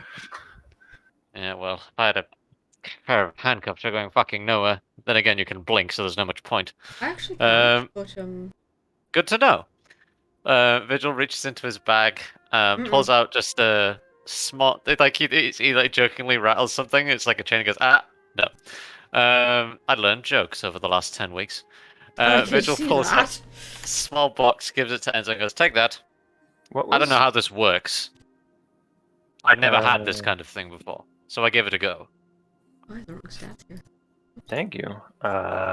Just like a bog standard, like wooden box. What was like Soren's gift to Vigil, by the way? It A was 2 pair of pristine Cavoli daggers and an amazing box. the ceremonial Oh. daggers in a really cool Ceremonial box. daggers. Yeah. Okay. I have to fix my stats real quick. I'll open the gift Vigil just gave me. It is a dagger, first of all. So it's daggermas apparently. But Vigil did his job at sort of. He evidently spent a little bit of time trying to make things, and went to some forge in Akun at some point, if only briefly, to try and physically make something. And there's on the little pommel, no, not the pommel, like the bit before the hilt. There's a image. There's like an image of what would represent the 9th Legion, and there's a skull superimposed on the top of it. It says, "That is our promise. They die. Wow. They ruined your life. They ruined mine.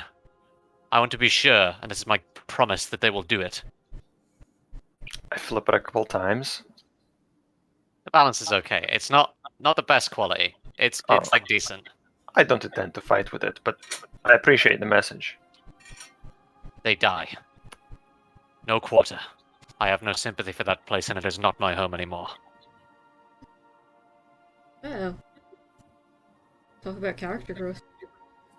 Can I do something cool, like throw it at the wall with one hand, but then catch it with mage hand before it hits the wall? Hell yeah. Pretty sick. And for you, turns to Soren. Hello. Yeah, something. Yeah, there's like it's poorly wrapped because he can't wrap spheres. And it's really hard to wrap spheres, okay? I've learned this over the years. You put them in a box. I have a box handy. I had wrapping paper. That's what Vigil had. It's mirroring my own experience. Vigil just hands you this. It's like it's poly wrapped, but inside is like a little bit weighty. It's like hand sized, Like a softball. Yeah, like like that. Yeah, about that size. Yeah. All right, you've gotten me an orb. You can open it. Oh right, yes, right. Opening it. That's the point. Mm-hmm. Very carefully opens the wrapping paper. What's in here? Globe. It's an engraved drift globe. Shit, that's cool. What's it say? Yeah, it is a number of like It's like the best way to describe it would be like it's like a loyalty thing. Like you would give it would be like you would give this to somebody and be like, this is a mark of loyalty for trusting people and making sure that you're among like an inner circle of someone's friends kind of thing. Oh, is it a Cavoli thing? I guess so at this point. Wow. Thank you. It's like a dim orange. White is very stark and tends to hurt the eyes. It's a dim orange color and is a lot bit easier to read by. Well, thank you. That's like the sunset. Can't see in the dark, so that's actually really helpful. Won't have to buy candles anymore. Mm-hmm. Right, thank you. This thing is as well. very kind of me, very useful. Oh, door. hello. Altus Core pokes his head in. What? Altus Core. Oh God, has he seen Soren since? Defeated warrior. Defeated? Oh, Altus, would you like to prove that? Can we please not have this fight in a very small enclosed space? Oh, it wouldn't be much of a fight anyway. How are you, you old bastard?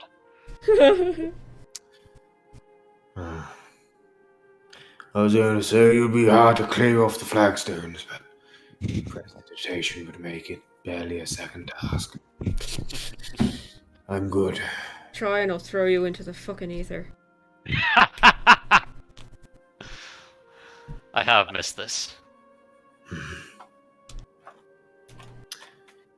These came for you. For us, or for me? Pulls out. Well, howdy. snaps a finger, and a student who he's roped into doing the job basically And brings Enzo's gone. full of wrapped gifts. Oh, thank you. Well, who are they for? All of us? They've got your bloody names on them. Oh. What in the world? Oh, we're having a party, Altus, if you wanted to come to our castle in the sky. No. Yeah, that's what I figured. I was just being polite by asking, but, you know. Don't be such a bitch, Altus. Come on, show up. It'll be a good laugh. I'd love to see you unwind and at some point try to kill me during the night. Responsibilities here. But Isn't right. I wish you all a good evening. Allow me to do you one favor. Vigil walks over to Altus and gives him 5 points of lay on hands to try and get rid of the... Cold. Yeah. No. He's like, thank you. You're welcome. Happy coldest night. Leo. Well, alright then. Where did Enzo go? He's gone. Oh, I think he went to the castle already. Yeah, alright. I'm gonna... Oddly taken aback by your action, Vigil. Well, enjoy your evening. Don't look at me like that, Altus. We're not enemies. We never have been. We might have been on opposite sides at one point or another, but we've never been enemies. That was them, not me.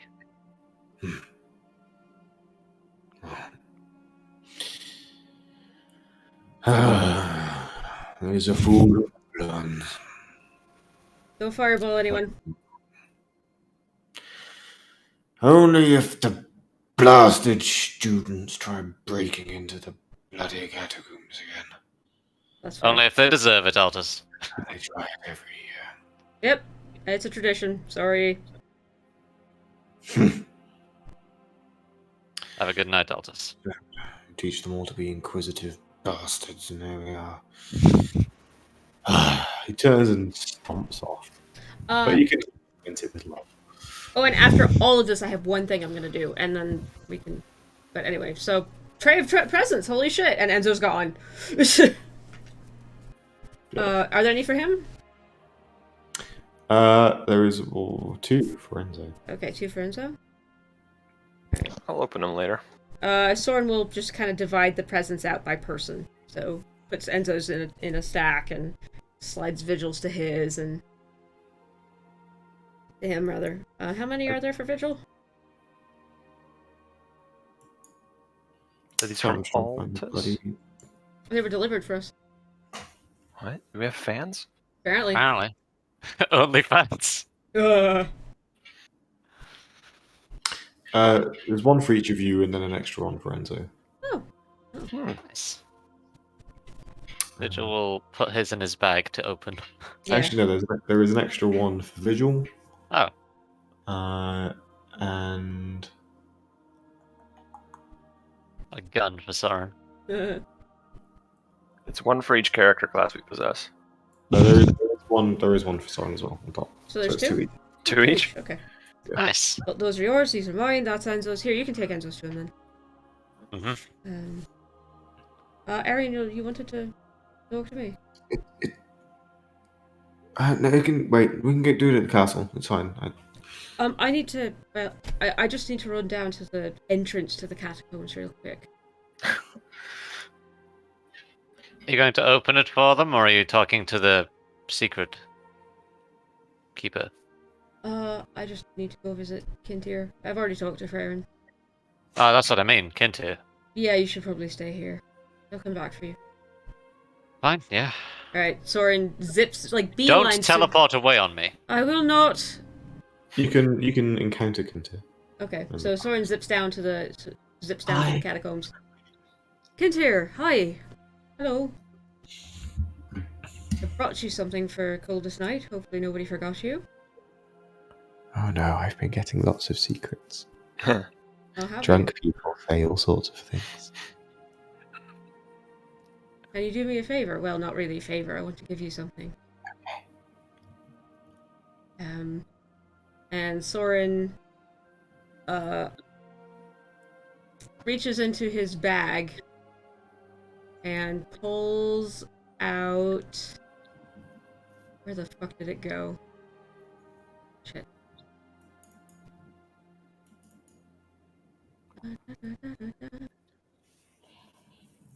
I think I accidentally erased it. Ah, no. There it is. I did erase it, but it's still there. He pulls out a little teeny book. It's about like this. Kind of simply bound. It looks like one of Soren's own. This is for you. And I want you to hide it all the way in the back of the library, and you can read it when you want. Hand it to him. This is the best coldest night ever. And I've been through a lot of cold nights. I think I don't know what warmth is. Huh. You don't? Bye, thank you. You're welcome. It is a book of mundane secrets. Yeah. Just to sustain him when people aren't whispering things to him. It's like a little extra ration of reserves. Nothing damaging or telling, just snacks when he needs them. And then Soren will zip back up to Arian Roll and Vigil. Alright, Tower.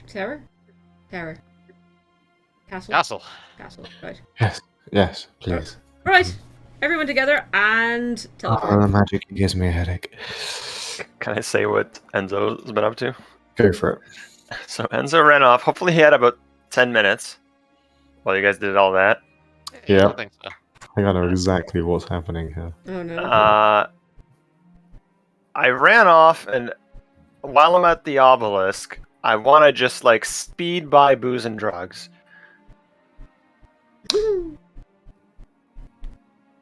Sure. Enzo GTA any percent. None of the alcohol is like standard alcohol. It's coldest night, so it's probably going to be overpriced too, because... Overpriced. It's like, you have shit tons of money, so it's fine. There is, what was it called? This is where I originally got, I think, the zombie and the stardom. Yep. Yeah, So this is where my drug contact is. Cocktail bar. Lead. Yeah, called. Here? Oh, I've completely forgotten it. There's a place that sells a lot of wacky alcoholic drinks here. You can splash a bunch of cash, buy plenty, and to bring it with you. Enzo buys a bottle of Campari and calls it a night. This is where you need like a alchemy vat. Session 44 was when I bought drugs at the Myriad Obelisk. So, you will find your way back to the castle. One more thing. Okay. That was part one. Part two is I teleport back to the castle, hopefully just before Soren and Vigil, but actually if it's after, it's kind of funny as well. And I'm going to use the Void card. Oh, first I'll eat a Riot Root, but then I'll use the Void card to mimic Hero's Feast and make a banquet for all of us. God!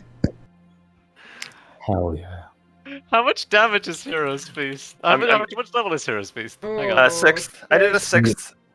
I'll eat a Riot Root for some temp HP, so there's a smaller chance that I die.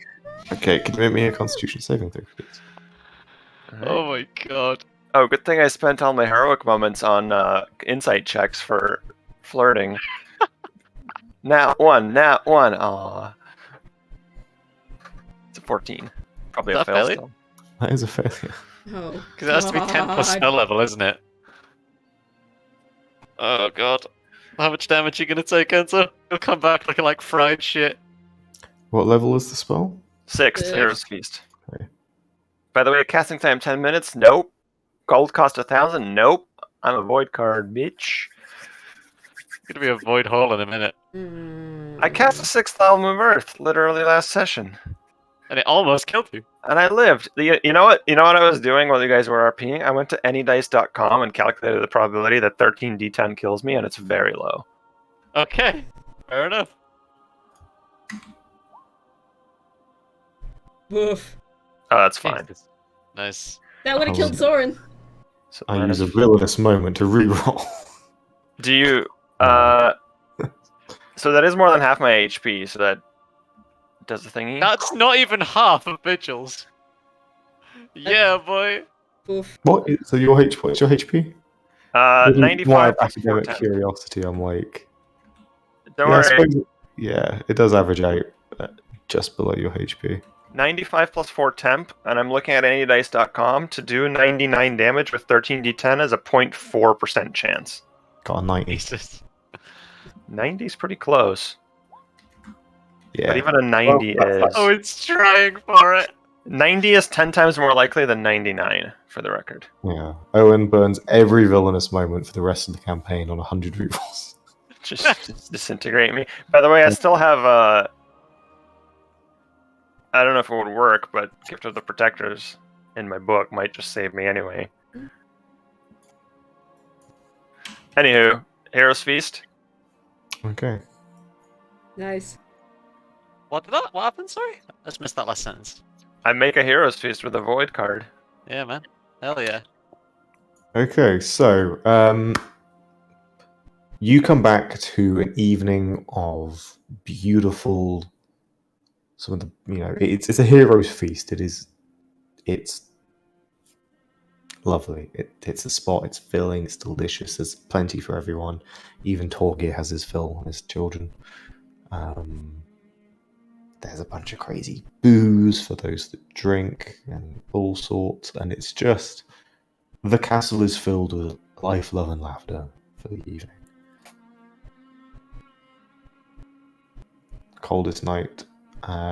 It's easy to tell when midnight approaches because the sky becomes truly dark. The few hours of the middle of the night. The stars hidden by an inky black blanket. The moon's unseen. It is in the sort of almost the night's twilight in this moment. Ariel pulls you aside. Sorry. Hello. I don't really want to make a song and dance of this. Here's your gift. Thank you. Don't get the wrong impression. It's not what it might look like, but it's for you. In a weird way, I'm returning a gift, but I'm not sure I understand, but I guess I would. It's fine. You want to walk away while I open it, or? No, it's fine. You get, not you, but you gave it to me, and I think it would be nice for you to have, so you could give it to someone who you care about. You should open it. It'll make a little more sense. Yeah, okay. And I open it. What is it? It is a very simple golden band. Oh. It's not made well.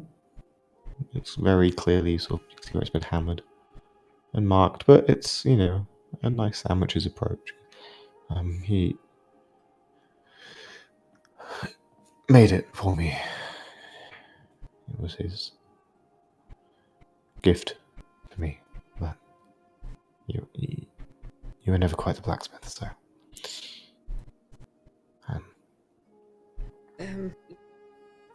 Why are you giving this to me?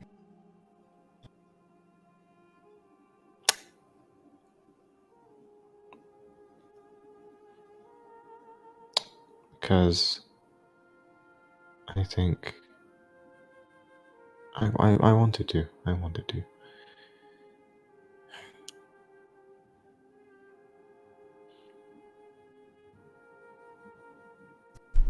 Thank you. And I'm sorry. No, we weren't married or anything. And it's not. I'm not. Obviously not. I don't think you're proposing to me if that's what you're implying. Good. It'd be a little too awkward. Unfortunately, I'm engaged to Julian now. Anyway, I don't want to keep you from your friends. You are my friend. No, wait. Thank you. Um, it's, I don't want you to be alone.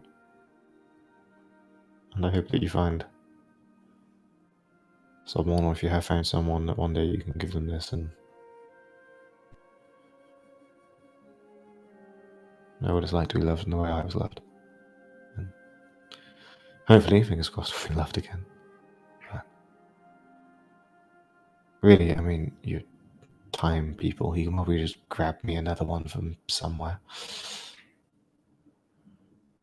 I think if there's anything I've learned through all of this, is that even across different cycles, the same person can be completely different in a lot of ways.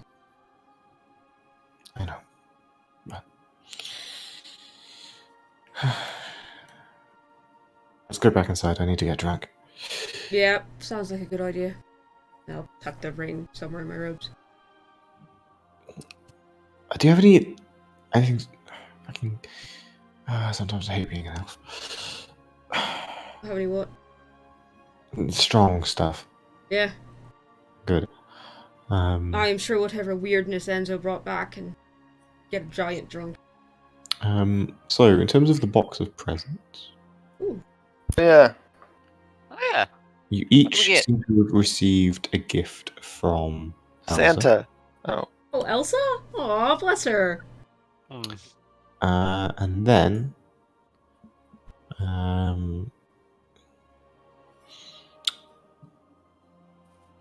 Enzo, you have a small gift. It's like a tiny little thing from Soraya. Wow.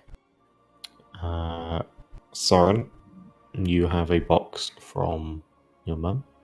Hmm. And Vigil, Hmm? you have a package from the two soldiers. No fucking way. Hell yeah. That's so cool.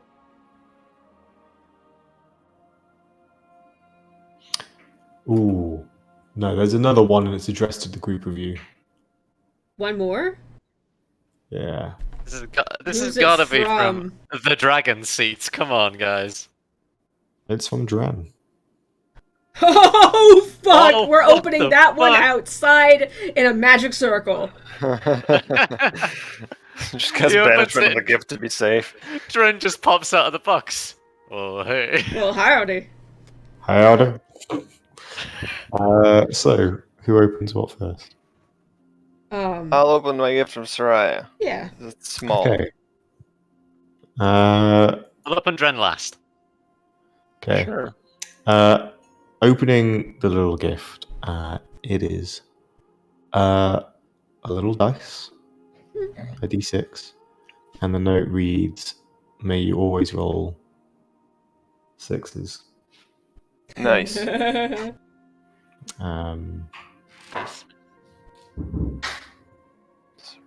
Soraya's good. I rolled it a few times. A loaded die. I mean, does it always roll 6? It always rolls whatever number you want it to roll. Ooh, so Oh, it's magic. shit. Is it like keyed to my thumbprint? That'd be badass. It's the charlatan's die. Ah, okay. Whenever I love those. it does require attunement, Sure. but whenever you roll a six-sided die, you can control which number it rolls. Whoa! Whenever? Like Every for time real? you roll a dice. It's not. Oh, so like my sword strikes. Oh, Wait. no. No, it's not mechanical. It's a fun thing. In what? Okay. Yeah. Okay. When you roll it. I was gonna say, yikes. No, I thought you were saying it was actually like a luck. Oh, that would be Christ. No, Yeah, that would be for a rogue. cool. That would be cool. But So on this one I can control it, but it requires attunement, so I can hand it off to someone and be like, "Look, it's a fair die. yeah. Test it yourself." It's That's evil, I fucking love it. hilarious. Yeah. Nice. Thanks, Sarai. Mm. Charlatan's die, you called it? Yes. Alright. Alright. Vigil? I'll open the guards package because I think it's kind of amusing. I gotta see what the guards thought. It's a wooden crate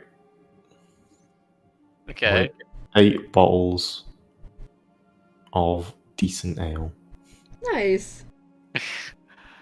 Vigil opens it and goes, you know what? Those two are alright.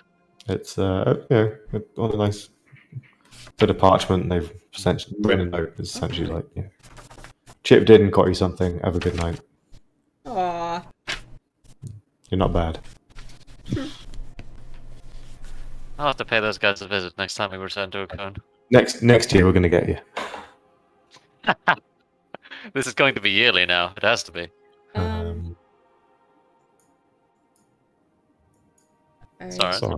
Guess I'll open the one for my mom first. It is a slightly oversized, awfully woolly scarf. There's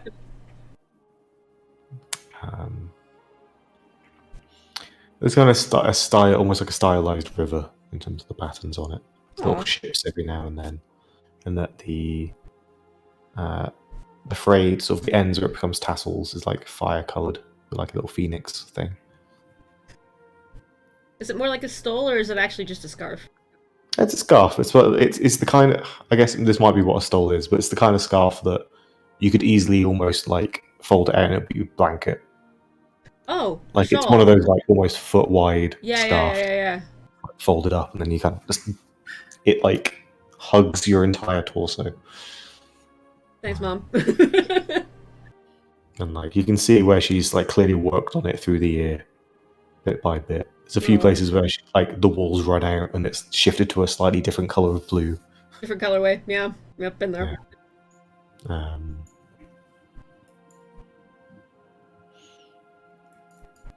Cool.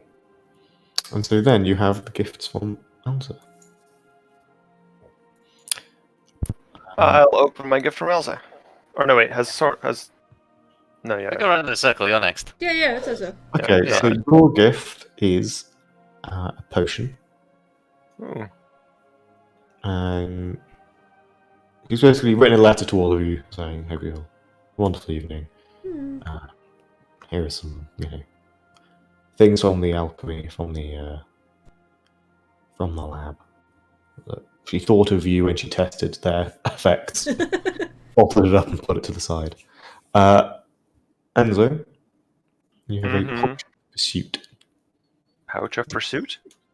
Potion of pursuit. Although maybe it isn't powder form. I don't know. This purple, it's a liquid. This purple liquid appears to be in constant motion even when its container is still. When you drink this potion, you can move at an incredible pace. For 1 hour, your speed is doubled. Whoa! Jesus. For 1 hour? Whoa, that is pretty nuts. God damn. It's a good potion. Vigil.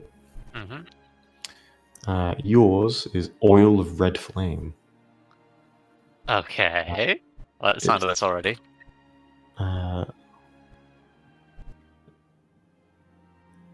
3 coatings in it. Okay. It takes a minute to apply. It's this thick, translucent oil with a slight red tinge. It can coat. Each use can coat a slashing or piercing weapon, or up to 5 pieces of slashing or piercing ammunition. It takes a minute to apply. The next time you hit a creature with an attack using the coated weapon, the oil bursts into flames and deals an extra 3d6 fire damage. Holy shit! 3d6? Jesus! It then is used, so you have to take another minute to apply another use. That's fair, but holy fuck, if that goes on a crit, Jesus, my god. Boom. And Soren, Yeah. yours is a potion of rainbow hues. Ruh-roh. Alright. It's a syrupy liquid that smells like burnt sugar. Upon drinking the potion, a dazzling array of rainbow colours momentarily bursts from your body. Each creature who can see you must succeed on a DC 13 Wisdom save or be charmed until the end of your next turn. Thanks! Alright. That's cool. Sparkly. There is a little subnote saying, be careful, but I think this also works as hair dye. Oh. Hell yeah. Just in case your new portrait wasn't enough. Thanks. Enjoy iridescent rainbow hair. Oh god, iridescence on hair too. Actually, It's done it once before. I actually really but- enjoy painting that, but I'm not changing my portrait for a while, thanks.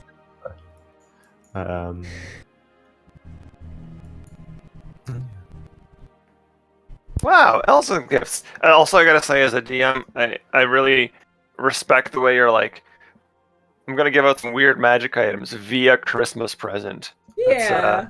Yeah. It's pretty creative. It was fun. The scarf is unfortunately in no way magical. That's okay. It has a passive +2. It gives you advantage on rolls to be comfortable and snug. Mm. There we are. Vigil goes to start telling all of you about all the people he's recruited, and just goes, "No, fuck it, that can wait till tomorrow. I am going to get drunk, and that is a challenge. So I set anyone a challenge to try and make that happen." I have a bunch of news about the Cavoli legions, but I also this guy sold me this fucking weird powder, and I'm not gonna lie, I'm seeing some shit right now. I think we can talk about it tomorrow, yeah? Yeah, tomorrow seems good. I have some stuff to talk about as well, but Also, I have to do Soren, What? did your time journey make you into a frog, or like? Holy fuck! Ariana just walked in and was like, what the? I've been gone for 5... Okay. Alcohol's over there. I'm going to continue having a drinking competition with Giant, because that's a right laugh. Vigil might join you. Honestly, on the journey back to the castle, I may have taken both stashes of Cavalli marching powder. Whoa! That explains a lot. It was required to get me from there to here. I believe it. Are you alright? No. But that's the best part. I'm still alive. The next hour or two of Coldest Night is spent with friends. You relax. Dred's present. Oh yeah, So- Dren's present. Dred's Yeah. present. Ren's present. Friends Okay, what are you present. doing with Cool. that? Do you wait till Magic sickle Dren's No, present. I'm not joking. We'd open that outdoors, like a Yeah. bomb disposal. I open it with Mage Hand from 30 feet away. Hold on, Bear. Wait, before you do that. Magic, that's pretty funny. It takes a minute. You draw a circle. We put Dren's present in the circle. Vigil sat like in front of everyone else, shield like kneeled in front of him, just like ready. Alright. Do you have what is that spell? Like the 3 sphere? casts of Brazilian sphere? Death word. Death Ward on all of us. Right, okay. What if we open it inside the bag of holding just to be safe? That sounds like a That's a really bad dumb idea. idea. Oh, I will open it with Mage Hand and tell all civilians that aren't us to back away to a distance of 100 feet. 120. And also to film it on their cell phones. crowd standing around a box that's maybe 2 feet by 2 feet by about? It's gonna be so unimpressive. Yeah. Who opens it? I'll open Enzo. it with Mage Hand from 30 It's in a feet. mage hand, yeah. So everyone's like, ooh. Tall Gauge is like, "Hey, ah, hey, ah," like hyping it up. You undo the one string, undo the next string. Maybe slight hand check. You know I love those words, baby. That's Owen's Christmas 30. present to Anton. Yeah, it really is. 30. You open it is like slick within about 6 seconds. Open it. As you peel back that first layer of paper, there is a spark of, and then in white hot hellfire, the paper. Yep.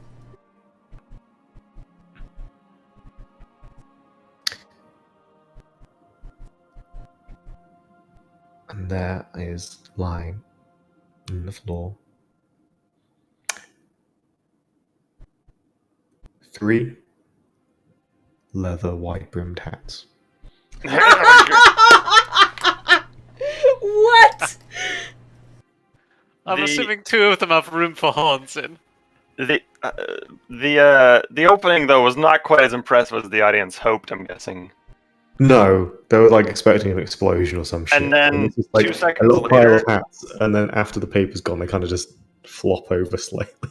in 8 seconds later, I used Major Image to create the biggest fucking fireworks. Just Everyone goes, "Hooray!" One person lobs a bottle of alcohol that splashes and doesn't catch fire. phenomenon no larger than a 20-foot cube. So it's just like this insane firework. Torgear cheers and fucking yeah, good times. What is Vigil has no idea, so he just goes, well, it's not a celebration without somebody trying to kill us. On the earpiece, I'm like, that thing was fake. He just gave us hats. That's Oh, nice, but alright. So I'm going to identify those before we put them on or touch them. I'll Good put idea. mine on. Okay, fine. Also, he can probably scry on us using these, so I you know. like how you'll step into an alternate dimension through time, but you're afraid to put on a hat. You know Who picks up the hat? what? Who picks up the hat? I was gonna pick up a hat, and then I'll stop when Soren says that, but They might be cursed. Just saying. from Dren? Yeah. Well, partner, if they're cursed, then that's a risk I'm willing to take. Oh boy. Oh my god. Put on a hat. I did try to steal his hat once. How does It's a cold night. Runes of illusion kind of off the hat I can read it. and form a spell that whirls around. You can read it. This is Arcane Mouth, or Magic Mouth, rather. Okay. But then it will dispel after this. But at you touching it, it speaks out a message that goes, "Oh fuck! How did he? War? How does this spell work? Wait, is it working? Damn. Howdy. Hope you all find each other in good health. And shit. Put on the next hat." What the fuck? Okay. Soren will walk over and pick up a hat. I sort of toss it like this. Okay, as you catch it, the next Arcane Mouth triggers. Alright. Howdy, all. Murray, wait. Happy coldest night to you all. I hope you find warmth and fire in this darkest of nights. And accept these small gifts as a token of my appreciation for our brief friendship.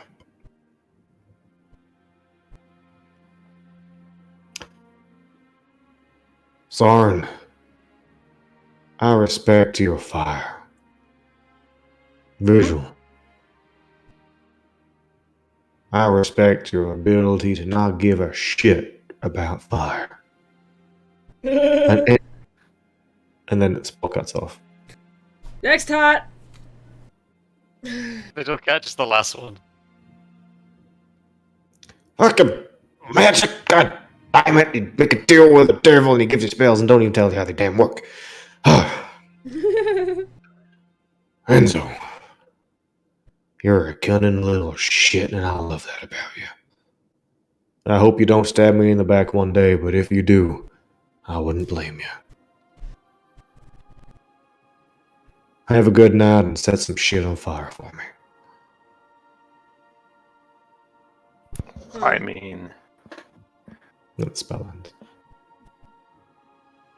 That's actually sort of concerning. which part? Dren! It's almost like he's saying goodbye. I think he's just wishing us coldest night. Sending. I don't know why, though. He doesn't like us exactly, does he? I mean, he made... I don't know why. I saw him back in Akun. I was recruiting for the peacocks. Hmm. Wait, didn't he join us? He's a peacock now, right? I don't think he said he would. I don't think he said he I did. think those three all agreed. I think Dren, Lashana, and Kriv all signed up. Yeah, Like, I think Joe was reluctantly, happy but to they leave the league. He had no attachment to the league whatsoever. I think he said he was happy to work. I think they all three were like, "I know we're happy to work with the Peacocks." Sure. And kind of They're not see like what- full-time employees, but we brought him on. Yeah. He's technically a peacock now. Yeah, I'll message him or sending him. Oi, thanks for the hats. What? You okay? Oh, hi. Hey, Get on, fam. Shit. you want to Damn. Yeah, no, I'm just in the middle of something. I don't want more of killing that. people? Only because they try to kill me. Right. Oh, wow. Sound of screaming. I was like, yeah, Epic got down to you too, motherfucker. Right, sorry. Dren's spin-off is just an action western. Happy Yeah. Coldest night. Guess we'll see you around. Indeed. Bye. Doo-doo. Right, yeah, Brent's spin-off is my Thursday night Deadlands game. Ha. So he's okay? Yeah, he's alive and killing people, so you know, usual Dren things. Okay. I gotta go find Brylan. Soren just picks up the hat, puts it on, wanders off. Did they? Oh my god! The meme! The meme from the beginning of the campaign with Soren wearing a fucking cowboy hat that you made. It's come full circle. Oh my god, so it has. I thought of the meme where I thought of the meme where it's the weasel in the hat or whatever. That's the be rootin', be tootin', be kind. No, it's hold on. Hold on, I have to go back into I think it's Exodus Green. Hold on. Continue while I find this. Amazing. Yeah, it is in the old art. 2018. Okay, in the interest of time, we'll be wrapping up soon. Mm-hmm. Right. But let's each of you share one fun thing that your character gets up to in the evening of revelry. Oh, Please I do you know. first. Oh, I fucking know. Vigil. Vigil actually gets somewhat drunk. It's a mark of endurance because A, poison resistance, B, paladin, C, decent con mod. It's a fucking feat to get him drunk. And Vigil, while he's drunk, says, I am going to climb the tower. Holy shit! You read my mind. Do you think I can do it? So while I was on the map, I did a few things. And that isn't going to help because Dora is a slow man, but he's a good man. But what I'm going to do is I'm going to climb the entirety of the tower. And I'm going to jump off and glide down very gracefully. Oh boy. Drunk Vigil turns into Jack Sparrow real quick. It's pretty I'm going amazing. to climb this out. So this thing that we do, back in the day, there was a thing where a couple of people would go to a place and you would survive over the night. It's not like the trial thing; it's a different thing. You would go up and sort of just stay with the troop in the mountain and kind of like meditate and focus on things. Anyway, this is not like this at all. I just wanted to say a thing. Anyway, I'm going to climb the tower now. Race you up there? I'm not as fast as you, but I'm way stronger. You're like a fucking dead mammal. Is it So I'm really going to cold climb- outside? Yeah. I have two. You're not gonna believe this. I have 2 potions of cold weather resistance. You do. 2 cold weather go-gets. Me and Vigil are gonna drink those and go sit outside on the tower. Hell yeah. Vigil is gonna like Quite start funny. climbing the tower. It's a pretty fucking tall tower for a medium creature. We do a thing where we're like, still being modified for medium creatures. alright. We're like, alright, 1, 2, 3, and then I cast Dimension Door. But only take myself. Nice. It's like You're a cheating piece of shit. it's like climbing a staircase in Minecraft without using stair blocks. You're constantly having to like jump up each one, and it's just like, oh man. That wasn't what Vigil meant. He's gonna climb the outside of the tower. Vigil was going to climb the Okay. outside of the tower. That wasn't what Vigil meant at all. Yeah. Make me 3 athletics checks with disadvantage. Disadvantage? Who has the immovable rod? Because you're drunk.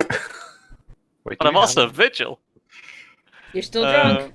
Vigil I'm does actually- not get flat advantage on climbing checks. It's I puzzling. am not angry either, so he's actually having a really good time, so he's not angry. Okay. 1, 11. Oh boy. 2, 21. 3, 15. Okay, you get about halfway before Fine you for fall, 11. but thankfully you can fly. Yeah. Oh. But to be On the way fair, down, you just say,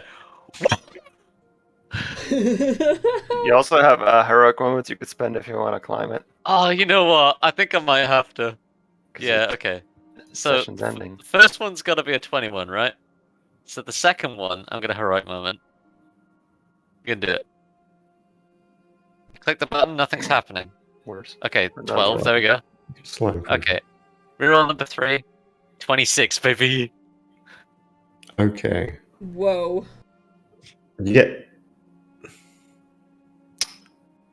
You get practically to the top, Hmm. but it's that where you have to go up and over the lip of the roof. Yeah. And you just go, "Huh, oh no," Yeah. and just plummet. Yeah. Torgeir thinks it's the funniest shit he's ever seen. Yeah. At least he's got Okay. wings. When Vigil lands, he goes, "That is similar to what happened. I'm gonna have to tell you how I did this," and then he points to his horn. Because that's the story for later. So, Are you yelling at me or Enzo? anyone. Are you? Literally anyone. See, I'm staying on the top of the tower. Are you? Did you climb and stay there, or climb back down? No, Fly I down? jumped the fuck off to fly down because that was his Oh. original plan. Graceful. Okay. Alright. So Enzo's just on top of the tower. See, a Vigil like points to the crack in his horn that got filled with something, and then says, "I'll have to explain that," and then that's my scene. I'm done.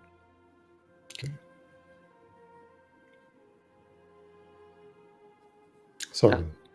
Or Enzo? I was just gonna say I stay up there and have a drink, but that's it. Soren does Soren's.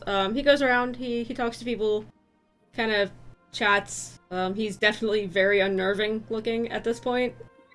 Clockwork fucking eyes, burning hair. Kind of seems like overall impression is like a bulb that is burning way too brightly and is about to shatter, but he seems pretty chill. Just visually, he looks a little bit too bright. Eventually, he'll kind of spot Enzo at the top of the tower. Fly up there. Land on the roof. Are you on the roof or are you just like in the parapet? I'm on the roof. I'm on a roof. No, Hey, you're not cold? I don't have a potion for you. No, I'm fine. I mean, This is make an upcoming thing so much funnier. Carry on. Okay. Carry on. I just, you're up here by yourself. Just wanted to check on you. You good? I'm enjoying the night air. Good view from up here. I don't want to Mm. intrude or anything. Just, if you're happy on your own, then you're good. I'll be back inside in a bit. Okay. Enzo, Yes. the familiar feeling of an evoked message ascending Mm-hmm. with you, and a slurred Tessic voice. Hi, Enzo. It's me, Soraya. I just wanted to say that I think you're pretty cute, and I like you. But I don't know if I like you because Soren would hate it if I liked you. So I just wanted to say that if you ever wanted to have a dinner or something, that'd be nice. But also, it's just could be a work thing. It's fine, but you got a nice arse. I like the horns. And you're good at your job, and everyone I work with is a feckwit. So, yeah. Okay, bye. What? Also, can you tell Sauron that I'm glad that I don't think he's dead?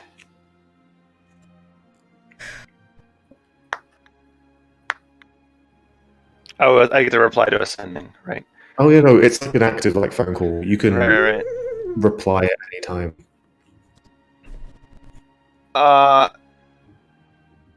Yeah. Oh yeah. I guess did we? Or Soren probably. Okay. Yeah. He's not dead, although he did trick us for a second into thinking he'd like vanished. Oh shit! I forgot. You can. Hi. Hi. Hi. Hi. Wow. What the fuck? I thought I was kind of wasted. I've been drinking for about 4 hours straight. Party at the theater. No, I'm into Sal. Oh.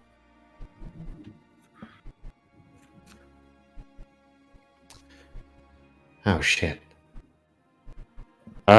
You can forget. Don't worry about what I said, by the way. I'm fucking with you. It's me and Sauron had a thing. He was gonna fuck with you, I was gonna fuck with you. It's the whole. Don't worry about it. It's fine.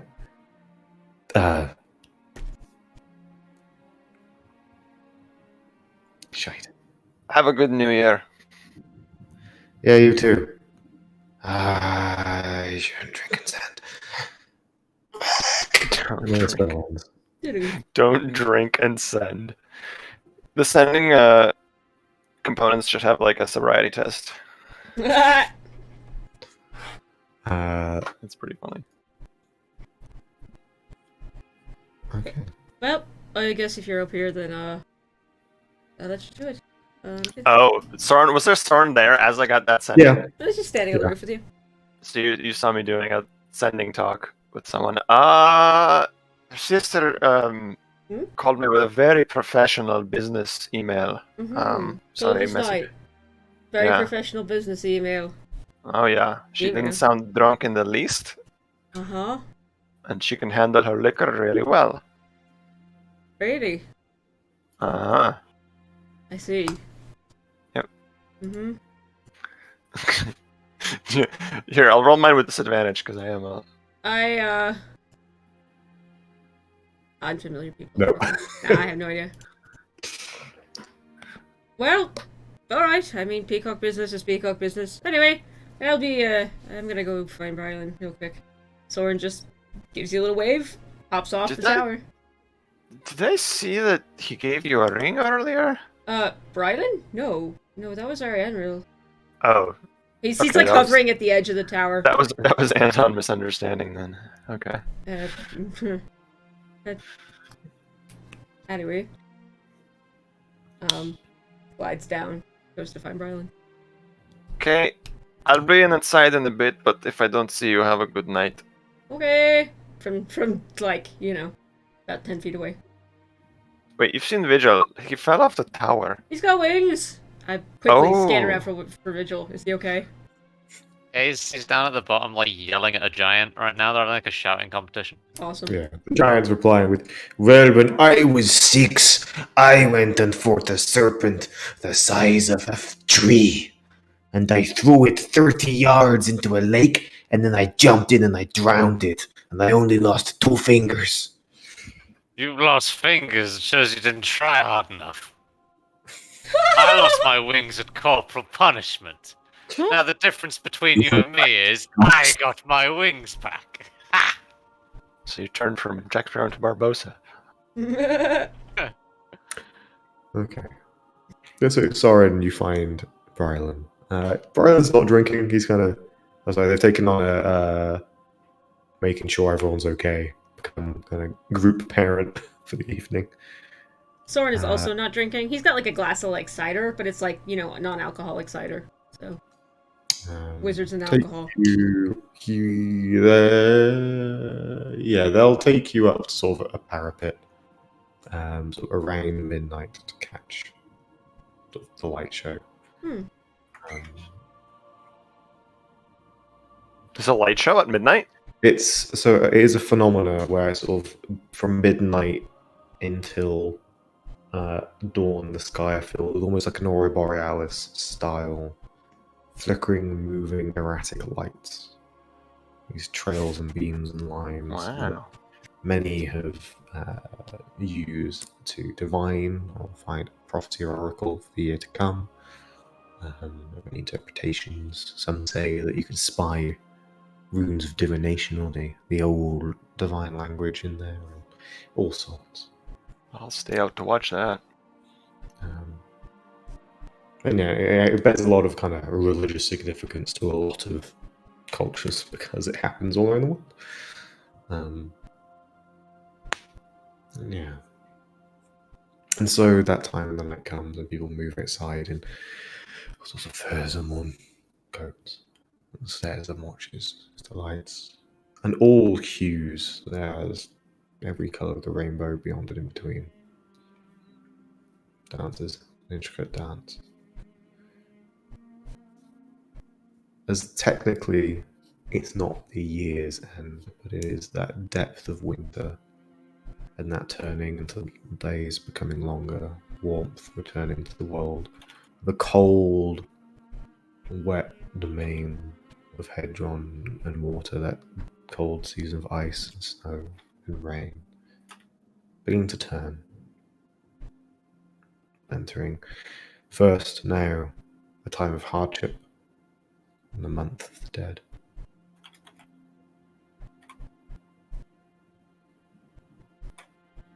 Before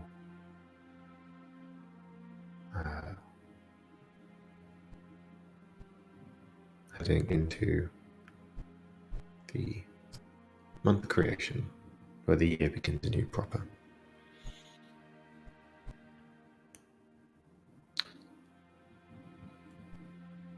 And I would like a very brief vignette of where each of our characters are at this moment. Where they are physically and where they're at kind of emotionally, mentally. We'll start with Vigil. Bottom of the tower in the courtyard near one of the giants. Shouting competitions just ended. He's feeling pretty good about himself. Bit drunk. It's started to wear off now, but he's thinking about getting more on him. The night is still young. Okay. Pretty decent mood. Enzo. Enzo probably stayed out on the tower too long and then remembered, oh yeah, that whole thing is happening. And then stayed on the tower for close to 2 hours on the rooftop with the cold weather potion, just watching the stars and the but not in the lonely I'm away from the party way, but I'm enjoying watching everyone else have fun. Yeah. Sorry. Well, Soren's with Briarlin, yeah? Up on a parapet. Yeah, no, he's standing next to Briarlin, doing that awkward shuffle thing where he wants to lean over and lean against them, but is too shy to do it still. But there's the light show. He's enormously content and more at peace with himself than he's ever been. With the cold, you don't quite realise that Brian's taken a hold of your hand. And it is in this moment, these moments, where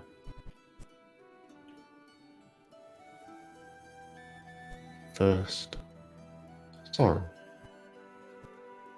There's that familiar crackle of magic, same that Enzo received earlier as the standing connects. Oh. You hear your mother's voice. Uh-oh. Desperate. What? And panicking. Soren? Soren, are you safe? Yes, of course. What's wrong? There is an attack on the royal family, right in the middle of the river's rebirth. They won't let me near, but the damn fool of a king's gone. People are frightened. Stay safe. Do you need me to come? Ends because it is interrupted by another sending. Okay. Altus Core Holy shit. speaks in your mind. Soren Ashmere, by the bones of Dol and the burning spit of Stanfir, what have you done this time? What? Oh, bloody school is falling out of the sky. I didn't The do damn anything! The school of blasted wizards. We should make a safe landfall, but I swear if you're responsible for this boy, I won't be able to protect you from the consequences. Altus, I'm on top of a tower with my boyfriend! I'm not doing anything! Well, at the same time, Oh my god. Wow. you all then, your earpieces buzz, and you hear Elsa's voice. Saren, Enzo, Vigil, I never actually tested this functionality, and I don't know if you can reply to this, but something bad is happening. There are fires and some kind of attacks across the city. Some people have tried storming the lab, but others came from somewhere and murdered them all. I received word that Kikek, Alda, and Baruzzi are dead. I don't know how. I've only heard from Mayor.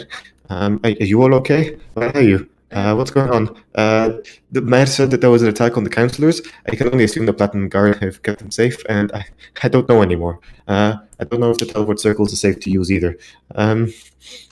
Gods, I hope you're okay. They're fine. Can you hear us? What? We're fine. Elsa? Who's perpetuating it? Cavoli? In the Word. city? Carried through. It seems to be a one-way sending. Oh. And we will leave it there.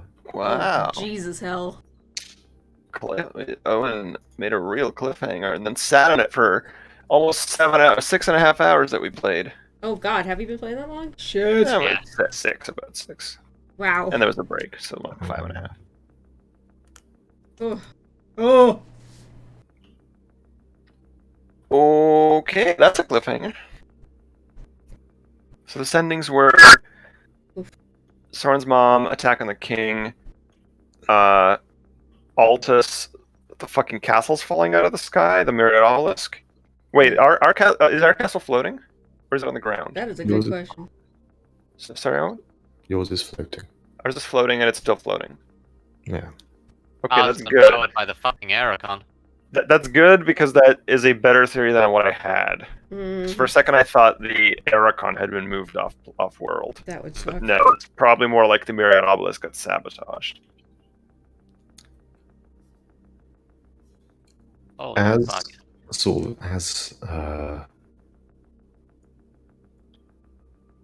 By the way, this our music. story for this evening ends and the screen cuts to black.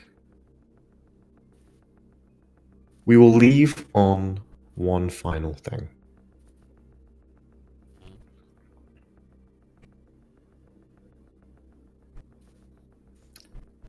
As Enzo, Ooh.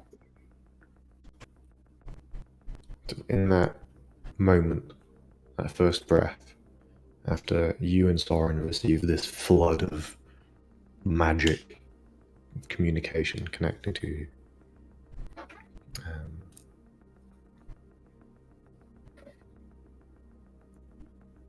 a final message, words in a voice not your own, slips into your mind.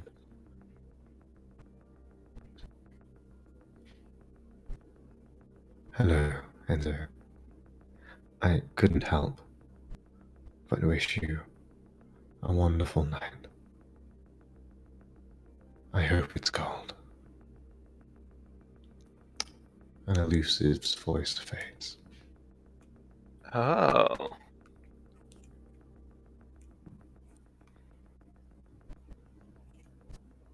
And then, bam. Cuts to black. Credits. Executive producer. Owen Bass. I suppose, yeah. It seems something had indeed happened. Not a bunch of things. Many things have happened. A coordinated attack, perhaps. Hmm. Wow. Just when I am drunkest. Yeah. Great. Smart. Yeah. That was. And there we are. There is our session for tonight. Wow, but we'll be going into that battle with a weighted D6, an extra shawl, cowboy hats, A sparkling rainbow potion. Yeah, just a wedding I'm ring way made strong. by 3 Luke bands himself. of mercenaries. Did I not get the magic carpet from Elsa before all this?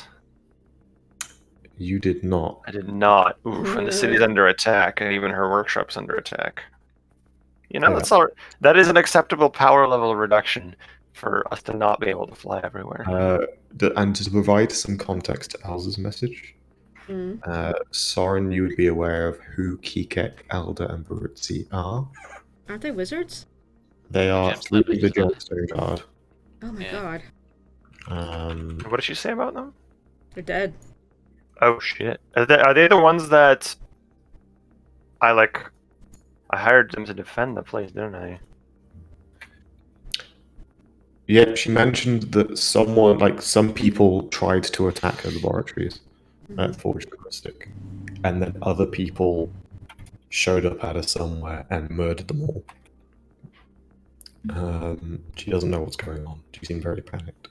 Very people. Sad. Okay, well, I guess she can't tell us. And I like this fog of war that's happening right now.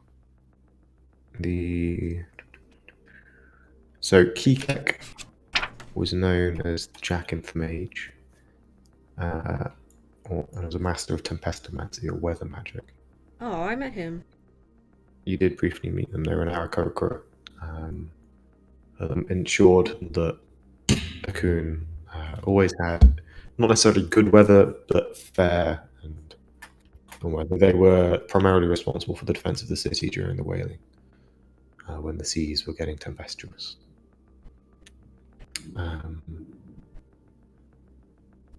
Peruzzi Vanaldino, the Tourmaline mage, I believe you briefly met, was a gnome who was a master of the crafting of wands and staves. Yeah, we met him at the party.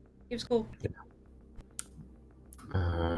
And Alda was a master of astromancy, or the reading of the stars, and divination. The Alazuli mage. Several. Did her message say anything else about anything being stolen, or no? Not really. No, she mentioned that she'd heard that there'd been attacks on the councillors, but assumed the Platinum Guard would keep them safe. But Jesus. Wow. Red obelisk is falling out of the air. The king of Tessel got attacked? So Mama Ashmir's words were that they won't let me near, but I think the damned fool of a king is gone.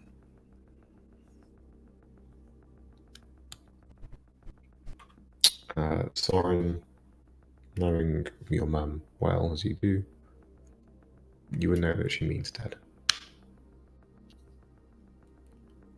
Hey, Owen. Yeah. Vigil lay on hands, 5 points, no longer poisoned. No longer drunk. That's funny. Cool. I think that will be our final note. Yeah. Is just Vigil being like... You're gonna need to hit me with that too, maybe twice. This is where Vigil... Yeah. This is where Vigil... Well, Time for merriment is over. If you ever wanted a time to roleplay rage... Oh, baby, yeah. Maybe this is that snapping point. What's Soren's mom's name? Fuck. Fiona. This is the issue. I was writing my notes and I'm like, I know her as Mama Ashmere. I'll just write Soren's It's either mom. Finna or Fiona. Finna. She's finna get it. Fianna. It depends on where you are. Could be Fiona, could be Finna. It's also Queen Fiona. Yeah. Because they coincidentally have the exact same name. Yeah, so that's Fiona Ashmere then. She was Yes. Meryl Finn. Street. before. Yeah.